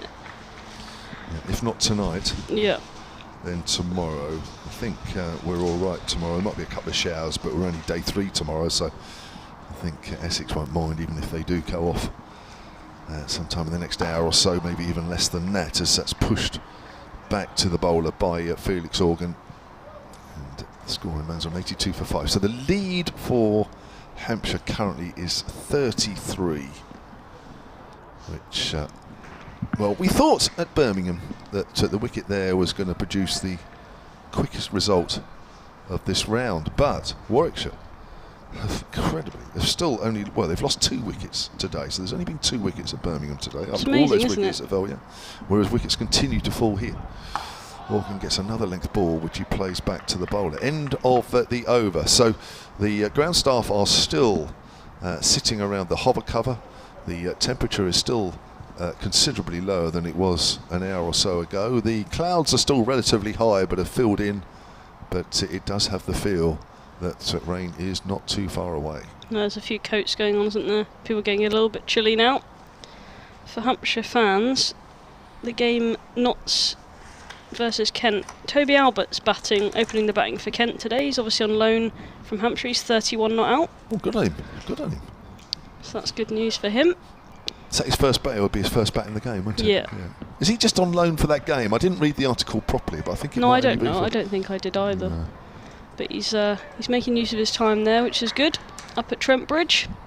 Simon Harmer then to the left-handed Gubbins, who pushes that into the cover region. There is no run. I wonder what his plans are to Nick Gubbins, whether it just be to try and build some pressure on him. Obviously they need to get him out to have real control of this game. He is key for Hampshire now. He's in defence again. Rossington comes out from behind the stumps to collect that one.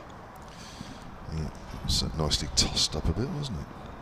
Yeah, I think he's just going to vary his pace here and almost wait for Gubbins to make the mistake. He's very determined, is Nick Gubbins. Pushes forward in defence again. Happy to see that one into the extra cover fielder. Paul Walter shines the ball in his trousers and gives it back to Harmer. Gets through his overs very quickly. 3 dots already in this over and he's back to bowl the 4th. Gubbins not quite ready, so trying to slow him down a little bit. And he's ready now. He's in, and that's clipped through mid-wicket. Gubbins, he's running quickly. They're going to push for 2. He's not going to get to. Organ sends him back. And he moves to 34. Hampshire 83 for 5 with a lead of 34. It's incredible. Sorry, it's incredible to think it's just day 2, isn't it? Really? No, I know. But it's quite a lot of these games across the country, day 2, and so much has happened already. It's good cricket to watch. We like to watch cricket where it moves quickly, and it's a good spectacle. Keeps the fans involved, interested. He leaves that one alone. That is the tempter. The ball outside the off stump, slightly shorter, waiting for Felix Organ to try and crack it through the vacant cover region. This time he does the right thing and leaves it clean alone. He must be listening to us. Well, I hope so. I mean, Simon Harmer doesn't bowl wide, you know, because No. he's come out of his hand wrong. He's done it for a reason. That one's slightly straighter. He pushes that one to mid-off. Does Organ. And it's a dot ball to finish. And that is the end of the over. 33 overs gone. Lead is 34. And that's enough from me. I'm sure you've had enough. So I'll step out and Paul will jump back in. Or is Kevin going to... No, it's Paul. No, Kevin's having a rest. So Paul Newton will come in. Thanks, Charlotte. I'll take a bit of a break. Whilst we change commentary, I'm staying on. Simon Medley has emailed silentcricket@gmail.com. He says, "Hi Kev, I heard you on commentary with Charlotte mentioning Ben Brown on a lean streak of form. Well, that, frankly, this season in the Championship is a polite understatement. Hampshire signed the ex-Essex captain and keeper Brown for his batting reputation to strengthen an underperforming batting order. That's right, he came here with a batting average career of 40. It has dipped to 39. With good young opening batters sadly struggling this season to bat long, here's Porter round the wicket. Gubbins leaves alone outside of the off stump. I'll quickly go through this and then I might just leave Paul for a minute or two on his own. I'm sure he doesn't mind, he's perfectly capable. Hampshire needs stubborn defence and long innings at the crease from Brown, just like Gubbins shows most games, but this is not the case. Brown hasn't delivered whilst McManus and Alsop, formerly of this parish, have meantime left the county. And Owen Donald can keep but is injured, so what are Hampshire's options? Who is keeping in second 11 cricket for Hampshire? I think it's Eklund, I don't know. Come to that in a moment as Porter bowls. That's turned away on the leg side by Gubbins. Quick single, 84 for 5. Brown seems undroppable because no alternative. That's surely wrong. Please comment, says Simon. Well, for the record, Brown this year has 380 odd runs and he is averaging 23. So he is well down on his career average. Paul Newton. Thank you very much, Kevin. And he'll be back with us shortly. 84 for 5 on the board means that Hampshire are effectively 35 for 5. And Nick Gubbins is still holding the fort there on 35. But it's Felix Organ facing Jamie Porter. Porter not giving much away here. Good straight ball played back to the bowler. And Organ has one off 10 deliveries faced. Latest man to go is Liam Dawson, who hasn't looked happy against Simon Harmer in either innings in this match and has been out to him in both innings, this time for 10. Bowled, chopping onto the stumps. Left in a state of high dudgeon. And Porter just surveying his field before coming in and bowling again to Organ. Straight onto leg stump, and that's nicely turned off the pads for a single. Organ moves up to 3, the score to 86 for 5, the lead to 37. And Gubbins comes in to strike with Hampshire 4 down by the, well, not by the time the arrears of 49 were knocked off, but with the scores level, they lost a 4th wicket and subsequently a 5th. Porter around the wicket to the left-handed Gubbins and just drops us a yard or 2 into the onside. And that is the end of the Porter over. Well, in fact, it should be. We've got .1.11, but Porter apparently, yes, there wasn't a run off that ball, so I'm a little bit puzzled by that. Must be a mistake somewhere along the line. Porter presumably to finish the over here. 2 slips still, Cook and Harmer. Porter bowls, oof, and that one is parried away by Adam Rossington, standing up. Can't be easy in indifferent light to Porter as the forecast poor weather is beginning to close in. No rain yet, but you feel it's not far away. They've corrected the score to 85 for 5, it would seem. Definitely said 86 a moment ago. And Harmer, once he comes on, he seldom goes off. There's not overtly that much for the spinner in this pitch, but Dawson picked up the last 2 Essex wickets to fall this morning, and Harmer ironically has picked up the wicket of Dawson in both innings, as I was saying. Organ will be on strike to the new Harmer over. Well, welcome back, Kevin. Thank you. Is it me? Harmer bowls, yep. And that's just worked into the offside by Felix Organ, who moves on to 3, and it's 86 for 5, 37 run lead. The ground staff are still hanging around that cover, not because they like it particularly, and it's a good vantage point, but of course it means that the rain which is forecast isn't too far away. Well, it probably doesn't mean that. Maybe they've got it wrong. Harmer switches to round the wicket to Gubbins. Gubbins just pushes that quietly on the leg side. So I don't know about what app you've got, Paul, but myself and Charlotte's is sort of suggesting 4ish. I think mine's just been pushed back a bit later, actually. Could even be a bit later than 4 o'clock. But rain coming, and it will be prolonged. Gubbins on the back foot, tries to flick that away on the leg side. Doesn't really time it, goes into the ground. Prolonged and increasingly heavy. Yes. Which might make it interesting. Get to the other side of the ground to speak to somebody. Yes, indeed. That'll be challenging. Here's Harmer. Gubbins forward again. Harmer into his 5th over here. 1 for 10, that wicket of Liam Dawson. Bowled well here, Essex. Really trying to squeeze Hampshire, trying to make them work for every single run in this low-scoring game. Gubbins well forward again. Pushes that out into the covers. Walter Fields. So 86 for 5 on the board, leading by 37, Hampshire. Yeah, nowhere near enough. Not at the moment. No. Harmer, Gubbins, forward. Happy to just play dead bat. We saw that a couple of weeks ago at Taunton, where himself and Liam Dawson batted for quite a large chunk of the 4th day to save the game. Gubbins does do that. He's quite, well, I wouldn't say he's happy to do that. He did say he wouldn't like to play that too often, but here we are, 2 weeks later. And for a slightly different reason, he's also being very cautious. Yes, indeed, and doing a fine job for Hampshire here, because without him, you shudder to think what the damage might be.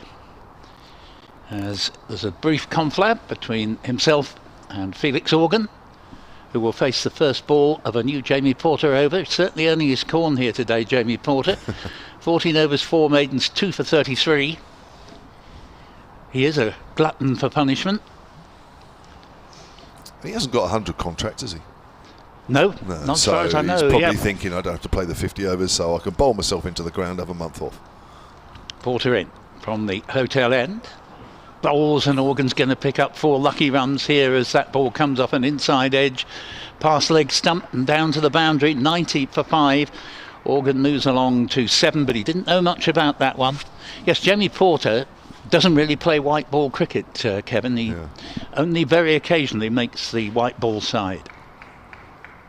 He did actually play as almost his one and only game in the 2019 T20 tournament, and that was the final itself. He suddenly got called up for that, having not really played. He might have just had 1 game in the zonals that year. But it was a little bit of a surprise, but Essex went on to win it that year. Porter's in. Bowls, Pill for LBW, well worth a shout and out. And that is the end of Felix Organ. Well, he had his moment of luck a couple of balls previously, but this time the luck runs out. Umpire had a good think about it, Michael Burns, for raising the finger. Maybe for height, maybe he just thought, need to just have a ponder to see if I thought that could have gone over the top. No was the answer when he asked himself if that was the case, and Organ's gone LBW to Jamie Porter for 7, and Porter now has his 3rd wicket of the innings. Yeah, he's not very far forward there, Felix Organ, so you're always running the risk there. Definitely nip back as well. He might feel a little hard done by, but I think on balance a lot of the LBW decisions that have been given have been very similar. Yes, I quite agree. Whether you think that, these are close calls, and 1 or 2 batters have got away with it and 1 or 2 haven't, I think on the whole the umpire and the umpires have been quite consistent with their calling of the LBWs. No, I think that's absolutely right. If you wanted to judge it strictly on that maxim, you've got to be 100% certain. You'd say that some of them perhaps should not have been given. But if it's the same for both sides, then yeah, that's 100%. Yeah, 100%. We've seen them not given. We've seen a few LBWs that have been given in this game, not given in other matches. It depends on who the umpires are. But as the players will always tell you, that as long as it's consistent throughout the game, then whilst they're never happy, yeah, players will never be happy, but they'll accept it. So James Fuller makes his way out of the middle, very capable batsman, as he proved when he had a great deal to do with Hampshire winning the T20 game here between the two sides, against the odds. But having said that, this is a very different situation in which he finds himself now. Whether he'll play his natural game and go after the bowling, which you could say a few quick runs would come in very handy, but it's a pretty dire situation Hampshire find themselves in, leading by 41 runs but with only 4 wickets left. That's right. Well, he looked like he was carrying on his T20 innings in the first innings here, yep, didn't it, really? I mean, the shot that he played was, wow, agricultural, I think they called it. And he's got the formidable sight of Jamie Porter about to get ever nearer to him as he takes guard for the first time. Porter from the hotel end bowls. Fuller has hit this firmly into the offside, but nicely fielded by Nick Brown in the covers. No run. Do you think we could get a result here before the rain comes? It might be a little optimistic. No, I don't think we will, but certainly if there were a full day's play, then I think we might well do. Obviously, Nick Gubbins might have something to say about that. He's top scorer first innings and in the second for Hampshire, and not far off becoming the top scorer in the match so far. Porter, meanwhile, bowls to Fuller, plays it very firmly down to Cook at mid-off, and there is no run. 90 for 6, Holland 4, Middleton 8, Vince 22, Brown 1, Dawson 10 and Organ 7, with 3 wickets for Jamie Porter, who had 5 in the first innings, therefore 8 in the match, 1 each for Cook, Walter and Porter. Cook, Walter and Harmer.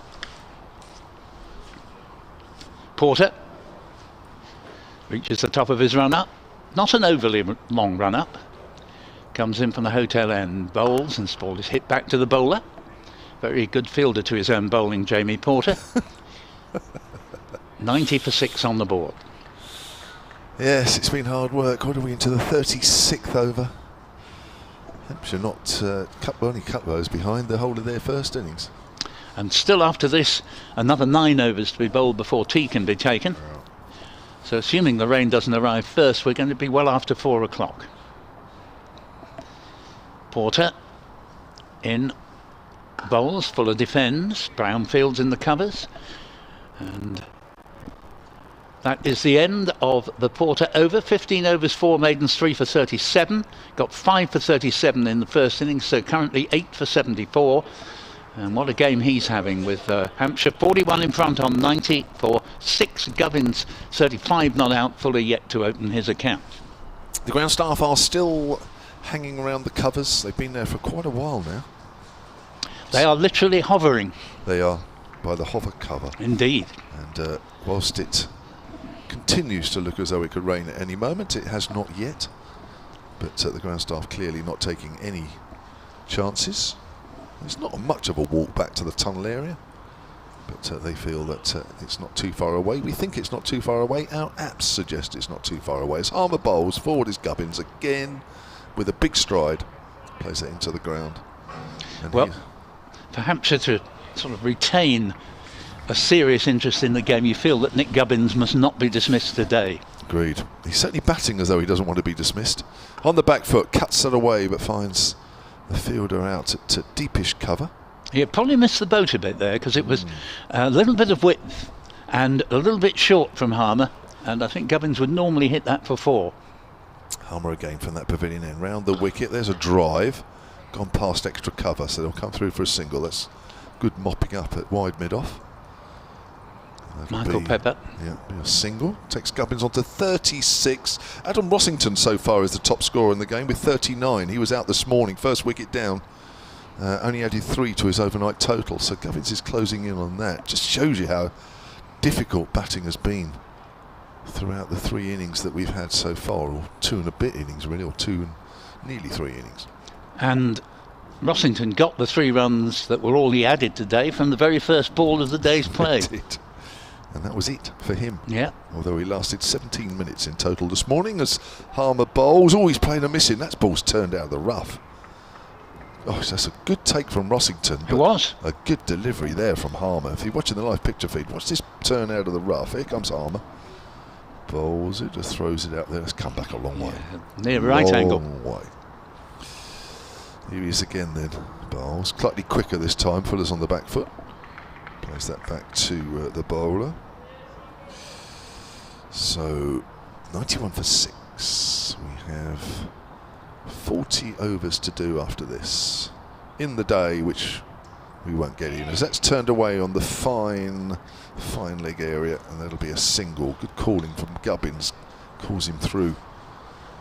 Fuller, and that was Jamie Porter doing the fielding there, who just keeps going really with the momentum and hands his cap to Alistair Cook. Or Sweater, I think that'll be. 92 for 6 at the end of that over. Fuller has 1, Gubbins 36. The lead is 43. Hasn't missed a trick in terms of running. Nick Gubbins this afternoon, he's judged everything perfectly. Hasn't missed a run that could possibly be there. Very good judgment, and when it is safe to take a second run and when not. And that's probably gained Hampshire not that many more runs than they would have got, but well worth having another 6 or 7 they might not have got with a less good runner between the wickets. And I'm really talking more about the judgment than the actual running itself. So a lead currently of 43 as Porter, the seemingly tireless Porter, comes in from the hotel end to begin his 16th over. Play and a miss from James Fuller. Right, our rain watchers are on the call. solarcricket@gmail.com. Simon says it's raining in Chilworth, which is right at the top of Southampton as you come off the M3. That is about 10-15 minutes away from here to the right as we look. So it's raining there. Thank you, Simon. Yeah, we may not even make the tea interval before the rains come. When they do, that's probably it for the day. Porter bowls and play back down to mid-on. Needless to say, that may be it for the day, but they won't be able to call it off until quite a while, because we've had a dry, relatively dry period in the last 48 hours. Yes, and this drains very well. A couple of seasons, end of the first, but 2 seasons ago, this was completely sanded, the outfield. It was just in sort of late September, early October. It was just one big area of sand, so it'll drain well. Porter, Fuller Shots. drives, and he's got this past Sam Cook and through to the long off boundary. Score up to 96 for 6. The lead goes up to 47, and Fuller moves up to 5 with a very handsome drive through wide mid-off. Peter Chapman, silentcricket@gmail.com, says that was a rash shot by James Vince earlier. Peter's in Penzance in Cornwall. Doesn't say whether it's raining or not, but it doesn't matter whether it's raining there or not. If you live in the locality, let us know. silentcricket@gmail.com or @silentsport on the Twitter feed. Let us know where it's raining, and we'll try and map its course as it makes its way towards here at the Ageas Bowl. Porter bowls again. Oh, that's a good delivery. Fuller was playing at that. He started to take the bat away, but I think he's already committed himself. Misses the edge narrowly, and score remaining at 96 for 6. Ian East says James Vince is too good a player to get out like that to Walter's first ball. Absolute disaster at that stage of the game, and there has to be a partnership somewhere along the line. Well, can it be these two? Porter's in, bowls to Fuller. Fuller gets a single, tucking this one away to deep square leg. And Matt Critchley, just a single, 97 for 6, lead of 48. And Fuller moves up to 6. Nick Gubbins will come into strike, and Essex have faced a succession of right-hand, left-hand partnerships because Nick Gubbins is left-handed and nearly all his partners have been right-handed. In fact, I think all of them. Yeah. Porter around the wicket to Gubbins, still with 2 slips, wicketkeeper standing up. Comes in now from the hotel end, floodlights very much in evidence. Gubbins, all defence, just nudges it into the offside. Paul Walter tries an unsuccessful attempt to flick it up off his boot. Tom Wesley gives lessons in that art, so whether Walter can afford the lessons, I'm not sure. But 97 for 6 remains the score, and we still have 7 overs to be bowled before the scheduled tea interval. Harmer will continue from the pavilion end. Yes, it's over 8 is +2, which, as Joe rightly informed me a little earlier, John on the ground said that's good from an Essex point of view. I must remember that. Plus means good. So 48 the lead. Yep. 7 overs till tea, I think Paul said. Yep. Which I don't know. Maybe the rain's going to rain during the tea break, or arrive during the tea break, I should say. silentcricket@gmail.com. Let us know where it's raining.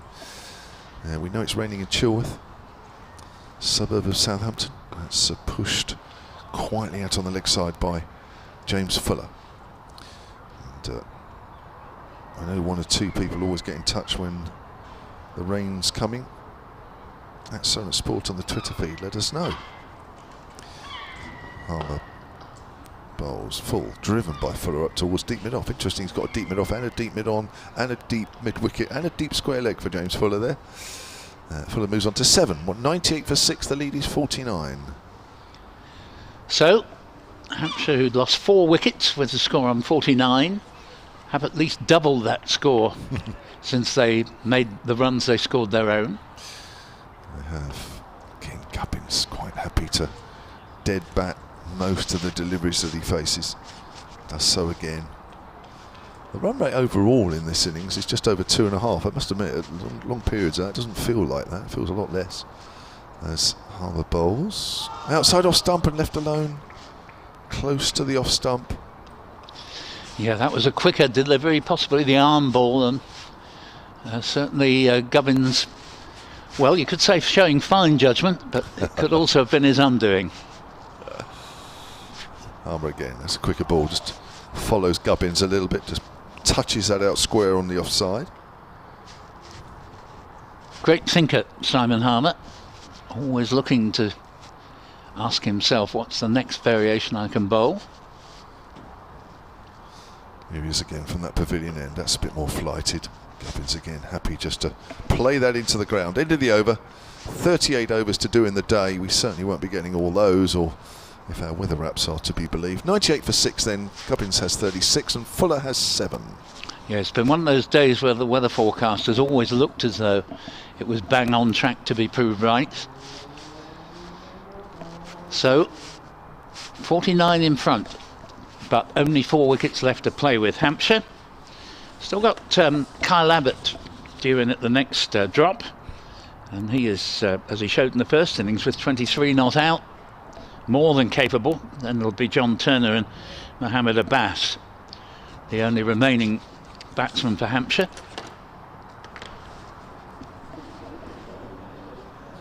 And Fuller to face the recalled Sam Cook taking over from Jamie Porter. 4 runs as he just nudged that very nicely away to the fine leg boundary, and Cook not quite getting his line right there. Porter bowling excellently for his 3 wickets. 100 comes up, 102 for 6, 53 in front. Raining in Salisbury, says Richard Edwards. SolarCricket@gmail.com. That's a fair way away. That's about half an hour away from here, maybe a little bit more. Yes. I think that's over our right shoulder, about half an hour away. So Cook again. Bowls, and that ball is pushed down to mid-off. Robin Das, substitute fieldsman, will have a routine piece of bending down, picking the ball up. There's no run. 102 for 6. Terry Cousins, SolarCricket@gmail.com, says he's spitting with rain in Stoneham Lane, which is Eastleigh. That's not a million miles away from Chilworth. It's over that sort of general direction. People that live in those areas will say that they're not particularly close, but they're sort of close enough to get an idea that it's raining now in a fairly reasonably large area. Cook is in again. Ooh, and very nearly another lucky 4, but this time probably coming off the glove and running down to fine leg. Another single takes Fuller up to 11 and scored to 103 for 6. And Emily Windsor, our great friend Emily Windsor, Southern Vipers, TMS and what have you, is a great commentator and a very good batter. Says it's not raining in Portsmouth. No, but you will be getting it. Probably just after us, Emily, but she probably knows that. Yep. Good luck playing for Welsh Fire in the 100. She's meeting up with them shortly, I think. So, the left-handed Nick Gubbins, 36 not out of 96 deliveries, leans over his bat as he sees Cook approaching around the wicket. Rossington takes it standing up.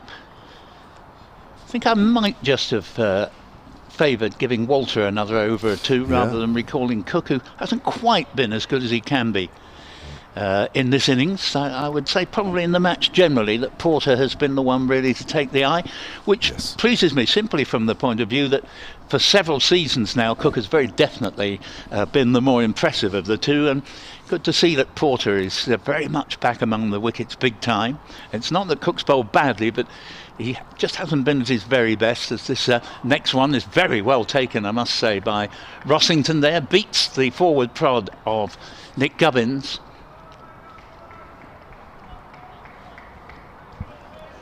Porter with 8 wickets in the match. And Cook has just bowled 1 or 2 more hittable deliveries than is his wont. The fact that he's gone for 38 in his 12th over, that's 3 and over. He's normally 2 and over. As he comes in now, bowls not quite out of the middle of the bat, but it's not to matter as Gubbins plays it to Paul Walter at short extra, and the score remains 103 for 6, a lead of 54. And Barry Breen has emailed sunandcricket@gmail.com. It says no rain in Redbridge and Totton, which is towards the west. So I think that's towards 1 or 2 o'clock as we look over the hill, over the Shane Warne stand. I think that's sort of around that sort of area, but no rain there at the moment. But a few areas close by where it is. But it hasn't got any worse, has it? Here, it's sort of gone dull. It went dull a little while ago. The lights have been on for a little while, but it hasn't got any worse than that. No, it hasn't, but there's an unmistakable sense that it's lighter to where, as we look away to our left where the weather's gone, than to our right where it's coming from.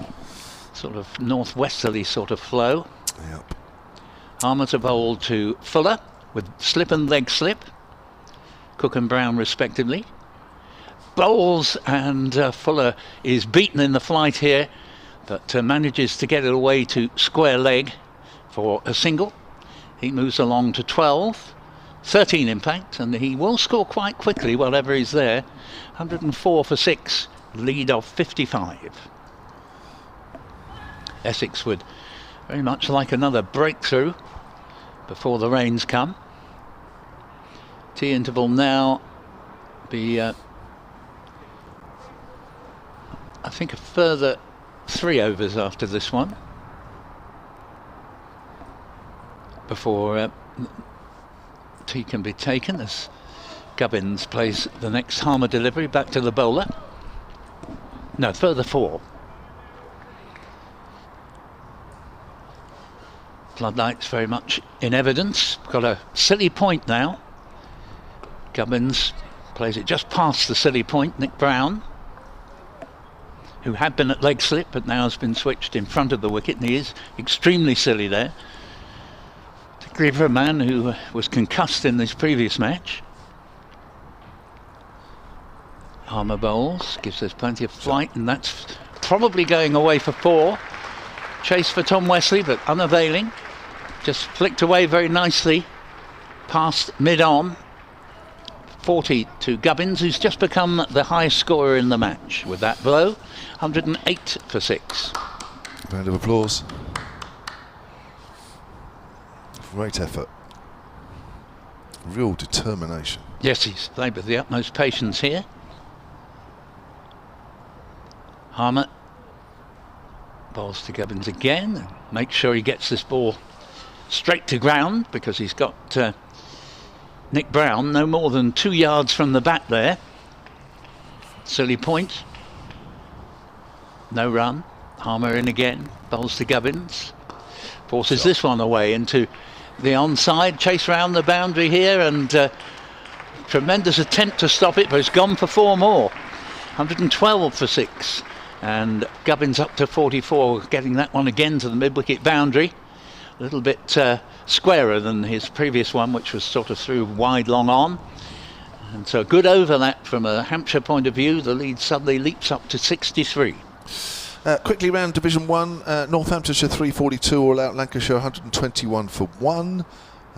Kent are 88 for 2. Remember, applied to Nottinghamshire's 350 all out. Rain delay between Surrey and Somerset, where Somerset were 170 all out. No, Surrey batted first, didn't they? 368 all out. Somerset, or no, did Somerset bat first in that game? I can't remember. Let me look it up, because I can't remember. Yes, they did. They got 170 all right. out. Surrey in reply 368 all out, and still only 2 wickets at Birmingham. Or in Birmingham today, where Warwickshire are 189 for 4 in their second innings. They lead Middlesex by 50. Here's Cook again, length ball, and just squared up a fraction there, Fuller, pushing forward. Email here from Michael Alexander. I think he emails you, according to this. Yes, he does, but he says he's giving you a break. So he's emailed me, silentcricket@gmail.com, and he refers to a club that I used to play for in North London, Hornsey. And he says, I played at Hornsey, I think, for 1 season in 1988, says Michael. I don't remember playing at Tivoli Road too often, that's right. And that's where they used to play, or I don't know if they still play, I presume. Not representing the seconds much, played mainly third 11 as an alternative home venue. That's right, there was only 1 wicket on that. Let's nip back a bit at Fuller, who takes the bottom hand off the bat as it goes out on the leg side. He said he did open at home for 1 team out on a bank holiday, and I have a vivid memory of the slope from the swimming pool end. That's right, it used to slope from the pavilion at the top of the hill down towards an open-air swimming pool, which was very loud in the summer. It's sort of all the atmosphere really was down at the bottom end where this open-air swimming pool was.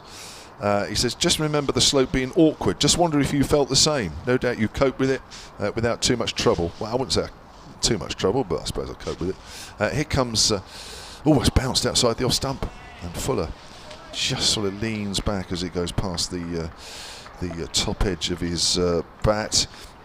It was a very good wicket. That's why I moved there. I used to play Edmonton first, then moved to Hornsey. And up until quite a few years ago, Hornsey was the only ground which Middlesex had played away from Lords in those days. And that was a long time ago I'm talking about. I forget what year the game was, but I remember a big picture of the game, or a photograph. And at that particular time, and we are going back a long time, it was the only time Middlesex had played away from Lords, but of course they've since played at many grounds. That's nip back as well, and it's caught off the pad. A couple of nip backers here in this over from Sam Cook. Nip back wickedly to Fuller, who fortunately for him was well forward. Yes, paced again on the front foot. Seen quite a few LBWs in this game, so can't be a bad idea to try and make sure you're as far forward as you can go. Now, a former BBC South weather lady, Dorcas Henry, who's now known as a slightly different name, her married name, is actually listening. Dorcas, good to hear from you. As that again is nipped back, and Fuller rather awkwardly turns that away on the leg side for a single, moves on to 14, 113 for 6. So she would know, and she says, "Hi Kev, looks like the Met Office weather model is a tad slow with the arrival of the rain. Don't be surprised if it starts in the next 15 minutes. Well, I'm tempted to go with Dorcas's. Yeah, I think it's very possible. I always used to believe her. When I first joined the BBC, when I finished playing cricket, there she was, the BBC South weather person. And I hung on every word she says. And now, obviously, I still do, even though she hasn't been doing the job for a very long time. There you go. Good to hear from her. I like it when a former colleague gets in touch like that. Here's Cook around the wicket. Kevin Howes is looking at me very bizarrely. 100, more bizarrely than normal. 113 for 6 at the end of that Cook over. 13 overs, 1 for 39. Hampshire lead by 64. Now he's shaking his head in Yes, Kevin disgust. Kevin has a natural ability to look at people bizarrely. I'm glad I'm not the only one. He's always looked at me as though I'm beneath him. I've always felt that. Yeah, I share that with you. But a little bit of recovery here in this partnership. So far put on 23. You feel Hampshire, if they could get a lead of 150, would definitely be in, when I say in business, in with a chance. Essex with inevitably a weakened batting lineup from various points of view as Harmer comes in, bowls, and this one's left alone by Fuller, and Harmer looks to the heavens. Probably didn't miss the stumps by much. 113 for 6, lead of 64. But Hampshire be desperate that these two are still there in 3 overs time when it will be tea. Harmer in and bowled down the pitch, comes Fuller, hits it very firmly back to the bowler, who aims a shy at the stumps but doesn't actually let go of the ball. 113 for 6. We're back to having a slip and a leg slip, Cook and Brown. Harmer bowls again. Fuller rather tentatively from the crease plays the ball slowly back down the pitch. And 3 dot balls in the over so far. Harmer to Fuller. Not where he was aiming it, but comes off an inside edge perfectly safely. Walter Fields at mid-wicket.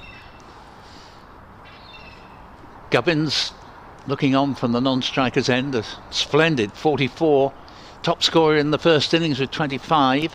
69 in the match for once out. In a low-scoring game, that's a heck of a contribution. Harmer in and bowls to Fuller. Again, he's right back on his stumps there. If he misses one, he's very likely to be given instantaneously LBW, but he doesn't miss it, and Porterfield's at fine leg. He doesn't quite get the same bounce, Harmer, as he does here at or here than he does at Chelmsford, doesn't it? Makes a huge difference. Harmer again to complete the over.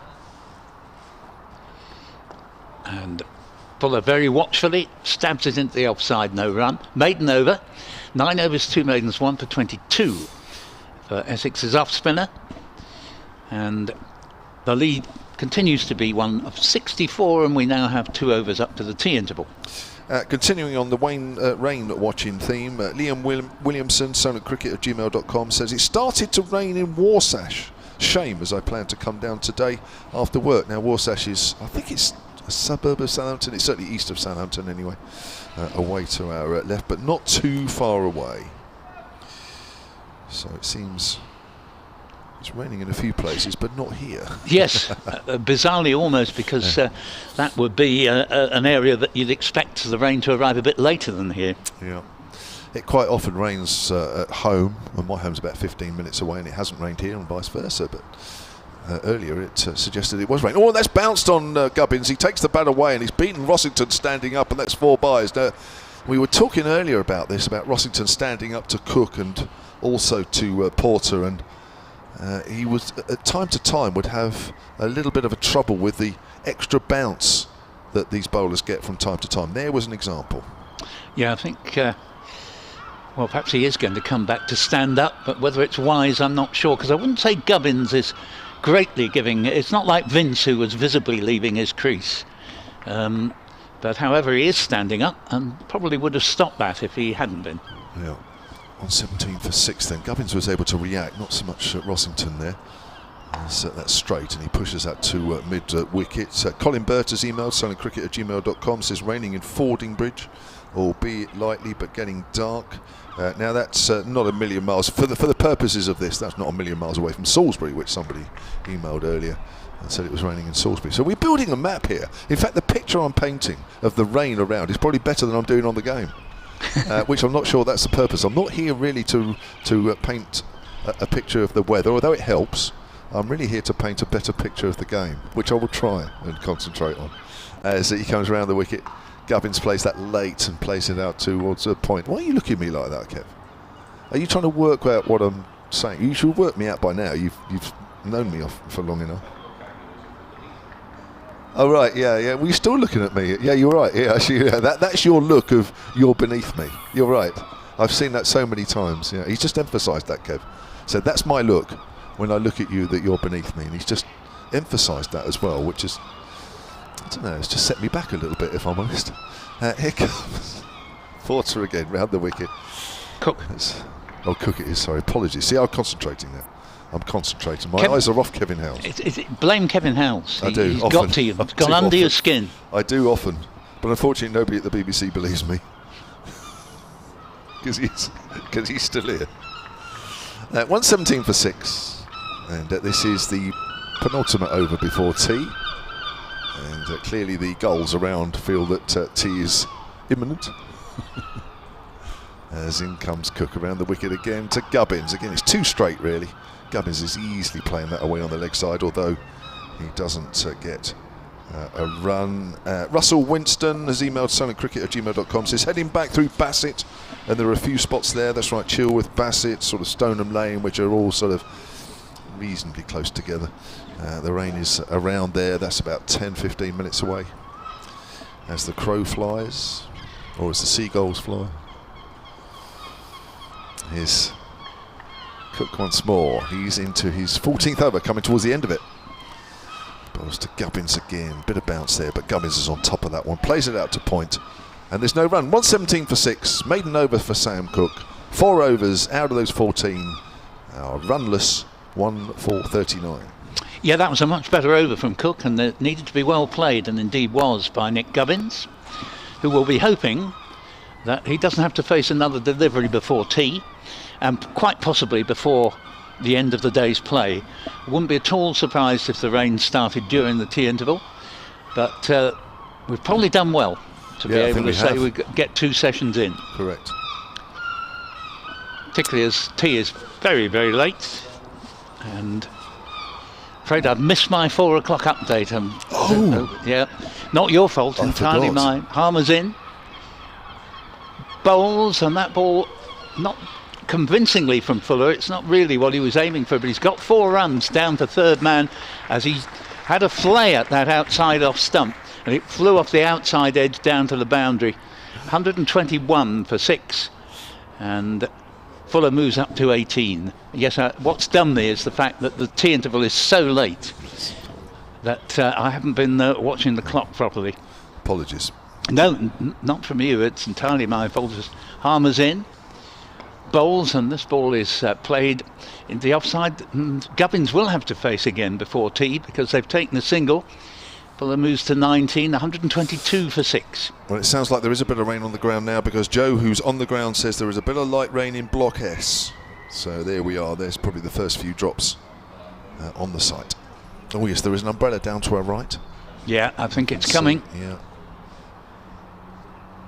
So Gubbins with a slip, and Nick Brown under the helmet. Faces Harmer. And it comes down late on one. The arms go up, but Gubbins knows what he's doing out there, according to everything we've seen so far. So now there are 3 deliveries left up to the tea interval, and we will get them even if the rain starts. As Harmer's in and bowls, and played back to the bowler. 2 balls to go before the tea interval. We've seen 4 wickets go down since lunch, but Hampshire now moving nicely into the lead of 73 as I speak, and that's a leave. Penultimate ball before the break, and probably of the day.